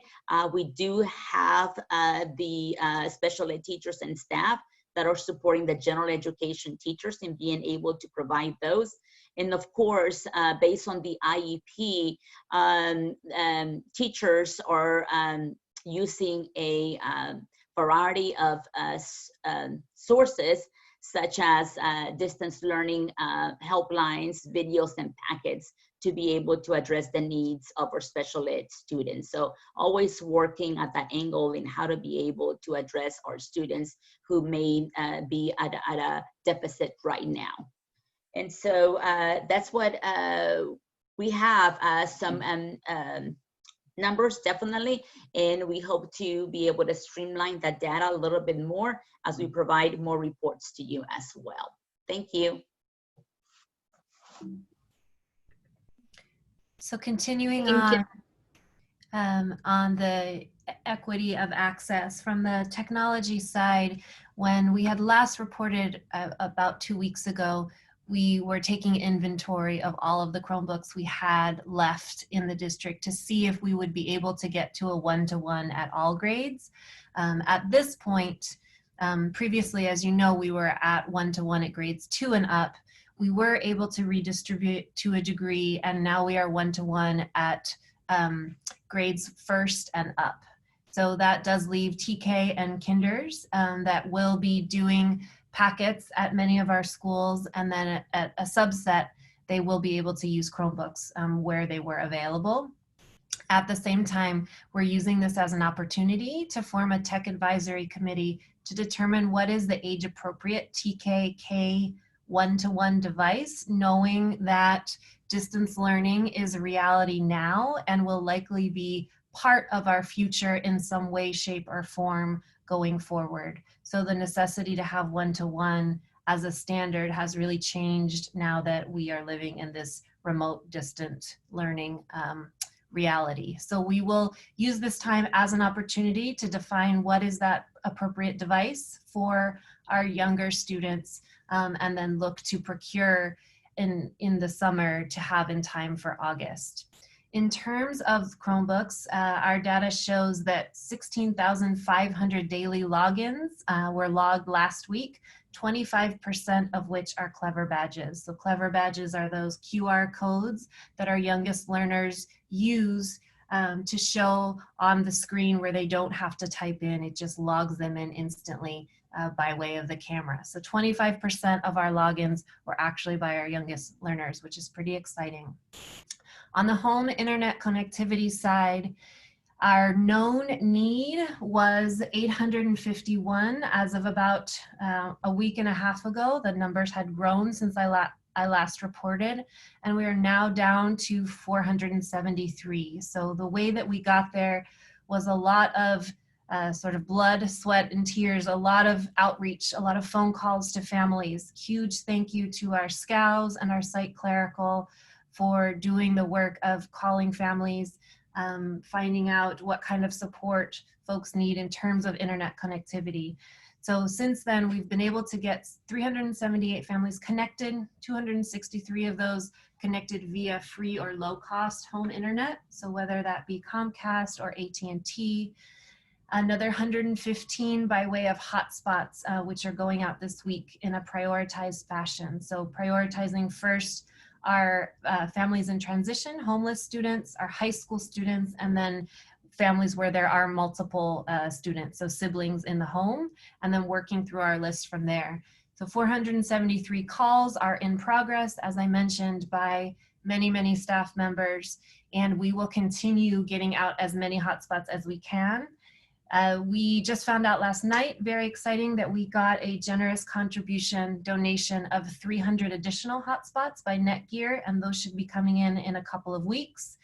I'm still holding out hope that we're going to get some from the California Department of Ed as well. So more to come there. We are simultaneously working on a partnership with Sprint Education Superhighway, which is a nonprofit which advocates for closing the digital divide, and the Richmond Housing Authority to test installing super spots, so essentially mega hotspots in Richmond apartment complexes in ways that would allow students to remain in their homes and remain safe, so observing social distancing, but still get a strong enough signal so that they can connect online. So we're testing that this week, more to come there, potential great opportunities to replicate that any number of places if it works. So more to come on that. And I also wanted to reiterate that no student will be penalized for access issues. So as we continue working to get students connected, knowing that there are students, as Dr. Guerrero mentioned, who are not currently connected for various reasons, they will not be penalized. And I've been incredibly impressed by all of the creative and generous ways in which teachers are reaching out to students. High tech, low tech, and everything in between. And lastly, digital divide advocacy at the state and federal level. So we are not alone in this. I was really pleased to see that at the state level, a task force is being formed to address digital divide issues, because we can patchwork this together at the local level, and we will, and we are. And this is a fundamental need and a fundamental right that needs to be solved structurally for all of our families. And the last is just to remind folks that we are providing tech support to students and families during this time. Families or students are welcome to call us at the number on the screen or send an email to parent@wccusd.net. Currently, we're getting an average of about 50 requests from families that we're processing as quickly as possible. And we have plans to bring in additional staff if we need to staff up. We are now, as of last Thursday, doing Chromebook swaps twice a week. So anything that we can't resolve remotely over the phone, we are just swapping. So at the 9 meal distribution sites on certain days by appointment. So we've done 28 of those so far, 48 more scheduled. Lots of folks across the IT department, community engagement department, site folks and leaders. Huge shout out and thank you to everyone who's making this possible and making it happen. Thank you, Ms. Logan. And thank you, Dr. Guerrero, too, for your presentation of the slides earlier. So our food service department continues to do an amazing job by meeting the need of the community. Last week, we produced over 144,000 meals, which is about 28,000 meals a day. And that distribution continues at the 17 sites, 9 our district, and 8 are community-based sites. This week, the food service workers returned to work in the central kitchen. And we had over 90% of those employees return, which means the central kitchen is no longer operating with community volunteers as far as process and packing, although we still rely on our community volunteers at the distribution sites as well as First Student to make sure that the meals are getting distributed out to the locations. We're also working to actually, I would say, this week we opened a new kitchen site over at the Greenwood Academy site. And this is because of the number of employees that have returned and the demand for meals being produced. We needed the additional space to comply with social distancing, and it also allows us to run 2 different operations at the same time. And in order to meet the supply and demand at the school sites, we're also looking at refrigerated containers. We've identified 4 locations. Those are Helms, Richmond High, Kennedy,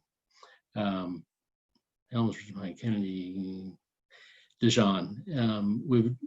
We've located facilities at 2 of them, which is Richmond High and Helms, to bring in the containers over the next couple of weeks. And we're continuing to work with our maintenance department and electricians to find power to supply the other 2 containers. So as soon as we can do that, we'll bring those online as well. That's my report tonight. Hey, Mr. Freeze, before I mention about CARE, is it worth mentioning an update around the food pantry, the White Lion, is it? So the food pantry, Martine has been working with, and now I draw a blank, and they're trying to establish a White Pony. Mm-hmm. There you go. Working to establish a distribution site at Kennedy. We're hoping to make that happen here in the next week or 2. They are working with our purchasing department to get an agreement so they can come onto our site, and the logistics on how to make the pantry work alongside the school site distribution as well. Great, thanks. I'll just mention a note about CARE, which Martine is also working on. She works with Dr. Guerrero, and at the same time, I get some information from the county superintendent. They were looking at potentially using one of our schools, but they've decided to not use any schools, but only use county childcare facilities and open them up for students beyond preschool age. So I've been just emailed a flyer about that, so I will get that out tomorrow and it can get out to the wider community, sharing more information about CARE in both East County and West County and where that's available for emergency workers. And then we're continuing with our mental health and special education services and service providers, connecting with kids and families and figuring out how to give those services.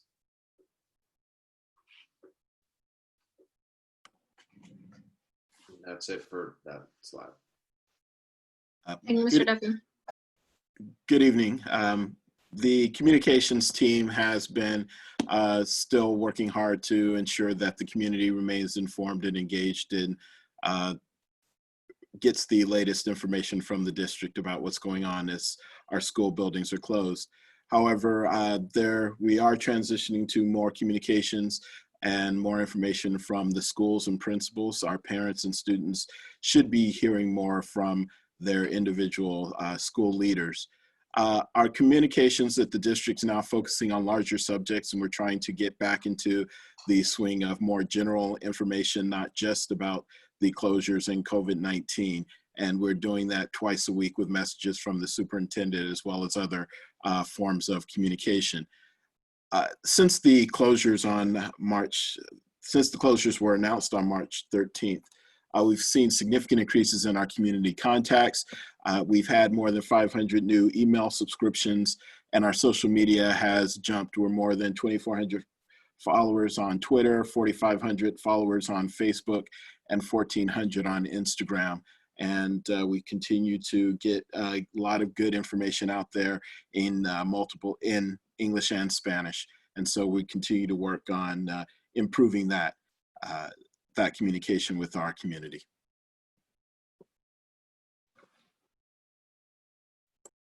Thank you, Mr. Moulton. So we are still, good evening, we are still working on back to work schedules. When we started this process, we were going to return in 3 weeks and then 6 weeks, and now not at all. So that continues to change as we figure out what that looks like and how we need to support everything. When possible, again, staff is continue to work from home, and we're looking at, for example, supporting the food services, so they are back at work. Custodial staff is back at work 2 days a week, and sometimes more depending on what's happening. And then sites will be open on Wednesdays and Thursdays as needed for either clerical staff to come in, administrators to do work that can't be done from home, or to get different things to staff members. So we continue just to change, reflect, and figure out what works best. We have updated the safety precautions. Those again continue to change. Just yesterday, masks were required. So we're still working with that, making sure that everyone is on notice on what's required. And then those employees that have specific health concerns or childcare issues, we are working with them to make sure that they have the application and they know the laws regarding the emergency paid sick leave, and continuing to work on an individual basis. So that's the update for now, and we will continue to work on that. Thank you, Ms. Williams. So moving into the budget, it's rather confusing because we're telling everybody that school is continuing to operate in this virtual world. Everyone's getting paid, and yet the state is not necessarily getting all of the revenue. And so we continue to get differing information from the state on what they're going to do. As Mr. Duffy said in his update, today the governor stated that the LCAP is going to be moved for 5 months. So we won't adopt an LCAP as part of the budget adoption in June, and that will be done most likely in December. Very likely, our budget will also not be known. Normally, we would know in May. We would have the May revision, and the governor would tell us on May 14th how much revenue came in.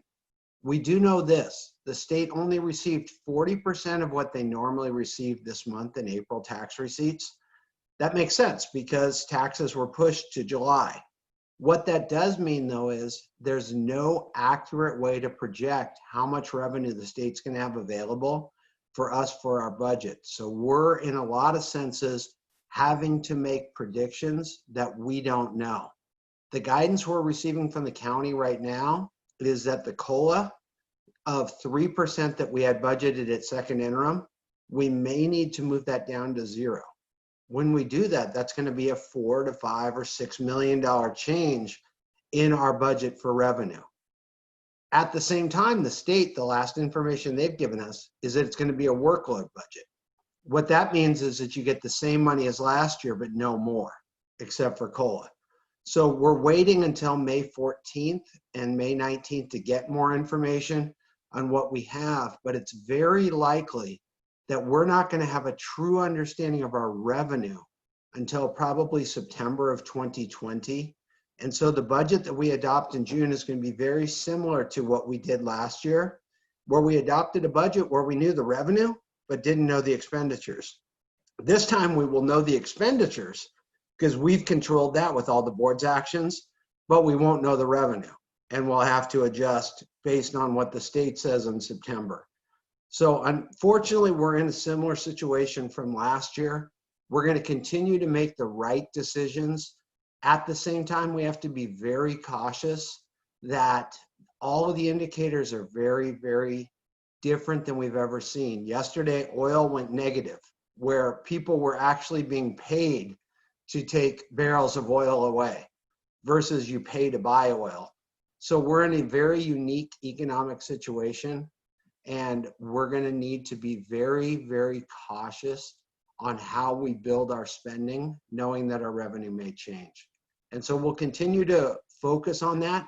We are receiving some one-time funds from both the state and the federal government to help offset the costs of distance learning. And we'll continue to use those one-time costs for those one-time expenses that we're incurring. And we'll bring more information at the next 2 board meetings. Thank you, Dr. Wold. Mr. Duffy, I believe that concludes the last slide of the presentation, correct? Correct. That's it. Thank you very much. Thank you. Thank you, staff. Thank you so much for the presentation, for putting all of this information together. I will share my comments after our student trustee and our board members share theirs. I don't see student trustee Rydell with us in the meeting right now, so we will begin with student trustee Vasquez-Wamala. Thank you. And very briefly, do we have public comment for this item? There is no public comment for this item. Thank you, Mr. Walton. Could I go last if that's okay? Thank you. Yes, thank you. Trustee Phillips?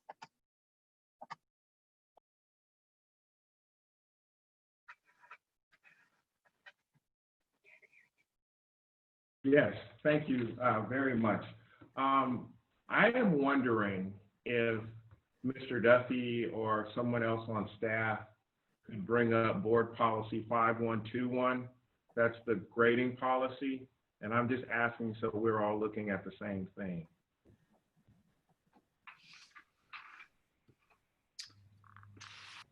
I can probably share it with Tracy, who can share it with the screen, but there's probably a section you're referencing if you want to start to reference it while we try to get it up for you. There are a couple of sections, but maybe I should just let Trustee Panis or Trustee Laura go before me while you're bringing that up, just because I think it's important for what I want to point out. Sure. Thank you, Trustee Phillips. Yeah. So Trustee Laura? I just want to say that this is very impressive, and I can't believe how much work you really are doing and things that you're accomplishing, and that is just amazing. I hear nothing but great things that you know, everybody is going above and beyond, and yeah, I'm just so impressed. And I thank you all for all the work that you're doing. And it's just remarkable because we're in this pandemic, for crying out loud, and people are doing things they never thought they'd have to do in order to serve our children. So I thank you, and our community thanks you. And this is just great. Thank you so much. Great. Thank you, Trustee Lara. Trustee Panas?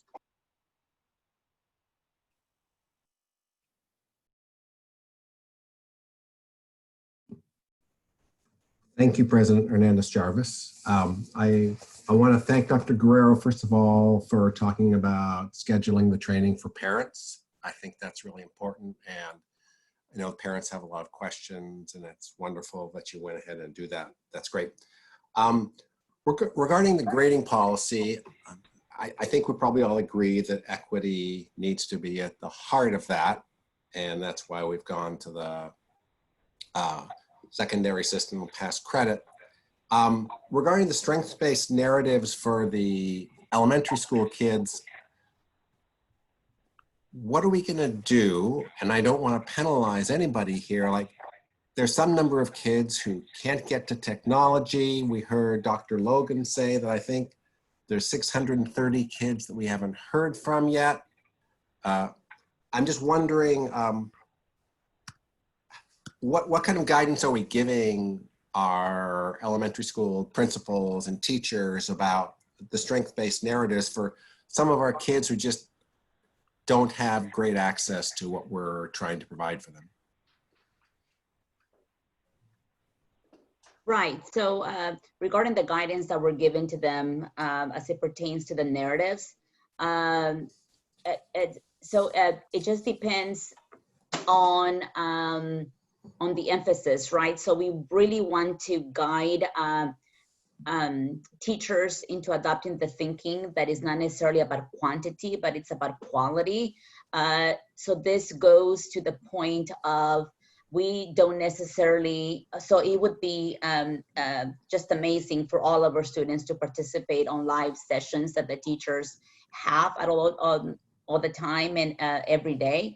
But the reality is that life comes into play. So we definitely want to be able to focus on what are the main standards that we expect at the particular grade level, and then be able to focus on what progress or what evidence do we see of children being able to master that, kind of getting us into the scheme of being able to grade based on the mastery of standards as much as possible, employing integrated concepts so that we can be able to build on those that are the most necessary for being able to achieve in the long run. I think where teachers are going to need the most guidance on is being able to really craft those narratives to be evidence-based and not necessarily on any judgment or opinion that we may have. You know, as human beings, we're flawed individuals that and then we really need to be able to keep what you said, Mr. Banas, you know, equity and fairness in that. And I'm proud of the work that the elementary task force is doing, because they're going to leave no stone unturned in being able to give teachers that specific guidance so that they could be able to tailor those statements that they make to families in a way that is constructive, and perhaps being able to guide them a little bit more on what can be done distance learning wise, so that students can continue to excel. Okay, thank you very much. And is that strength-based narratives, is that TK to 5 or TK to 6? It's at the elementary level, TK through 6th grade. Okay, and if it's a K to 8, are we doing the strength-based narratives in 7 and 8, or are we switching to the pass credit system in the 7 and 8 grades? So currently, right now, the 7th and 8th grades still have that middle school report card. So we're going to continue in being able to adhere elementary versus secondary in that, in those cases. If we should continue on this plan, God forbid, into the fall, then we can certainly be able to look at what more permanent kind of adjustments we need to be able to make. This plan, as I have referred to it, is just temporary one under the guidance of the California Department of Education. That's only applicable for the semester. I mean, for the last grading cycle. Okay, thank you. If I got it right, we were talking about how many of our kids that we have, in essence, have not been able to reach, or we haven't heard from so far. And it sounded like, if I got it right, 630 in elementary school and 330 in high school and 19 in middle school, or 29 in middle school. And I don't care so much about the exact numbers, but like that middle school number just seems the wrong order of magnitude compared to those other two. Do we have any theories about why that, or did I get those numbers wrong? No, you have those numbers right. The guidance that I gave them, that I gave administrators in being able to gauge that for the first week, is to really look at the number of students that have no access whatsoever. And so this includes the digital devices, and also it also includes books and paper packets and as such. I think that the middle school has, I mean, if you think about it, the students are not in a high need of being able to have a parent perhaps next to them, and are also not in that group of high school senioritis type thing that they still want to be able to engage. These were the numbers that were reported. I know that the middle schools are also conducting a good outreach to their students. Now we will be able to look and cross-reference this soft kind of soft measure on student engagement, and we'll see how that fares with the Power School attendance that will start to take this week. So it will be interesting to be able to compare those results. Okay, let's just talk about the Power School attendance for a minute. So did you say we're going to do that once a day, once a week, or it's going to be like a cumulative of how many kids did we talk to this week? What's that count going to be? So I think it's all three of what you said combined, Mr. in the sense that it would be a weekly picture that is taken, the way the report is going to work. And Tracy, correct me if I'm wrong, because I always say something one or the other that is not consistently aligned with what we have discussed, because we have this plan going. So the report will capture attendance that was reported on Thursday. And so while as a teacher, I could be able to take attendance on Power School for all of my kids that I see on Monday, Tuesday, Wednesday, Thursday, Friday, campuses know and are aware that the Thursday capturing is what is going to be pulled on the report. So this allows flexibility to teachers to be able to keep on going in the structure that they have been able to establish, but also allows for that flexibility and fairness, so that we're able to give credit per se of being engaged. A student that may attend maybe 2 of the 3 times that the teacher meets, but it's also able to submit an assignment. It would also count if maybe students weren't able to make the class meets, but they were able to submit and connect with the teachers. So that would count as a capturing of engagement that the teachers will be able to document and will be included in the report that we'll pull on Fridays. Thank you very much. Okay, so I'm wondering, in terms of the planning work we've been doing here, how much have we been able to involve students in that? Yes, so I referred earlier to all the work that is being done by the task forces, specifically the ones that involve, you know, prom and graduation and the such. Site leaders are also involved in this collaboration and brainstorming, and they have been able to get students' perspective in that. I know that at the elementary level and secondary level, as it pertains to grading, I know that they also talk to, that they also involved teachers, and in those in those tasks, task forces, I do want to mention that we did have special ed educators, ELD educators, we had teachers, and we had administrators. We also discussed this to an extent with parents as to what would be fair in this, so that they would also be able to gauge in as to what they thought was a good way to go. We mentioned this, I believe it wasn't last week, the week before, and we all agreed that we needed to be able to be fair, have empathy, but also have a degree of high expectations. And I think that sentiment was captured by the task force as well. I think in the future, being able to go forward, I think we really need to find a way to involve students more, although they have been involved. I think that we can be able to garnish their ideas. I know that Mr. Duffy has met with students already via distance Zooming.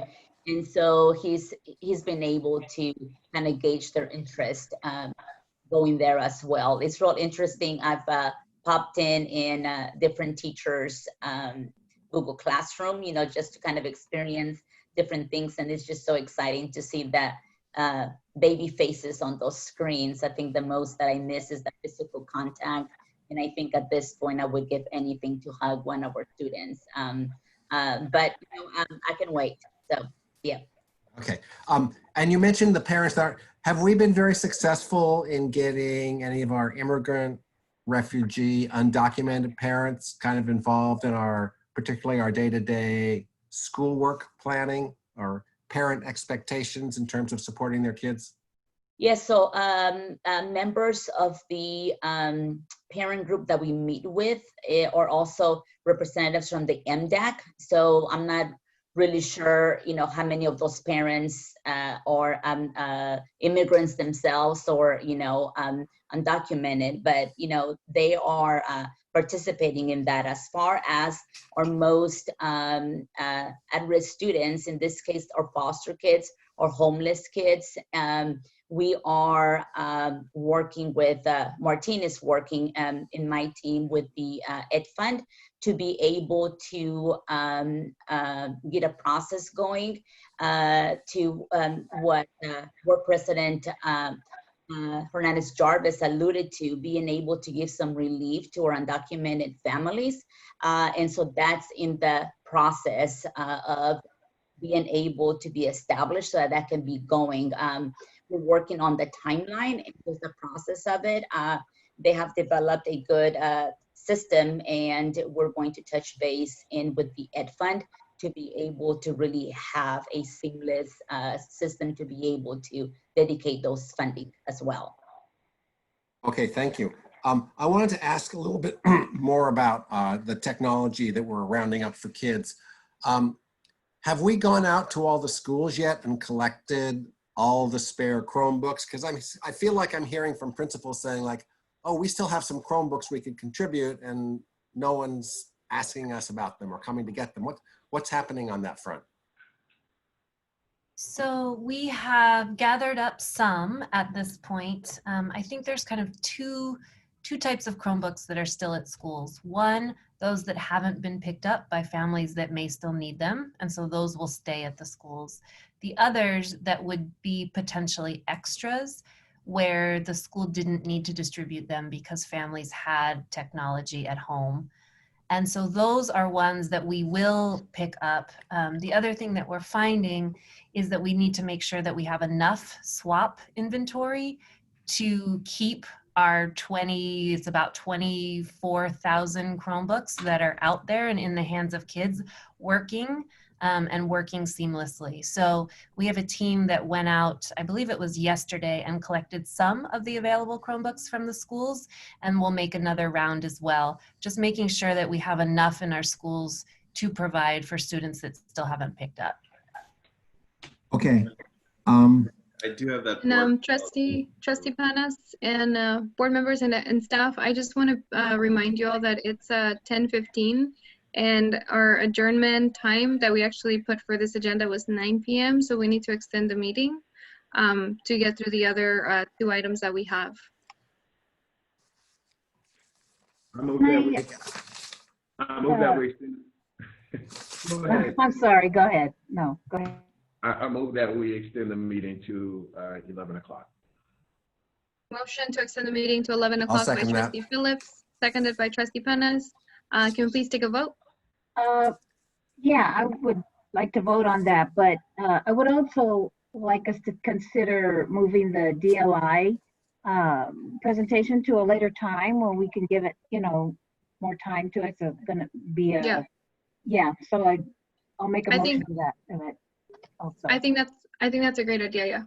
So Okay. let's vote on the motion that Trustee Phillips made to extend the meeting till 11 and seconded by Trustee Panas.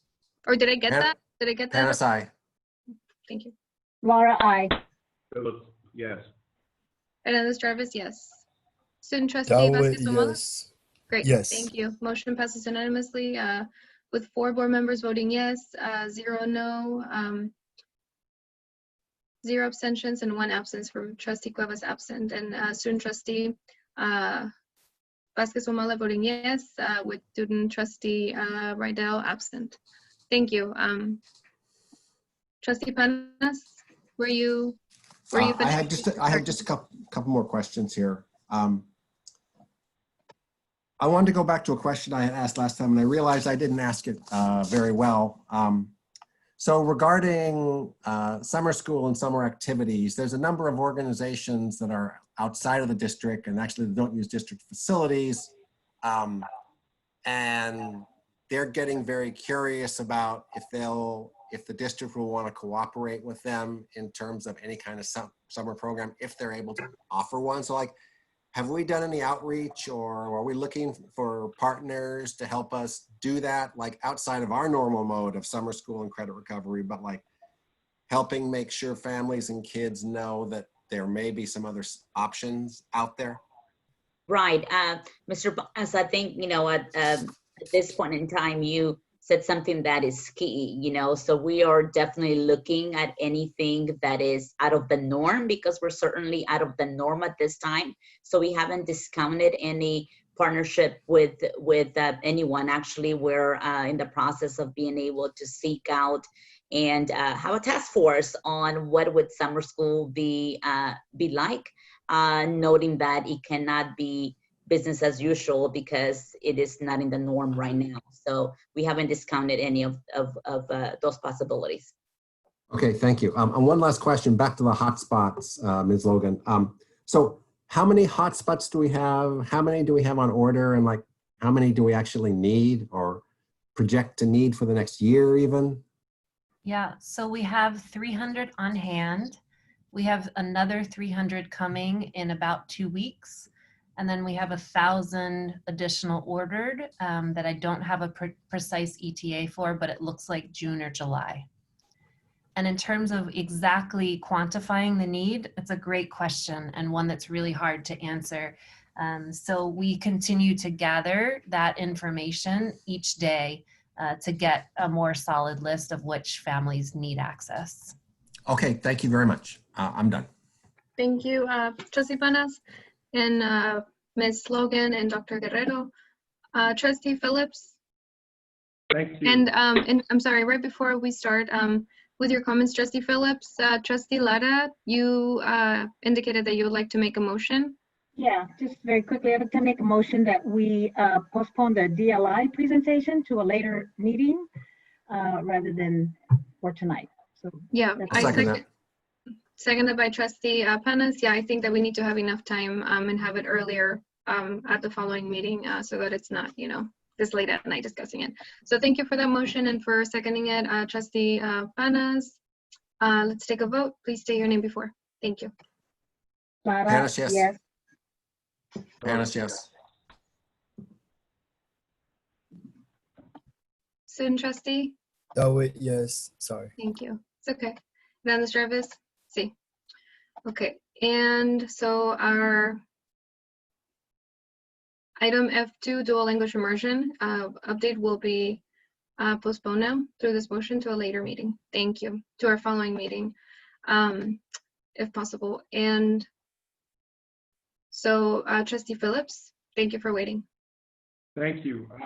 If we can get up board policy 5121, that would be nice. Thank you very much. If you can scroll down just a little to the paragraph right above unexcused absences. Thank you. So that paragraph, thank you very much. So it's true that we don't have to change the board policy to do narrative evaluations for kids who are in K through 3, because that's what's already in the policy. So I agree with staff that for that, there doesn't need to be a change, because that's what it's supposed to be already anyway. The other kids, though, are supposed to get letter grades based on this board policy. And we know that they're supposed to get letter grades based on this board policy for a few reasons. One, because this paragraph specifically carves out an exception for non-letter grades for K3, and that exception is only for K3. Now, if you scroll down a little bit further to unexcused absences, if we could highlight the last clause in that section where it says the teacher may lower. Do you see that?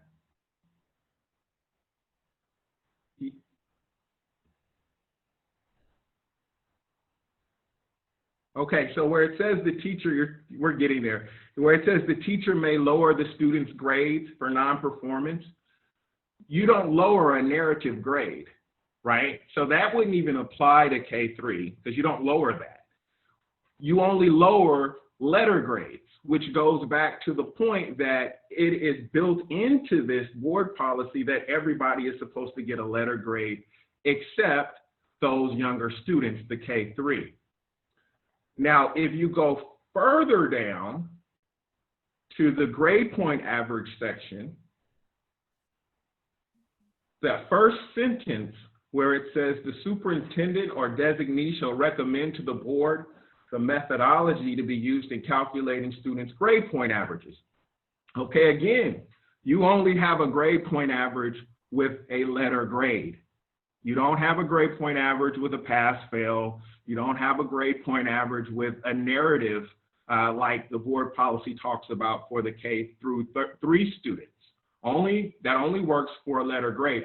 And then the other thing that you'll see in there is that it says the superintendent is supposed to make a recommendation to the board as to what that should be.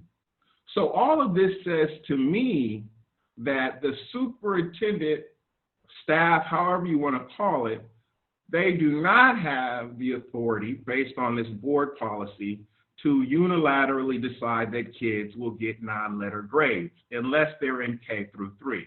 They have the ability to make a recommendation, and the board needs to vote on that recommendation. So my request based on the board policy, which to me clearly implies letter grades for anybody who is outside of K3, my request is that this be brought back to the next board meeting for us to vote on so it is done correctly, which is also the way it's been done in other school districts. I personally do think that we should move to non-letter grades for the older students. So it's not about me opposing the idea. I think it's a good idea. I brought it up in private to the superintendent, but this is not.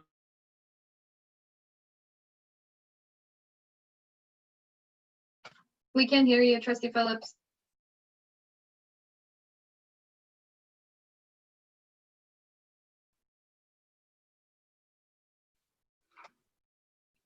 Can you hear me?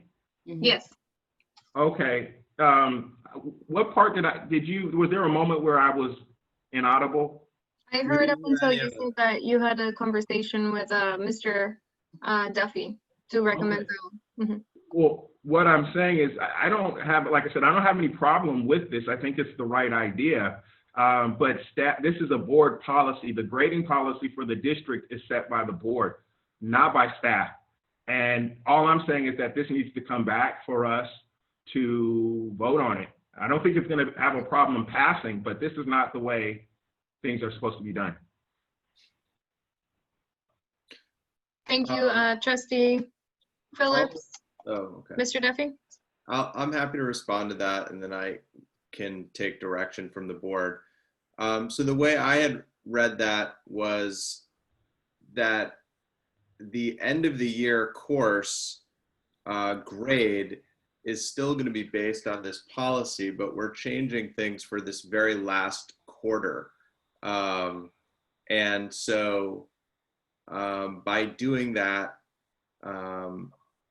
to me, it didn't seem that we would be affecting the overall end of year way we do our grading.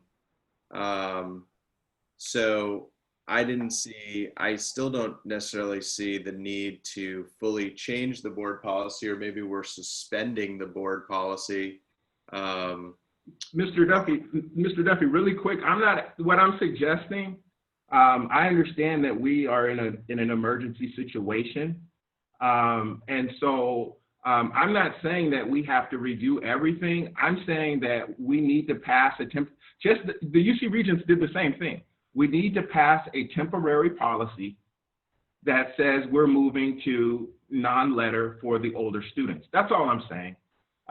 Next year, this will be the same old policy, but for this window of time, the board needs to pass a policy that allows for pass-fail with the older students, because this does not allow for that.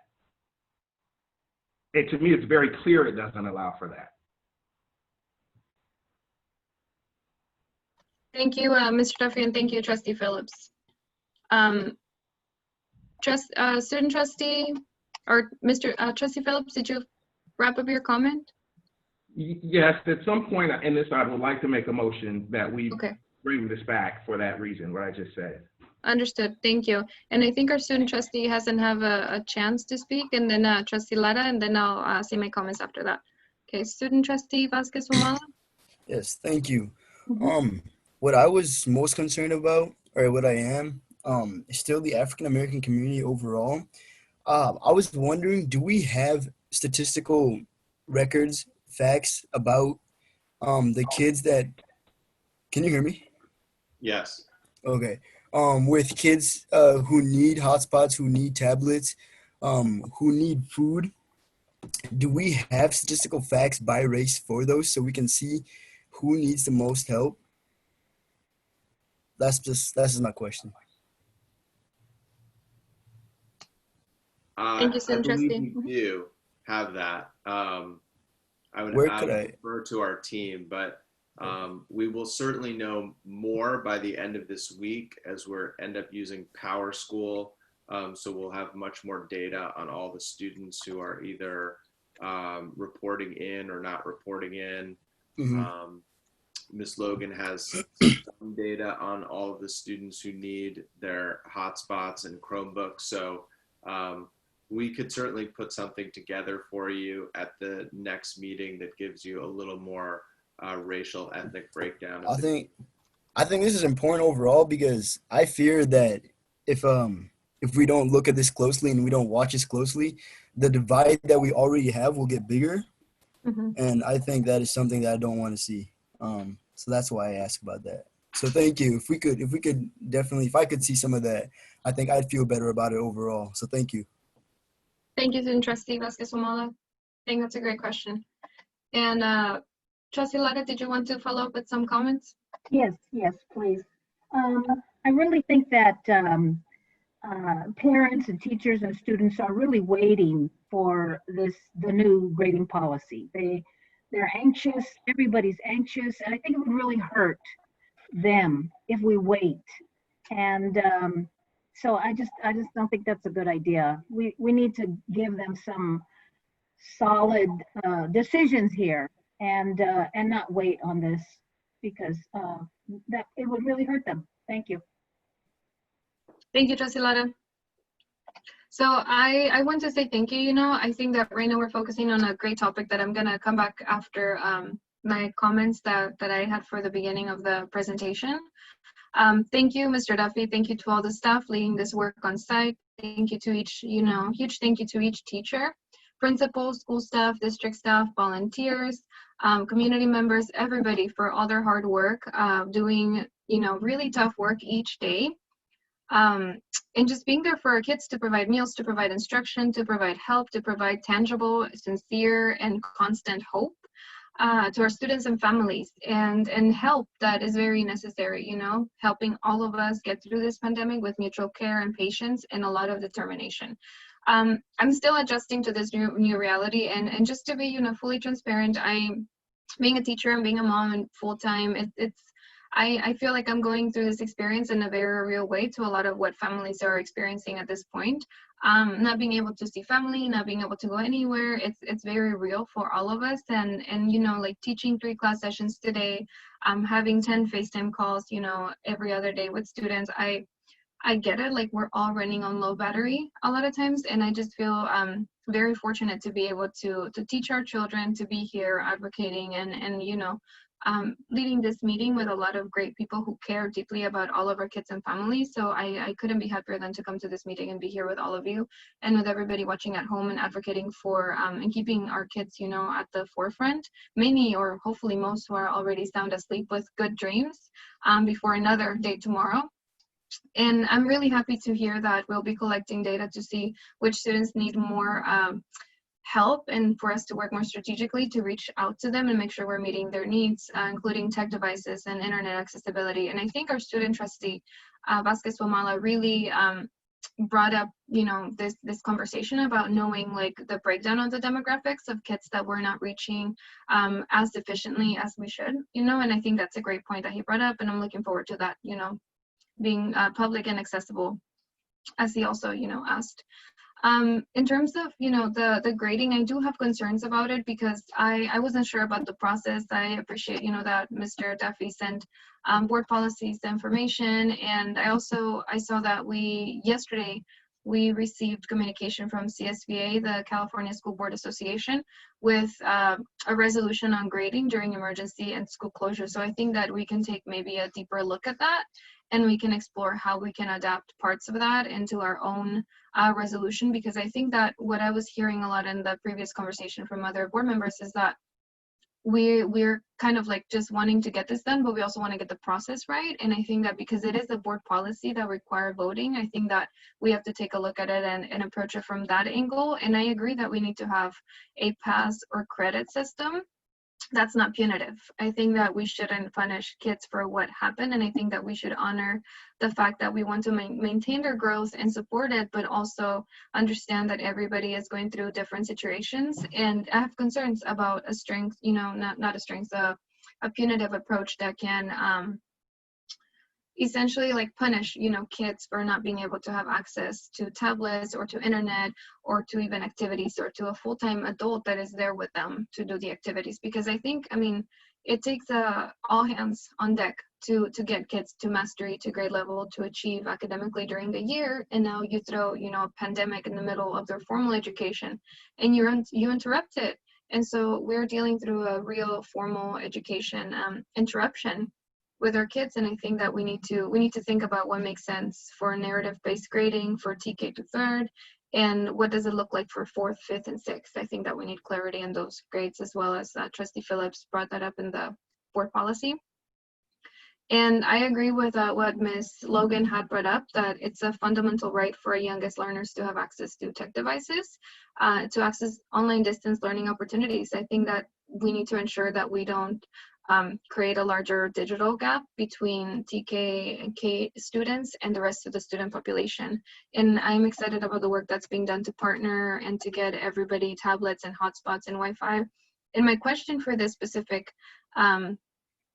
topic is about the waiting until August. Like, are we going to be able to get tablets or Chromebooks into TK and kindergarten students' hands between now and then? Because that's a 4-month period. So I think in 4 months, a lot can happen with kids not having access to online activities that their peers do, you know, elsewhere. So I just wanted to get a little bit more brief info on that. If there will be more coming at the next meeting, I'm okay with that too, but I just want to know if there's a reason behind waiting until next August to get these devices into TK and kindergartners' hands. Sure, why don't I bring more information in the next meeting? Thank you, Ms. Logan, much appreciated. And then my next question is probably for Mr. Duffy or Mr. Berger. Do we know, are IEP meetings being resumed already, or have they begun to be held?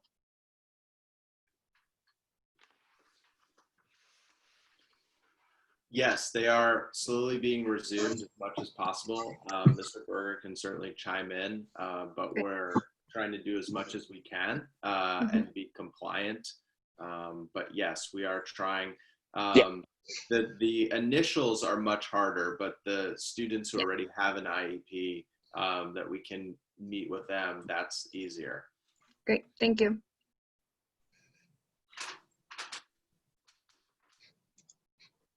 I don't know if you were waiting for me to chime in, but absolutely. Yes, what Mr. Duffy said is absolutely right. This is our first week where we have had our IEP meetings. They've actually been going really well. The big, and we figured out a great system where translators come in and actually start the meeting with the family. So I want to take an opportunity and thank the teachers and the staff for diving right in and doing a great job with the IEPs. And Mr. Duffy's right, we're just not doing assessments right now. So anything that requires assessments, we need to wait on. So thank you.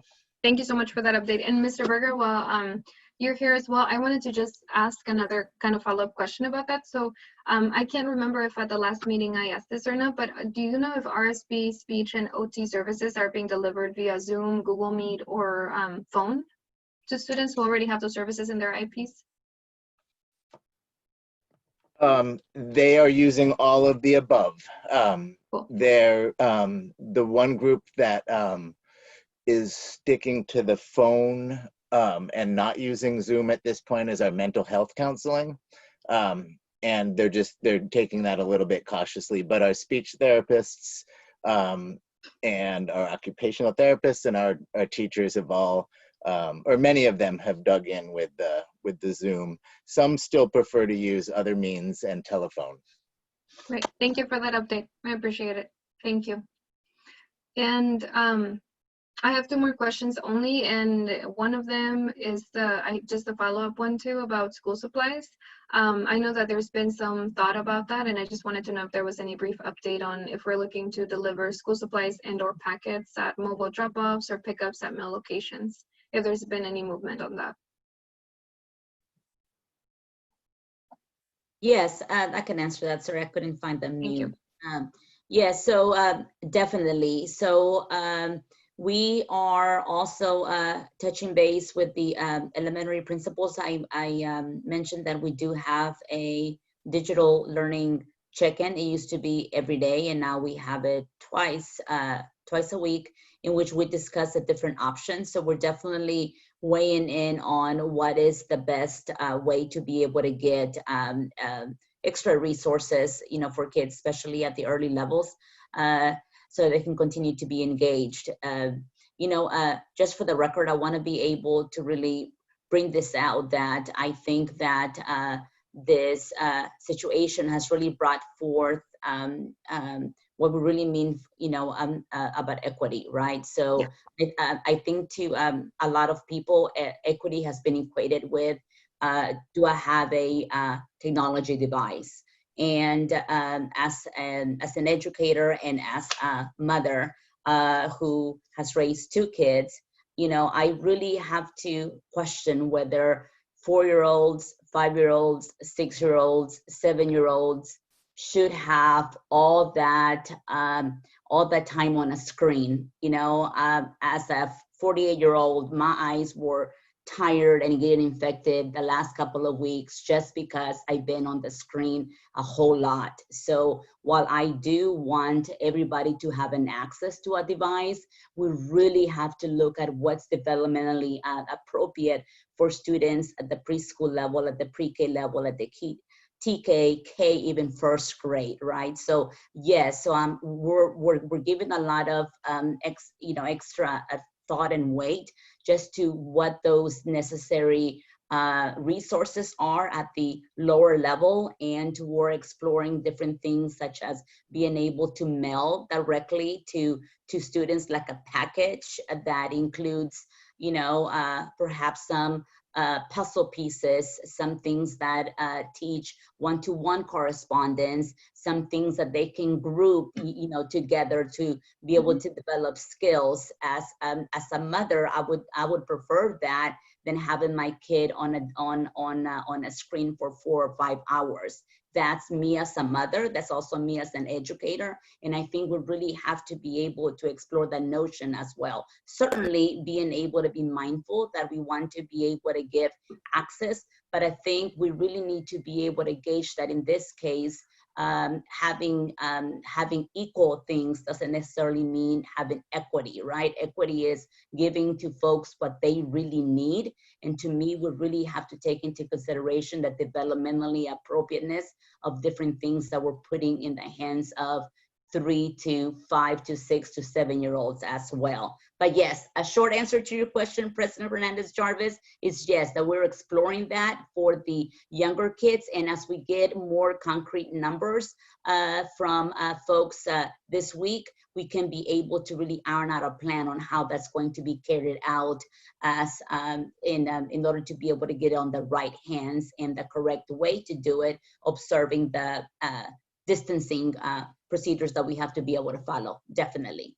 Thank you for that update, Dr. Guerrero. And before, Trustee Phillips, before you make a motion, if you were still planning on making it, I just want to, follow up. I have a 4-year-old daughter too, and I think a lot of what I think is it's better to have things than not have them and need them. Better to have them and not need them. And I think that the guidelines that the district put out clearly state that we're not expecting, 4, 5, and 6-year-olds to be on the computer for 4 hours.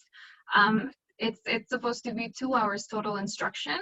And that's not just saying online instruction. That's like, like you mentioned, Dr. Guerrero, using manipulatives, using shapes, using dice, using things that are traditionally and modernly shown, to be developmentally appropriate and to help kids grow as scientists, as mathematicians, as, artists.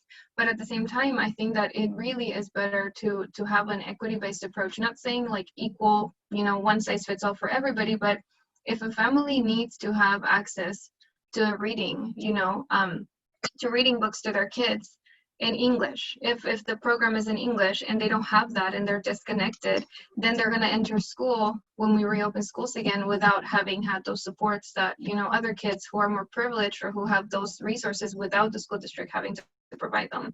And for me, that's just, it's not to say that kids need to be on the screen. It's to say that if a family chooses to have their child use online resources, they should have the right to have a device if they choose to use it. And I think that that's an equitable approach because it's better to have something that you may need than not to have something and need it. And I think for families too, that rely on language services online, on reading programs for their kids, I think that having that makes a huge world of difference. And my sister had that when she was 5, and that's how she learned English because no one at home knew it. And I learned it through her. So I just think that we can have our personal views on it and we can have our professional views on it, and we can bridge them together with equity at the core. And I think like as mothers, there's so much, and as educators, there's so much knowledge that we have and experience. And I think we need to always make sure that we continue to bridge those and to have them at the core of what we do, while ensuring that we don't do a cookie cutter approach, but that we do have a toolkit for all of our kids to have, whether that's technological, hands-on manipulatives, packets, all of those. We should be trying to hit all of those targets. And I think that my comment was more onto the urgency that I have to make sure that we provide things for kids that they may need, especially with the summer coming up. And I think Trustee Panas had asked that question about summer and what that's going to look like. So for me, that question was really guiding the next question that I was going to ask about summer and what we're envisioning for that. But we can include that at a later update. I just want to know, because I know that that's the time when most teachers are off, when a lot of families just take that time to be in their home or to, do things that are not academic, and that's okay too. But I also I was curious about what plans we have to support optional learning opportunities in the summer. And I'm okay if we have an update on that too later as well, because it's 10:45 and we have one more item and then board comments. So yeah. So I rather leave the summer school update for a later time. But yes, I just want to be able to know that I completely agree with you, and it's all about being able to give families that option. And for sure, we really need to be able to kind of think outside the box as to what the best options for them are, to be able to have to be able to not to have issues with not having something, you know, and I do agree with you that it's better to have something and That not they need need. it than not necessarily need something and not have it. Definitely For on the sure. same page with Right. you. Thank you. Thank you, Dr. Guerrero. Trustee Phillips, did you want to make a motion at this point as well, still? Yes, thank you very much. And this one is actually going to be two parts because I'm trying to address what Trustee Laura brought up as well. So my motion is that we have this recommendation come back to a future board meeting for the board to vote on. That's the first. I'm just telling you what the two parts are. That's the first motion. And then the second motion, so I'm not playing gotcha. The second motion is going to be that we actually have a special board meeting next week for the purpose of taking this up. And the reason that I'm bringing the second part in is because of what Trustee Laura just talked about with the timing. But also just for transparency purposes, I want to say I asked the superintendent, not discussion. So I get it that, you know, people want to expedite this thing, but I tried to get it on for action tonight so we could vote on it. It just didn't happen. But I do understand the urgency. So I would be open to coming next week, Wednesday, for example, whatever day, to just do a quick vote, if you all want to do that. But my motion is that this be brought back to the board, this being the recommendation, be brought back to the board for a vote.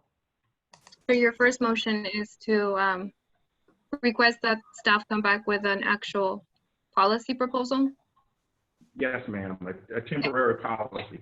Okay, so that's the first motion by Trustee Phillips. Is there a President second Hernandez motion? Jarvis, I need to make a point of order. Yes, Trustee Panas? This item is not on for action. We can't have a vote. That's right, it is for discussion. Thank you for Yes. highlighting that, Trustee Panas. And I'd also like to so- point out that on Montalvan, the kindergarten kids have Chromebooks. They elected to buy them themselves. Thank you, Trustee Panas. The motion that I'm making, I could rephrase it, but it's not really an action item. I'm simply making a motion that we direct the superintendent basically to bring this back for us to vote on. That's what we do with all kinds of discussion items. So let me make a suggestion. Mr. Phillips did speak to me about this, and I certainly at the time felt like, and I still question it, but I'm happy to do it if we did need to change this policy for this last quarter. You know, my sense is that we can get direction out to staff and families and let them know it's, you know, pending a board policy decision, a board decision. This is where we're leaning. This is what we plan to do. So folks understand we're moving towards a, you know, a pass or credit system in the secondary and a narrative system in the elementary. And we can let them know that and let them know we'll be formally adopting this on May 6th. That way people get the information, the board gets to, you know, have the final say, and we can keep moving along and we don't have to do a motion. I don't, if the superintendent is, I'm sorry. So Trustee Phillips, if I understand correctly, so then Trustee Panas pointed that out, that this is not an action item, but it is. I'm trying to remember if in the past when we've had a discussion item, we've given direction without a motion, you know, and we've just said like staff, like we, this is what the board, you know, shares that what we're hearing from the board, so that you come back to us with this information that yes, that the majority of the board is expecting. So would you be, is that? Yes, Trustee Phillips. That's fine with me, President Hernandez. That's fine with me. And what the superintendent just suggested to kind of preview where we're going, I have no problem with that, but it does need to come back for a formal vote. Okay. And board members, so you know, I support that. I support this coming back to the board and having that be the direction that we give the staff. Trustee Lara, Trustee Panas, could you quickly chime in? I'm fine with that, but I just want to make the point that if we're going to change a board policy, it takes 2 meetings. Not necessarily. We do have some language that allows us to move forward straight to action if it's ultimately needed. And maybe this was the first meeting. Okay, thank you, And, Mr. sorry, Duffy, for one that. other note. I mean, we may have to come back if we have to do something about the charter recommendation as Got it. well. So I'm going to have to let you know about that. Thank you. Trustee Lara, I didn't hear from you. No, this is fine. This is fine the way it is, yeah. Thank you, thank you. And student trustee Vasquez Wamala?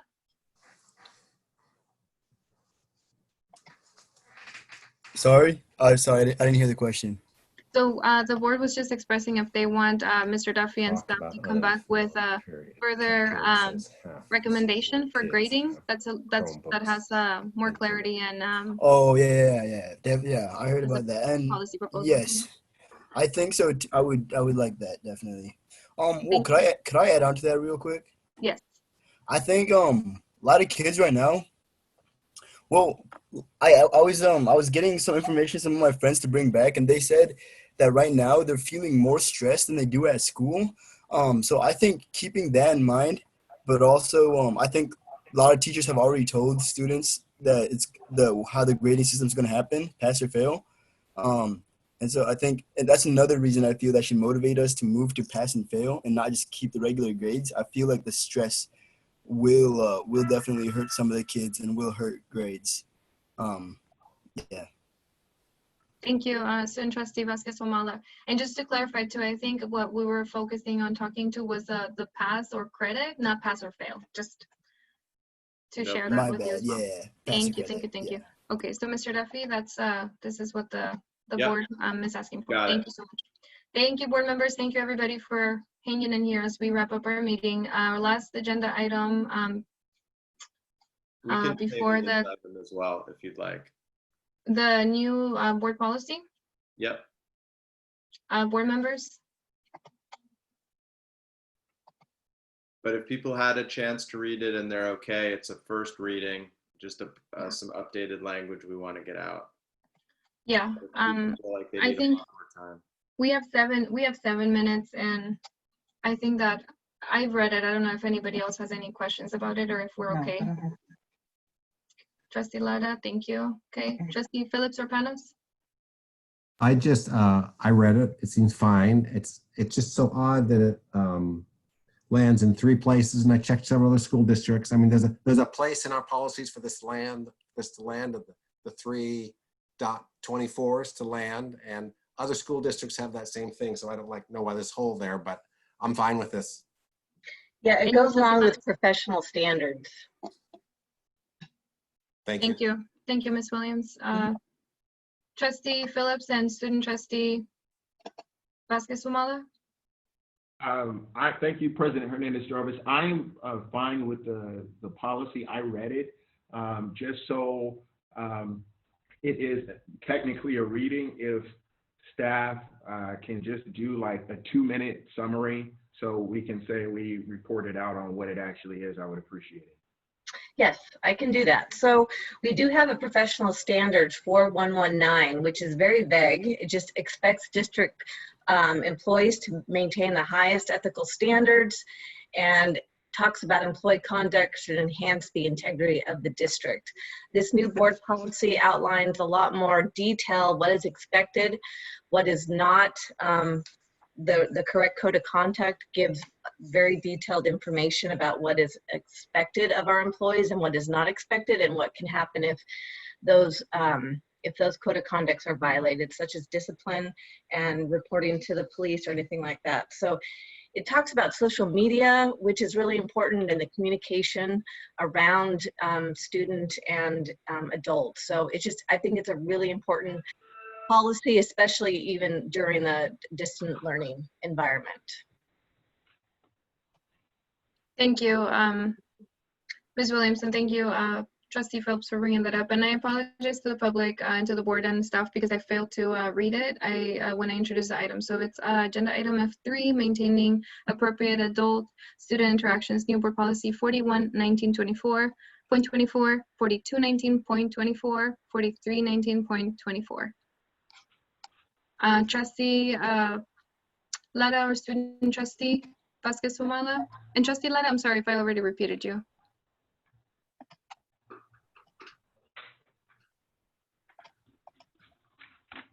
I am just reading it right now, so I have no comments on it. Okay, no worries. Thank you. Okay. So if there are no further comments from the board, is there public comment on this item? There is no public comment on this item. Thank you, Mr. Walton. Our last item is, and since this is the first reading of the new policy, we'll have it come back at a later meeting as an action item.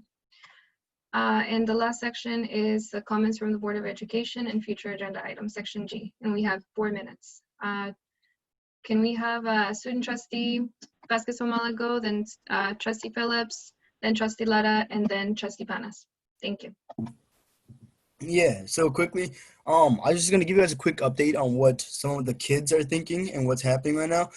For me, I like my classes. I think my teachers are doing a really good job, so I'm really happy about that. I think for me personally, I feel like I'm not learning as much though, and I know that's expected, but I feel like, I don't know, I just feel like yeah, definitely not as much as I would have expected or would hope to learn right now. It's hard. Like sometimes the teacher has to accept a bunch of kids into the classroom, so that takes time. Or some kids are having problems with their mics, and so then like we don't finish everything we need to in time. And sometimes we're spending almost two hours in class to try and get everything we need done. So a lot of kids are both really stressed out, but they're really stressed out, but also not. They don't think they're at the level that they should be at, or learning as much as they should be at to get them prepared for the AP tests. I think that's what a lot of high schools I think are worried about right now, are just learning enough for the AP tests. But I don't know.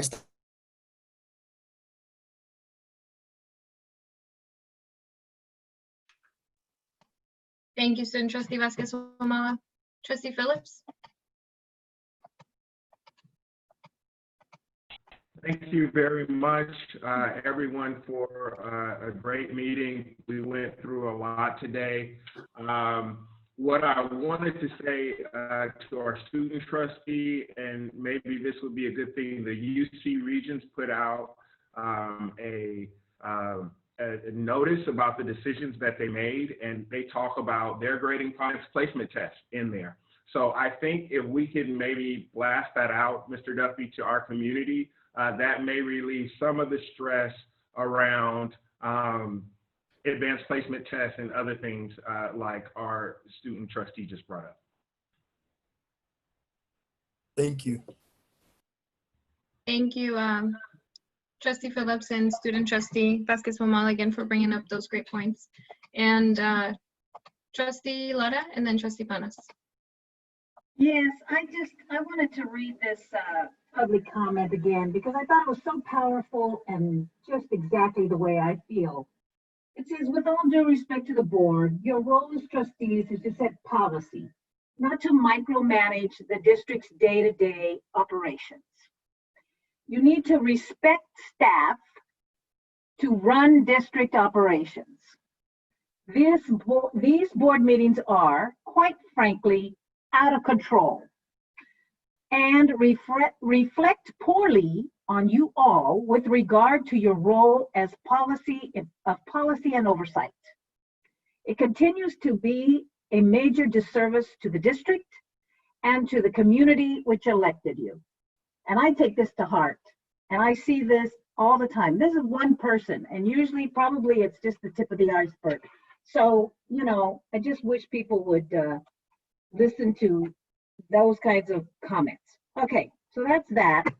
I have some constructive kind of ideas.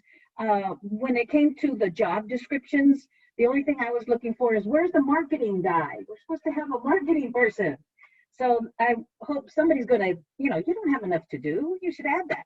And then also about the pre-K and K being on the screens, I could see some kind of book bag where the pre-K and K get books, they get manipulatives, art supplies, puzzles, games, things that are hands-on, because there's a lot of things kids can do as pre-reading exercises, sequencing, all of that.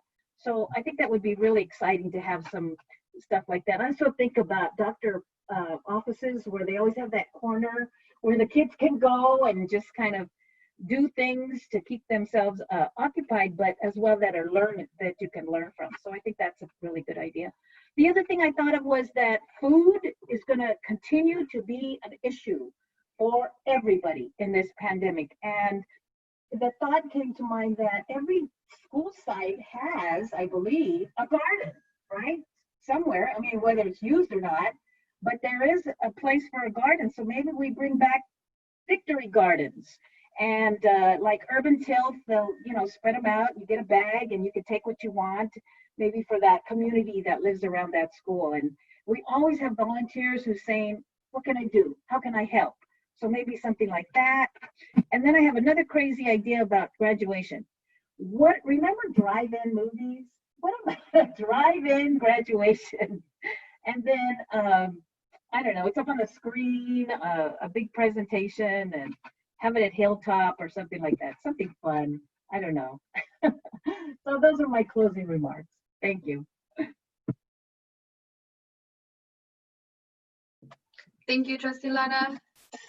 In closing, I just want to thank everybody. I know that sometimes we stay up really late and we have a lot of contentious, discussion items and the way that we carry our meetings. We really try to be efficient. And I think, it takes a village, it takes a whole team to get these done in a way that is respectful, productive, effective. And I really thank everybody who's at home watching, everybody who's tuning in, listening.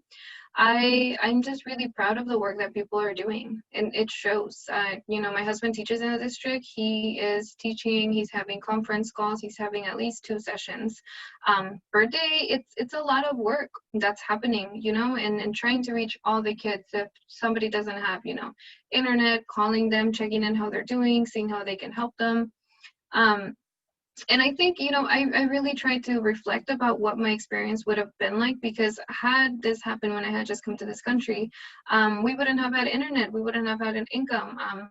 We had no papers, we had nothing. We didn't even have, a place of our own, living with my aunt. So I really think about, all of those experiences that our kids are living and just the way that they're going to carry these experiences with them for the rest of their lives. So I think that what staff is doing, what volunteers are doing, what especially our nutrition services and school site, volunteers are doing at this moment is completely crucial. And I thank you for really being the silver lining of this crisis, because without you, we wouldn't be able to do any of this at all.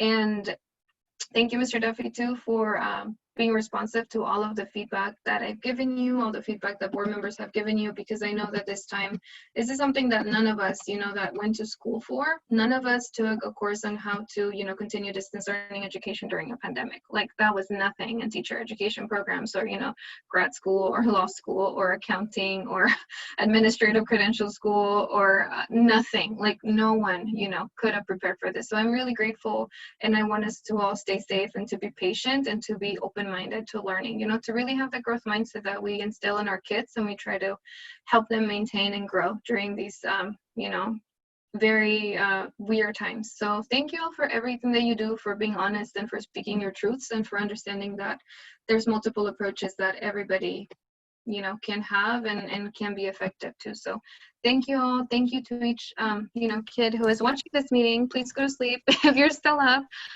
President Hernandez Jarvis. Yes, Trustee Panas. You did not ask me to speak. Oh, I'm so sorry, Trustee Panas. I totally thought I asked you after Trustee Lara. Thank you for letting me know before I was about to say when the next board meeting would be. Thank you. Go ahead, please.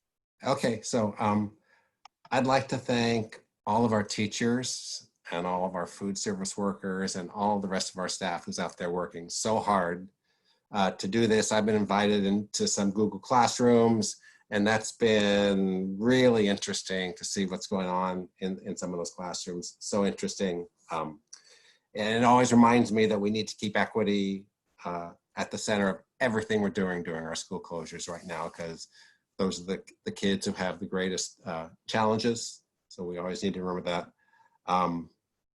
I've been into a number of seminars about distance learning and just learned a ton, just some really interesting stuff. I'd like to note that I was in the Citizen Transparency tool very recently, and the data in it is way out of date. And also, while we were talking about the Chromebooks, I did some checking, and as far as I can tell, like about half our elementary schools, they have Chromebooks for their kindergarten kids. So that's my comments. Thanks everyone for their conversation tonight. Thank you, Trustee Panas, and I apologize for not mentioning you. In my brain, I had totally already mentioned you, called on you after Trustee Lara, but I realized I started speaking right after that, so my apologies. And with that, we conclude our comments from the board, and our next scheduled Board of Education meeting as of right now is on May 6th via Zoom video conference.